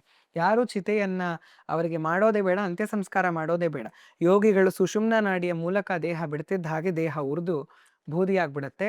ಅಂತಹ ಕ್ರಿಯೆಯನ್ನು ಕೃಷ್ಣ ಮಾಡಬೇಕಾದ ಅವಶ್ಯಕತೆನೇ ಬರಲಿಲ್ಲ ಅಂತ ಭಾಗವತದಲ್ಲಿದೆ. ಯಾಕಂದರೆ ಆತ ತನ್ನ ಯಾವ ಸಚ್ಚಿದಾನಂದ ವಿಗ್ರಹ ಸ್ವರೂಪದಿಂದ ವೈಕುಂಠದಿಂದ ಬಂದಿದ್ನೋ ಹಾಗೆ ವಾಪಸ್ ಹೊರಟೋದ. ಇವಾಗ ಹೋಗೋವಾಗ ಎಲ್ಲ ದೇವತೆಗಳು ಬಂದು ಆತನ ಮೇಲೆ ಪುಷ್ಪವೃಷ್ಟಿಯನ್ನು ಮಾಡಿ, ಕೃಷ್ಣ ಕಾಯ್ತಾ ಇದ್ವಿ ನಿನಗೋಸ್ಕರ, ನೀನು ಭೂಮಿಯ ಮೇಲೆ ಜನಗಳ ಜೊತೆ ಇದ್ದೆ, ನಮ್ಮ ಜೊತೆ ಇರಲಿಲ್ಲ, ದಯವಿಟ್ಟು ಬಾ ಕೃಷ್ಣ ಅಂತ ಬ್ರಹ್ಮ ರುದ್ರಾದಿ ದೇವತೆಗಳು, ಇಂದ್ರಾದಿ ಕೋಟ್ಯಾಂತರ ದೇವತೆಗಳು ಬಂದು ಎಲ್ಲರೂ ಕೃಷ್ಣನನ್ನ ನೋಡ್ತಾ ಕಾಯ್ತಾ ನಿಂತಿರ್ತಾರೆ. ಕೃಷ್ಣ ಹೋಗೋ ಮಾರ್ಗ ಯಾರಿಗೂ ಗೊತ್ತಾಗಲ್ವಂತೆ, ಕೃಷ್ಣ ಹೆಂಗೆ ಹೋಗ್ತಿದ್ದಾನೆ ಅವನ ಮಾರ್ಗ ಯಾರಿಗೂ ಗೊತ್ತಾಗಲ್ವಂತೆ. ಬ್ರಹ್ಮ ಶಿವನಿಗೆ ಮಾತ್ರ ಒಂದೊಂದು ಕ್ಷಣ ಕೃಷ್ಣ ಹಿಂಗೆ ಹೋದ, ಹಂಗೋದ, ಅಲ್ಲಿ ಹೋದ ಅನ್ನೋದು ಒಂದೊಂದು ಕ್ಷಣ ಕಾಣಿಸೋದಂತೆ, ಒಂದು ಗ್ಲಿಮ್ಸ್. ಆ ಥರ ಇವಾಗ ತಿರುಪತಿ ಬಾಲಾಜಿಯನ್ನು ಹೇಗೆ ಒಂದು 5 ಕ್ಷಣ ನೋಡ್ತೀವೋ ಆ ಥರ ದೇವತೆಗಳು ಕೃಷ್ಣ ವಾಪಸ್ ಹೋಗಿದ್ದನ್ನು ನೋಡಿದಂತೆ ಬೇರೆ ಯಾರಿಗೂ ಕಾಣಿಸಿಲ್ಲ. ಶಿವ, ಬ್ರಹ್ಮ, ಒಂದಷ್ಟು ಜನ ಸಿದ್ಧ ದೇವತೆಗಳಿಗೆ ಮಾತ್ರ ಕಾಣಿಸ್ತು. ಕೃಷ್ಣ ಹಾಗೆ ಹೊರಟು ಹೋದ. 7 ದಿನಗಳಾದಮೇಲೆ, ಕೃಷ್ಣ ಹೋಗಿದ ಮಾರನೇ ದಿನಾನೇ ಕೃಷ್ಣನ ತಂದೆ ವಸುದೇವ ತಮ್ಮ ಪ್ರಾಣ ಚೆಲ್ಲಿಬಿಟ್ರು. ಅದಾದಮೇಲೆ ಇನ್ನೊಂದಷ್ಟು ಜನ ಉಳಿದಿದ್ದವರನ್ನೆಲ್ಲ ಅರ್ಜುನ ಕರ್ಕೊಂಡು ಹೊರಟ 7ನೇ ದಿನ ಸಂಪೂರ್ಣ ಪ್ರವಾಹ ಬಂದು ದ್ವಾರಕ್ಕೆ ಪೂರ್ತಿ ಮುಳುಗೋಯ್ತು. ಅರ್ಜುನ ಇವರನ್ನೆಲ್ಲ ಕರ್ಕೊಂಡು ಹೋಗ್ತಿದ್ದ ಹಾಗೆ ಒಂದಷ್ಟು ಜನ ಡಕಾಯಿತರು ದಾಳಿ ಮಾಡಿಬಿಡ್ತಾರೆ. ಆದರೆ ಅರ್ಜುನ ಮೊದಲನೇ ಬಾರಿಗೆ ಸೋತ್ಬಿಡ್ತಾನೆ. ಡಕಾಯಿತರ ಮುಂದೆ ಸೋತ್ಬಿಡ್ತಾನೆ. ಕೃಷ್ಣ ಹೋದ ಕೂಡಲೇ ಅರ್ಜುನ ಕೂಡ ಎಲ್ಲವನ್ನ ಕಳ್ಕೊಂಡ್ಬಿಡ್ತಾನೆ. ಅವನಿಗೆ ಮಂತ್ರಗಳು ನೆನಪಾಗೋದಿಲ್ಲ. ಅವನ ಅಕ್ಷಯ ಪಾತ್ರೆ ಅಂದರೆ ಬಾಣಗಳು ಇಟ್ಕೊಳ್ತಿದ್ದಂತಹ ಬತ್ತಳಿಕೆ ಅಕ್ಷಯವಾಗಿರೋದಂತೆ. ಅದರಲ್ಲಿ ಯಾವಾಗಲೂ ಬಾಣಗಳು ಬರ್ತಿರೋದು. ಅದು ಖಾಲಿ ಆಗೋಗುತ್ತೆ, ಮಂತ್ರ ಮರ್ತು ಹೋಗುತ್ತೆ, ಎಲ್ಲ ಕೂಡ. ಹೀಗಾಗಿ ಡಕಾಯಿತರ ಮುಂದೆ ಸೋತ್ಬಿಡ್ತಾನೆ. ಇಡೀ ವಿಶ್ವವನ್ನು ಗೆದ್ಕೊಂಡು ಬಂದ ಅರ್ಜುನ. ಅದು ಮಹಾಭಾರತ ಮುಗಿಯೋವರೆಗೂ ಒಂದು ಬಾರಿನೂ ಸೋತಿರೋದಿಲ್ಲ. ಸೋಲೋದು ಯಾವಾಗ ಅಂದರೆ ತನ್ನ ಮಗ ಬಬ್ರುವಾಹನನ ಜೊತೆ ಯುದ್ಧ ಮಾಡಕ್ಕೆ ಹೋಗಿರ್ತಾನೆ. ಅದು ಸರಿಯಾಗಿ ಯುದ್ಧ ಮಾಡಿರೋಲ್ಲ, ಮಗ ತನ್ನ ಪೌರುಷ ತೋರಿಸ್ಲಿ ಅಂತ. ನಿಜವಾಗಿ ಸೋಲನ್ನು ಅನುಭವಿಸೋದು ಇದೊಂದೇ ಬಾರಿ ಅರ್ಜುನ. ಅದಾದಮೇಲೆ ಆತ ಕರ್ಕೊಂಡು ಹೋಗಿ ಉಳಿದವರನ್ನು ಕರ್ಕೊಂಡು ಹೋಗ್ತಾನೆ. ಇಂದ್ರಪ್ರಸ್ಥದಲ್ಲಿ ಸ್ವಲ್ಪ ಜನ, ಹಸ್ತಿನಾಪುರದಲ್ಲಿ ಸ್ವಲ್ಪ ಜನರನ್ನು ಕರ್ಕೊಂಡು ಹೋಗ್ತಾನೆ. ದ್ವಾರಕೆ ಅಲ್ಲಿಗೆ ಮುಳುಗೋಗುತ್ತೆ. ಈಗ ದ್ವಾರಕೆ ಹೀಗೆ ಮುಳುಗೋಯ್ತು ಅಂತ ನಾವೆಲ್ಲ ಕಥೆಯಲ್ಲಿ ಕೇಳಿರ್ತೀವಿ, ಇತಿಹಾಸ ಇದು. ಆದರೆ ನಿಜವಾಗ್ಲೂ ದ್ವಾರಕೆ ಮುಳುಗಿದೆ ಅನ್ನೋದಕ್ಕೆ ನಮಗೆ ಸಿಕ್ಕಿರುವಂಥ ಪ್ರೂಫ್ ಏನು? ಆರ್ಕಿಯಾಲಜಿ ಡಿಪಾರ್ಟ್ಮೆಂಟ್ ಅದ್ರ ಬಗ್ಗೆ ರಿಸರ್ಚ್ ಇತ್ತೀಚೆಗಷ್ಟೇ ನಡೆಸಿದ್ರು. ಅದರಲ್ಲಿ ನಮಗೆ ಸಿಕ್ಕಿರುವಂಥ ವಿಚಾರಗಳೇನು ಅಂತ? ನಿಮ್ಮ ಕ್ವೆಶ್ಚನ್ನಲ್ಲೇ ಆನ್ಸರ್ ಕೂಡ ತುಂಬ ಚೆನ್ನಾಗಿದೆ. ಇತಿಹಾಸ ಅಂತ ನೀವು ಪದವನ್ನು ಬಳಸಿದ್ರಿ. ಇತಿ ಹ ಆಸ, ಹೀಗೆ ನಡೀತು ಅನ್ನೋದು ಇತಿಹಾಸ ಪದದ literal meaning. This is how it happen, ಐಸಾ ಹಿ ಹುವಾ ಥಾ ಅಂತ ನಾವು ಟ್ರಾನ್ಸ್ಲೇಟ್ ಮಾಡಬಹುದು. ಇತಿಹಾಸ ಅಂತ ಸನಾತನ ಧರ್ಮದಲ್ಲಿ 2 ಗ್ರಂಥಗಳನ್ನ ಕರೆಯೋದು. ವೇದವ್ಯಾಸ ವಿರಚಿತ ಮಹಾಭಾರತ, ವಾಲ್ಮೀಕಿ ವಿರಚಿತ ರಾಮಾಯಣ. ಇದಕ್ಕೆ ಒಂದು ಡೆಫಿನೇಷನ್ ಅನ್ನು ಕೊಡ್ತಾರೆ. ಧರ್ಮ ಅರ್ಥ ಕಾಮ ಮೋಕ್ಷಾಣಂ ಉಪದೇಶಂ ಸಮನ್ವಿತಂ ಪೂರ್ವವೃತ್ತಂ ಕಥಾಯುಕ್ತಂ ಇತಿಹಾಸಂ ಪ್ರಚಕ್ಷತೆ ಅಂತ. ಧರ್ಮ ಅರ್ಥ ಕಾಮ ಮೋಕ್ಷಗಳನ್ನು ಸಾಧಿಸೋದಕ್ಕೆ ನಮ್ಮ ಪೂರ್ವದಲ್ಲಿ ನಡೆದಿರುವಂತಹ ವೃತ್ತಾಂತಗಳನ್ನು ಕಥೆಯ ರೂಪದಲ್ಲಿ ಹೇಳೋದೇ ಇತಿಹಾಸ. ರಾಮಾಯಣ ಮಹಾಭಾರತವನ್ನು ಇತಿಹಾಸ ಅಂತ ಕರೆದಿದ್ದಾರೆ. ಹಾಗಿದ್ಮೇಲೆ ಅವಕ್ಕೆ ಪ್ರೂಫ್ಗಳು ಕೂಡ ಇರಲೇಬೇಕು. ಎವಿಡೆನ್ಸಸ್ ಅಲ್ಲಿ 2 ಥರ ಎವಿಡೆನ್ಸು. ಒಂದು ಟೆರೆಸ್ಟ್ರಿಯಲ್ ಎವಿಡೆನ್ಸು, ಇನ್ನೊಂದು ಸೆಲೆಸ್ಟಿಯಲ್ ಎವಿಡೆನ್ಸು. ರಾಮಾಯಣ ಮಹಾಭಾರತ ತುಂಬ ಹಳೇದಾಗಿರೋದ್ರಿಂದ ಇವಾಗ ನಮಗೆ ಇವತ್ತಿಗೂ ಕೂಡ ಅರ್ಥಶಾಸ್ತ್ರದ ರಚನೆಯನ್ನು ಮಾಡಿದ ಕೌಟಿಲ್ಯ, ಚಾಣಕ್ಯ ಅಂತ ಕರಿತೀವಿ, ಅವರಿಗೆ ಟೆರೆಸ್ಟ್ರಿಯಲ್ ಎವಿಡೆನ್ಸಸ್ ಸಿಕ್ಕಿಲ್ಲ. ಅಲೆಕ್ಸಾಂಡರ್ ದಿ ಗ್ರೇಟ್, ಅವರಿಗೆ ಟೆರೆಸ್ಟ್ರಿಯಲ್ ಎವಿಡೆನ್ಸಸ್ ಝೀರೋ ಎವಿಡೆನ್ಸಸ್. ಆದರೂ ಹಿಸ್ಟ್ರಿ ಬುಕ್ಸಲ್ಲಿ ಅವರನ್ನು ನೋಡ್ತೀವಿ. ಅಷ್ಟು 1000 ವರ್ಷ ಹಳೆದಾದ ರಾಮಾಯಣ ಮಹಾಭಾರತದ ಮೇಲೆ ಮಾತ್ರ ಪ್ರಶ್ನೆ ಮಾಡ್ತೀವಿ. ಆದರೂ ಕೂಡ ನಮಗೆ ಒಂದಷ್ಟು ಎವಿಡೆನ್ಸಸ್ ಇರಲಿ ಅಂತ ಮಹಾಭಾರತದ ಎವಿಡೆನ್ಸಸ್ಸು ಸಿಗುತ್ತೆ, ರಾಮಾಯಣದ್ದು ಸಿಗುತ್ತೆ, ಸಾಕಷ್ಟು ಎವಿಡೆನ್ಸಸ್ ಸಿಗುತ್ತೆ. ಮೊದಲನೇದು ಸೆಲೆಸ್ಟಿಯಲ್ ಎವಿಡೆನ್ಸಸ್ನ ನೋಡಬೇಕು. ರಾಮಾಯಣ ಮಹಾಭಾರತದಲ್ಲಿ 100, 200, 300ಕ್ಕಿಂತ ಹೆಚ್ಚು ನಕ್ಷತ್ರಗಳ ಚಲನೆಯ ಬಗ್ಗೆ ವರ್ಣನೆ ಇದೆ. ಇಂತಹ ನಕ್ಷತ್ರ ಹೀಗೆ ಚಲಿಸ್ತಿತ್ತು. ಅದನ್ನು ಇವತ್ತಿಗೂ ಕೂಡ ನಾಸಾದೊಂದು ಸಾಫ್ಟ್ವೇರ್ ಇದೆ. ಆ ಸಾಫ್ಟ್ವೇರಲ್ಲಿ ನೀವು ಹಾಕಿ ನೋಡಿದ್ರೆ ಡೇಟ್ ಕೂಡ ನಿಮಗೆ ಜೊತೆಗೆ ಬರುತ್ತೆ. ಆ ಎಲ್ಲ ನಕ್ಷತ್ರಗಳನ್ನು ಸೇರಿಸಿ ಇಂತಹ ಸಮಯದಲ್ಲೇ ಆಯಿತು ಅಂತ ಕಂಡುಹಿಡಿಬಹುದು. 100 ಜನ ರಿಸರ್ಚನ್ನು ಮಾಡಿದ್ದಾರೆ. ಆದರೆ ಯಾರೂ ಕೂಡ ಸಂಪೂರ್ಣವಾಗಿ ಎಲ್ಲ ಎವಿಡೆನ್ಸಸ್ನು ತೊಗೊಂಡಿಲ್ಲ.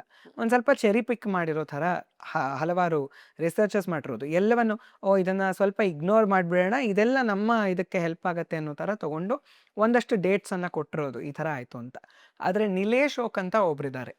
ಅವರು ಮಾತ್ರ ಪ್ರತಿಯೊಂದು ಎವಿಡೆನ್ಸ್ನು ತೊಗೊಂಡು ಭೀಷ್ಮ ನಿರ್ವಾಣ, ಅರುಂಧತಿ ವಸಿಷ್ಠನ ಮುಂದೆ ನಡೀತಿದ್ಲು ಅನ್ನೋದೊಂದು ಎವಿಡೆನ್ಸ್ ಇದೆ. ಇವಾಗ ನೀವು ನೋಡಿದ್ರೆ ವಸಿಷ್ಠನೇ ಮುಂದೆ, ಅರುಂಧತಿನೇ ಹಿಂದೆ. ಮುಂಚೆನೂ ಹಾಗೆ ಇದ್ದಿದ್ದು. ಆದರೆ ಒಂದು ಟೈಮ್ ಗ್ಯಾಪಲ್ಲಿ ಮಾತ್ರ ಅದು ನಡೆದಿರೋದಕ್ಕೆ ಸಾಧ್ಯ. ಅದೆಲ್ಲವನ್ನು ತಗೊಂಡು ಇನ್ಮಿಕ್ಕಿದ 100, 200 ಸೆಲೆಸ್ಟಿಯಲ್ ಎವಿಡೆನ್ಸಸ್ನ ತಗೊಂಡು ಅವರು ದ್ವಾರಕಾ ಮುಳುಗಿತು 5525 BCE ಅಂತ ಒಂದು ಡೇಟನ್ನು ಕೊಟ್ಟಿದ್ದಾರೆ. ಮೋಸ್ಟ್ ಅಕ್ಯುರೇಟ್ ಅಂತ ನನಗನ್ಸೋದು. ನಾನೆಲ್ಲ ಓದಿ ರಿಸರ್ಚ್ ಮಾಡಿ ಅವ್ರ ಪೇಪರ್ಸನ್ನು ನೋಡಿ ಮೋಸ್ಟ್ ಅಕ್ಯುರೇಟ್ ಅಂತ ನನಗನ್ಸಿರೋದು ಅದು. ಸೊ ಇವತ್ತಿಗೆ 7500 ವರ್ಷ ಹಿಂದೆ ದ್ವಾರಕಾ ಮುಳುಗಿದ್ದು, 7500 ವರ್ಷ ಹಿಂದೆನೇ ಮಹಾಭಾರತ ಕೂಡ ನಡೆದಿದ್ದು ಅಂತ ಮೋಸ್ಟ್ ಅಕ್ಯುರೇಟ್ ಆಗಿ ಅವ್ರು ಕೊಟ್ಟಿದ್ದಾರೆ. ಅದನ್ನು ನಾವು ಸೆಲೆಸ್ಟಿಯಲ್ ಎವಿಡೆನ್ಸ್ ಅಂತ ತಗೊಳ್ಬಹುದು. ಇನ್ನು ನಾವು ಟೆರೆಸ್ಟ್ರಿಯಲ್ ಎವಿಡೆನ್ಸಲ್ಲಿ ಅದನ್ನು ಹುಡುಕ್ಬೇಕಲ್ಲ. ಅದಕ್ಕೆ ನಾವು ಈ ಟೆಕ್ಟಾನಿಕ್ ಪ್ಲೇಟ್ಸ್ ಇರುತ್ತೆ, ಅದರ ಮೂವ್ಮೆಂಟ್ಸ್ನ ನೋಡಬೇಕು. ಲ್ಯಾಂಡ್ ಮಾಸಸ್ ಹೇಗೆ ಬಿಲ್ಡ್ ಆಗಿದೆ ಅದನ್ನು ನೋಡಬೇಕು. ಓಷನೋಗ್ರಫಿ ನೋಡಬೇಕು, ಓಷನೋಗ್ರಫಿದು ಡೇಟಾ ನೋಡಬೇಕು. ಓಷನ್ಸಲ್ಲಿ ರೈಸು ಫಾಲು ಇರುತ್ತೆ, ರೈಸ್ ಆಗ್ತಾ ಇರುತ್ತೆ, ಫಾಲ್ ಆಗ್ತಾ ಇರುತ್ತೆ. ರೈಸ್ ಆಗಿದ್ದು ಒಂದು ಈವೆಂಟನ್ನು ನಾನು ನಿಮಗೆ ಹೇಳ್ತೀನಿ. At one point of time 15 metre ಅಷ್ಟು ಸಿ ಲೆವೆಲ್ ರೈಸ್ ಆಗಿದೆ. 15 ಮೀಟ್ರು ಅಂದರೆ 50 ಅಡಿ. 50 ಅಡಿಯಷ್ಟು ಬೇರೆ ಎಲ್ಲೂ ರೈಸ್ ಆಗಿಲ್ಲ. ಎಲ್ಲಿ ರೈಸ್ ಆಗಿರೋದು ಅಂದರೆ ದ್ವಾರಕಾ ಇದ್ದಿದ್ದ ಜಾಗದಲ್ಲಿ. ಯಾವಾಗ ಅಂದರೆ 5525 BC. ಟೆರೆಸ್ಟ್ರಿಯಲ್ ಎವಿಡೆನ್ಸ್ ಕೂಡ ಸಿಕ್ತು, ಸೆಲೆಸ್ಟಿಯಲ್ ಎವಿಡೆನ್ಸ್ ಕೂಡ ಸಿಕ್ತು. ಹಾಗಾಗಿ 50 ಫೀಟ್ ಅಷ್ಟು ಎತ್ತರಕ್ಕೆ ಬಂದಿದೆ, ಒಂದೇ ಸತಿಗೆ ಬಂದಿದೆ.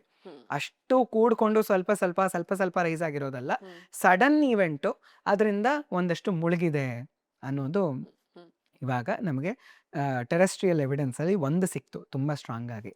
ಇನ್ನೊಂದು ಏನು ಅಂದರೆ ದ್ವಾರಕಾನ ಈ ಡೆಕ್ಕನ್ ಇನ್ಸ್ಟಿಟ್ಯೂಟ್ ಇದೆ ಪುಣೆದು, ಅವರು 1963ನಲ್ಲಿ ದ್ವಾರಕಾಧೀಶ ಮಂದಿರ ಇವತ್ತೇನಿದೆ ಅದರ ಸುತ್ತ ಅವರು ರಿಸರ್ಚ್ ಮಾಡಿದರು, ಆರ್ಕಿಯಾಲಜಿ ಡಿಪಾರ್ಟ್ಮೆಂಟ್. ಅವರು ಎಲ್ಲ ತಗೊಂಡು ಕಾರ್ಬನ್ ಡೇಟಿಂಗ್ ಅಂತ ಮಾಡ್ತಾರೆ. ಕಾರ್ಬನ್ ಡೇಟಿಂಗ್ ಮೂಲಕ ನೀವು ಇದೆಷ್ಟು ಹಳೆಯದಿರಬಹುದು ಅಂತ ಪಾಟ್ರಿ ಅವೆಲ್ಲ ಸಿಕ್ತು, ಪಾಟ್ಗಳು ಎಲ್ಲ ಟೆರೆಸ್ಟ್ರಿಯಲ್ ಎವಿಡೆನ್ಸಸ್ನ ಕಲೆಕ್ಟ್ ಮಾಡಿಕೊಂಡು ಡೇಟಿಂಗ್ ಮಾಡಿದ್ರು. ಇವಾಗ ಇರೋ ದ್ವಾರಕಾನೇ 2000ಕ್ಕಿಂತ ಹೆಚ್ಚು ಹಳೆಯದು, 2000 ವರ್ಷಕ್ಕಿಂತ ಹಳೆಯದು ಇವಾಗ ಇರೋ ದ್ವಾರಕಾನೇ. ಅದ್ರ ಜೊತೆಗೆ ಪಕ್ಕದಲ್ಲಿ ಒಂದು ಪಂಚಾಯಿತಿ ಆಫೀಸ್ ಇತ್ತು, ಅದ್ರ ಕೆಳಗೆ ಕೂಡ ಎವಿಡೆನ್ಸ್ ಇರಬಹುದು ಅಂತಿತ್ತು, ಆದರೆ ಯಾರೂ ನೋಡಿರಲಿಲ್ಲ. 1983ಯಲ್ಲಿ ನಮ್ಮ ಕರ್ನಾಟಕದ ಹೆಮ್ಮೆ ಶಿಕಾರಿಪುರ ರಂಗನಾಥರಾವ್ ಅಂತ SR ರಾವ್ ಅವರು, ಮಧ್ವ ಸಂಪ್ರದಾಯದವರು, ಅವರು ಇಡೀ ಇಂಡಿಯಾಗೆ ಮೊಟ್ಟ ಮೊದಲ ಅಂಡರ್ ವಾಟರ್ ಎಕ್ಸ್ಕವೇಷನ್ ಮಾಡಿತ್ತು. ಇಡೀ ಇಂಡಿಯಾಗೆ ಅವರೇ ಫಸ್ಟು. ನಮ್ಮ ಸಾಗರ ತಾಲೂಕು ಶಿವಮೊಗ್ಗದವರು, ನಮ್ಮ ಕರ್ನಾಟಕದವರವರು, ಅದು ನಮ್ಮ ಹೆಮ್ಮೆಯ ವಿಚಾರ. ಅವರು ಮೊದಲು ಟೆರೆಸ್ಟ್ರಿಯಲ್ ಎವಿಡೆನ್ಸ್ ಹುಡುಕ್ತಾ ದ್ವಾರಕಾ ಪಕ್ಕ ಇದ್ದ ಪಂಚಾಯತ್ ಆಫೀಸನ್ನು ಕೆಡವಿದ್ರು. ಅಲ್ಲೊಂದು ದೇವಸ್ಥಾನ ಸಿಕ್ತು ಕೆಳಗಡೆ, ಭೂಮಿಯ ಕೆಳಗೆ. ಆಮೇಲೆ ಇನ್ನೊಂದು ಸ್ವಲ್ಪ ಶೋಧ ಮಾಡಿದ್ರು, ಅದರ ಕೆಳಗೆ ಇನ್ನೊಂದು ದೇವಸ್ಥಾನ ಸಿಕ್ತು. ಇನ್ನೂ ಶೋಧ ಮಾಡಿದ್ರೆ ಅದರ ಕೆಳಗೆ ಇನ್ನೊಂದು ದೇವಸ್ಥಾನ ಸಿಕ್ತು. ಇದೇ ಸುಮಾರು 3500 ವರ್ಷ ಹಳೆಯ ದೇವಸ್ಥಾನ ಅವರಿಗೆ ಕೆಳಗಡೆ ಸಿಕ್ಕಿದೆ. ಒಂದು ಪ್ಯಾಸೇಜ್ನ ಮೂಲಕ ಶಿವನ ದೇವಸ್ಥಾನವನ್ನ, ಸೋಮನಾಥನ ಹತ್ರ ಇನ್ನೊಂದು ಶಿವನ ದೇವಸ್ಥಾನ ಇದೆ, ಅದಕ್ಕೆ ಕನೆಕ್ಟ್ ಮಾಡೋ ಒಂದು ಸೀಕ್ರೆಟ್ ಪ್ಯಾಸೇಜ್ ಕೂಡ ಸಿಕ್ಕಿದೆ. ಇದೆಲ್ಲ ಇಷ್ಟು ಹಳೆಯದ್ದು ದ್ವಾರಕೆಯಲ್ಲಿ ಇವಾಗ ಸಿಕ್ಕಿರೋದು. ಇನ್ನು ಅಂಡರ್ ವಾಟರ್ ಎಕ್ಸ್ಕವೇಷನ್ ಮಾಡಿದ್ರು, ಅದರಲ್ಲಿ ದೊಡ್ಡ ದೊಡ್ಡ ಬಿಲ್ಡಿಂಗ್ಗಳು, ದೊಡ್ಡ ದೊಡ್ಡ ಗೋಡೆಗಳು ಸಿಕ್ಕಿದೆ. ಅವಾಗಿನ ಕಾಲದಲ್ಲಿ, ಇವಾಗಲೇ ನೋಡಿ, ಭೂಮಿಯ ಮೇಲೆ ನಾವು ಆರ್ಕಿಯಾಲಜಿನ ಮಾಡೋದಕ್ಕೂ ಸಮುದ್ರದ ಒಳಗೆ ಆರ್ಕಿಯಾಲಜಿಕಲ್ ಎವಿಡೆನ್ಸಸ್ನ ತಗೊಳ್ಳೋದಕ್ಕೂ ತುಂಬ ಡಿಫ್ರೆನ್ಸ್ ಇರುತ್ತೆ. ಡೈವರ್ಸ್ ಬೇಕು, ಡೈವಿಂಗಲ್ಲೂ ಎಕ್ಸ್ಪರ್ಟ್ ಆಗಿರಬೇಕು, ಆರ್ಕಿಯಾಲಜಿಯಲ್ಲೂ ಎಕ್ಸ್ಪರ್ಟ್ ಆಗಿರಬೇಕು. ಇಂಡಿಯಾದಲ್ಲಿ ಯಾರೂ ಇಲ್ಲ, ತುಂಬ ಕಡಿಮೆ ಇವತ್ತಿರೋದು. ಅದಕ್ಕೆ ಇವತ್ತಿಗೂ ರಿಸರ್ಚ್ ನಿಂತೇ ಹೋಗಿದೆ, ಫೈನಲ್ ಕನ್ಕ್ಲೂಷನ್ ಬಂದೇ ಇಲ್ಲ ಇವತ್ತಿಗೂ. ನಾವು ಒಂದಷ್ಟನ್ನು ತಗೊಂಡು ಈ ಥರ ಅಂತ ಪ್ರೆಸೆಂಟ್ ಮಾಡ್ಬೋದು ಹೊರತು ಕನ್ಕ್ಲೂಡ್ ಮಾಡೋ ಥರ ಇಲ್ಲವೇ ಇಲ್ಲ. ನಾವಿನ್ನೂ ಹೇಳ್ಕೊಳ್ಳೋ ಥರ ಆಗೇ ಇಲ್ಲ, ಇನ್ನೂ ತುಂಬ ಆಗಬೇಕಿದೆ. ನರೇಂದ್ರ ಮೋದಿ ಅವರು ಕೂಡ ರೀಸೆಂಟಾಗಿ ದ್ವಾರಕೆಯನ್ನು ಹೋಗಿ ಮುಟ್ಟಿ ಬಂದಿದ್ರು. ಅವರು ಇರುವಾಗ್ಲೇ ಇನ್ನೊಂದಷ್ಟು ರಿಸರ್ಚ್ ಆಗಲಿ ಅನ್ನೋದು ನಮ್ಮ ಬಯಕೆ. ಹಾಗೆ ಅವರು, ಭಗವಂತ ಅವ್ರಿಗೆ ಪ್ರೇರಣೆಯನ್ನು ಕೊಡಲಿ, ಇನ್ನೂ ಆ ರಿಸರ್ಚ್ ಮುನ್ನಡೀಲಿ. SR ರಾವ್ ಅವರು ಕಂಡುಹಿಡಿದಿರೋದು ಒಂದಷ್ಟು ಆ್ಯಂಕರ್ಸ್ ಸಿಕ್ಕಿದೆ, ಲಂಗೂರುಗಳು ಅಂತ. ಆ್ಯಂಕರ್ಸ್ ಏನಕ್ಕೆ ಯೂಸ್ ಮಾಡ್ತಾರೆ ಅಂದರೆ ಟ್ರಯಾಂಗುಲರ್ ಶೇಪ್ ಇರುತ್ತೆ, ಕಲ್ಲಿನದ್ದು ತುಂಬ ಭಾರ, ಸುಮಾರು 10 ಟನ್ನದ್ದು ಸಿಕ್ಕಿದೆ. ತುಂಬ ಆ್ಯಂಕರ್ಗಳು ಸಿಕ್ಕಿದೆ, ಟ್ರಯಾಂಗಲ್ದು ಈ ಥರ ಇರೋದು, ಈ ಥರ ಶೇಪ್ ಎಲ್ಲ ಕೂಡ ಸಿಕ್ಕಿದೆ ಅವರಿಗೆ. ಅದು ಯಾಕೆ ಯೂಸ್ ಮಾಡೋರು ಅಂದರೆ, ಸಮುದ್ರದ ಮಧ್ಯ ಹೋದಾಗ ಬೋಟ್ ಆ ಕಡೆ ಈ ಕಡೆ ಹೋಗಬಾರ್ದಲ್ಲ, ಅದಕ್ಕೆ ಏನು ಮಾಡೋರು, ಹಗ್ಗ ಕಟ್ಟಿ ಅದನ್ನು ನೀರಿನ ಕೆಳಗೆ ಬಿಟ್ಟಿರೋರು. ಆ ಆ್ಯಂಕರ್ಗಳು ಈ ಬೋಟನ್ನು ಹಿಡಿದಿಟ್ಕೊಂಡಿರೋದು, ಆ ಕಡೆ ಈ ಕಡೆ ಹೋಗೋದಕ್ಕೆ ಬಿಡ್ತಿರ್ಲಿಲ್ಲ. ಅದು ಕೂಡ 3500 BC ಇದು. ಆ ಥರ ಆ್ಯಂಕರ್ಗಳು ಕೂಡ ಸಿಕ್ಕಿದೆ. ಸೊ ಇವತ್ತಿಗೆ ಒಂದು 5000 ವರ್ಷ ಹಳೆಯದ್ದು ಎಲ್ಲ ಸಿಕ್ಕಿದೆ. ಮತ್ತು ASI ಕೂಡ ಇನ್ನೊಂದು ರಿಸರ್ಚ್, ಅಂಡರ್ ವಾಟರ್ ಎಕ್ಸ್ಕವೇಷನನ್ನು ಮಾಡುತ್ತೆ. ಅದರಲ್ಲಿ ಫಸ್ಟ್ ಡೈವ್ ಮಾಡಿದವ್ರು ಹೇಳ್ತಾರೆ, ನಾನು ಅಲ್ಲಿ ಗೋಡೆಗಳನ್ನು ನೋಡಿದ್ನಲ್ಲ, ಎಷ್ಟು ದೊಡ್ಡದಾಗಿತ್ತು. ಆ ಗೋಡೆಗಳಲ್ಲಿ ಯೂಸ್ ಮಾಡಿದ ಇಟ್ಟಿಗೆಗಳು ಅಂದರೆ ನಮ್ಮ ಮನೆಯ ಹಾಸಿಗೆಗಿಂತ ದೊಡ್ಡದಾಗಿತ್ತು ಒಂದೊಂದು ಇಟ್ಟಿಗೆ. ನಾನು ಅದರ ಮೇಲೆ ಕಾಲು ಚಾಚಿ ಮಲಗಿದ್ರೂ ಇನ್ನೂ ದೊಡ್ಡದಾಗಿತ್ತು. ಅಷ್ಟು ದೊಡ್ಡ ಇಟ್ಟಿಗೆಗಳನ್ನು ಅಲ್ಲಿ ಬಳಸ್ಕೊಂಡಿದ್ರು. ಅಷ್ಟು ದೊಡ್ಡ ನಗರ ಅದು, ನಮಗಿನ್ನೂ ಜಾಸ್ತಿ ನೋಡೋದಕ್ಕಾಗಿಲ್ಲ. ಒಂದು ರೈವತ ಪರ್ವತ ಮುಳುಗಿದ್ದು ಕೂಡ ಇದೆ. ಆ ರೈವತ ಪರ್ವತಕ್ಕೆ ಮ್ಯಾಚ್ ಆಗೋ ಥರ ಅಲ್ಲಿ ಒಂದು ಪರ್ವತ ಸಿಕ್ಕಿದೆ ನಮಗೆ. 12 ಯೋಜನೆಗಳಷ್ಟು ಅಗಲಾನೂ ಹರಡಿರುವಂತಹ ನಗರ ನಮಗೆ ಸಿಕ್ಕಿದೆ. ಇನ್ನೂ ಹೆಚ್ಚು ನಮಗೆ ರಿಸರ್ಚ್ ಮಾಡೋಕ್ಕಾಗಿಲ್ಲ. ಇವರು SR ರಾವ್ ಅವರೇ 80,000 ರೂಪಾಯಿ, 40 ವರ್ಷಗಳ ಹಿಂದೆ 80,000 ರೂಪಾಯಿ ಜೋಡಿಸಿ ಅವರು ಎಕ್ಸ್ಕವೇಷನನ್ನು ಮಾಡಿಸಿದ್ದು. ಅವರೇ ಹರಪ್ಪಂದು ಲೋಥಲ್ ಸಿಟಿ ಕೂಡ ಕಂಡಿಡಿದಿದ್ದು. ತುಂಬ ಫೇಮಸ್ ಆರ್ಕಿಯಾಲಜಿಸ್ಟ್ ಅವರು. ಅವರ ಟೀಮಲ್ಲಿ ಒಬ್ರು ಹೆಂಗಸರಿದ್ರು, ಹೆಂಗಸರು ಡೈವರ್ ಇದ್ರು ನೋಡಿ. ಇವಾಗ ನಮಗೆ ಗಂಡಸರು ಡೈವರ್ಸ್ ಸಿಗೋದೇ ಕಷ್ಟ, ಅಲ್ಲಿ ಹೆಂಗಸರೊಬ್ರು ಡೈವ್ ಮಾಡಿ ಎಲ್ಲವನ್ನ ಎಕ್ಸ್ಕವೇಟ್ ಮಾಡ್ಕೊಂಡ್ ಬಂದಿದ್ರು. ಅಂತಹದೆಲ್ಲ ಇದೆ. ಸೀಲ್ಗಳು ಸಿಕ್ಕಿದೆ. ಸೀಲ್ ಅಂದ್ರೆ ಚಿಹ್ನೆಗಳು. ಕೃಷ್ಣ ನಗರದಲ್ಲಿ ಎಲ್ಲರಿಗೂ ಚಿಹ್ನೆಗಳನ್ನ, ಸೀಲ್ಗಳನ್ನ ಕೊಟ್ಟಿದ್ದ ಅನ್ನೋದಿದೆ. ಅದು ನಮಗೆ ಅಂಡರ್ ವಾಟರ್ ಎಕ್ಸ್ಕವೇಷನ್ ಅಲ್ಲಿ ಸೀಲ್ಗಳು ಸಿಕ್ಕಿದೆ. ಮತ್ತೆ ಆಂಕರ್ಗಳು ನಾನು ಹೇಳಿದ ಹಾಗೆ ಸಿಕ್ಕಿದೆ. ಇನ್ನೂ ನಾವು ಬಂದಿಗಳು ಎಲ್ಲ ಸಿಕ್ಕಿದೆ. ಮತ್ತೆ ದೋಣಿಗಳೆಲ್ಲ ಹೋಗಿ ನಿಲ್ತಿತ್ತಲ್ಲ, ಆ ಜಾಗಗಳಲ್ಲಿ ಇಟ್ಕೊಂಡಿದ್ದಂತಹ ಸಾಮಾನುಗಳೆಲ್ಲ ಸಿಕ್ಕಿದೆ. ಇದೆಲ್ಲ ದ್ವಾರಕೆಗೆ ಕನೆಕ್ಟ್ ಮಾಡುತ್ತೆ ಅನ್ನೋದು ಒಂದು. ಮತ್ತೆ ಇವತ್ತಿನ ಸೋಮನಾಥ ದೇವಸ್ಥಾನ ಎಲ್ಲಿದೆ ಅಲ್ಲಿಂದ ಒಂದು ಆರೋ ಎಳೆದ್ರೆ ಅಲ್ಲಿ ಮಧ್ಯದಲ್ಲಿ ಕುಶಸ್ಥಳಿ ಅಂತ ನಾನು ಇವಾಗ ಹೇಳಿದ್ನಲ್ಲ, ದ್ವಾರಕೆಯನ್ನ ಪುನರ್ನಿರ್ಮಾಣ ಮಾಡಿದ್ದು ಕುಶಸ್ಥಳಿ, ಅದು ಮುಂಚಿನ ನಾಮ. ಅಲ್ಲಿ ಇನ್ನೂ ಹಳೆಯ ಎವಿಡೆನ್ಸಸ್ ಸಿಗತ್ತೆ ಅಂತ ನಿಲೇಶ್ ಶೋಕ್ ಅವರು ಹೇಳ್ತಾರೆ. ಅಲ್ಲಿ ಇನ್ನೂ ಅಂಡರ್ ವಾಟರ್ ಎಕ್ಸ್ಕವೇಷನ್ಸ್ ನಡೆದಿಲ್ಲ. ಗಲ್ಫ್ ಆಫ್ ಕಚ್ ಅಲ್ಲಿ 10,000 ವರ್ಷ ಹಳೆಯ ಎವಿಡೆನ್ಸ್ ಸಿಕ್ಕಿದೆ, 20 ವರ್ಷದಿಂದ ಹಾಗೇ ಇದೆ, ಅದು ಮುಂದಕ್ಕೆ ಹೋಗಿಲ್ಲ. ಆ ರೀತಿ ನಾವು ಇನ್ನು ಫಂಡ್ ಮಾಡಬೇಕು, ನಮಗೆ ಪರ್ಸನಲ್ ಆ ಥರ ಬೇಕು, ಎಕ್ಸ್ಪರ್ಟೀಸ್ ಇರೋರು ಬೇಕು.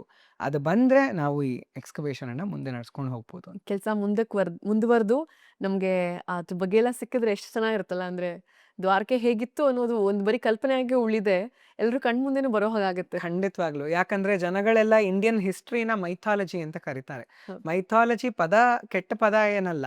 ಮೈಥಾಲಜಿ ಅಂದ್ರೆ the belief of a group of people ಅಂತ ಅದ್ರ ಡೆಫಿನೇಷನ್. ಒಂದಷ್ಟು ಜನಗಳ ನಂಬಿಕೆ, ಅದನ್ನ ಮೈಥಾಲಜಿ ಅಂತ ಕರೀತಾರೆ.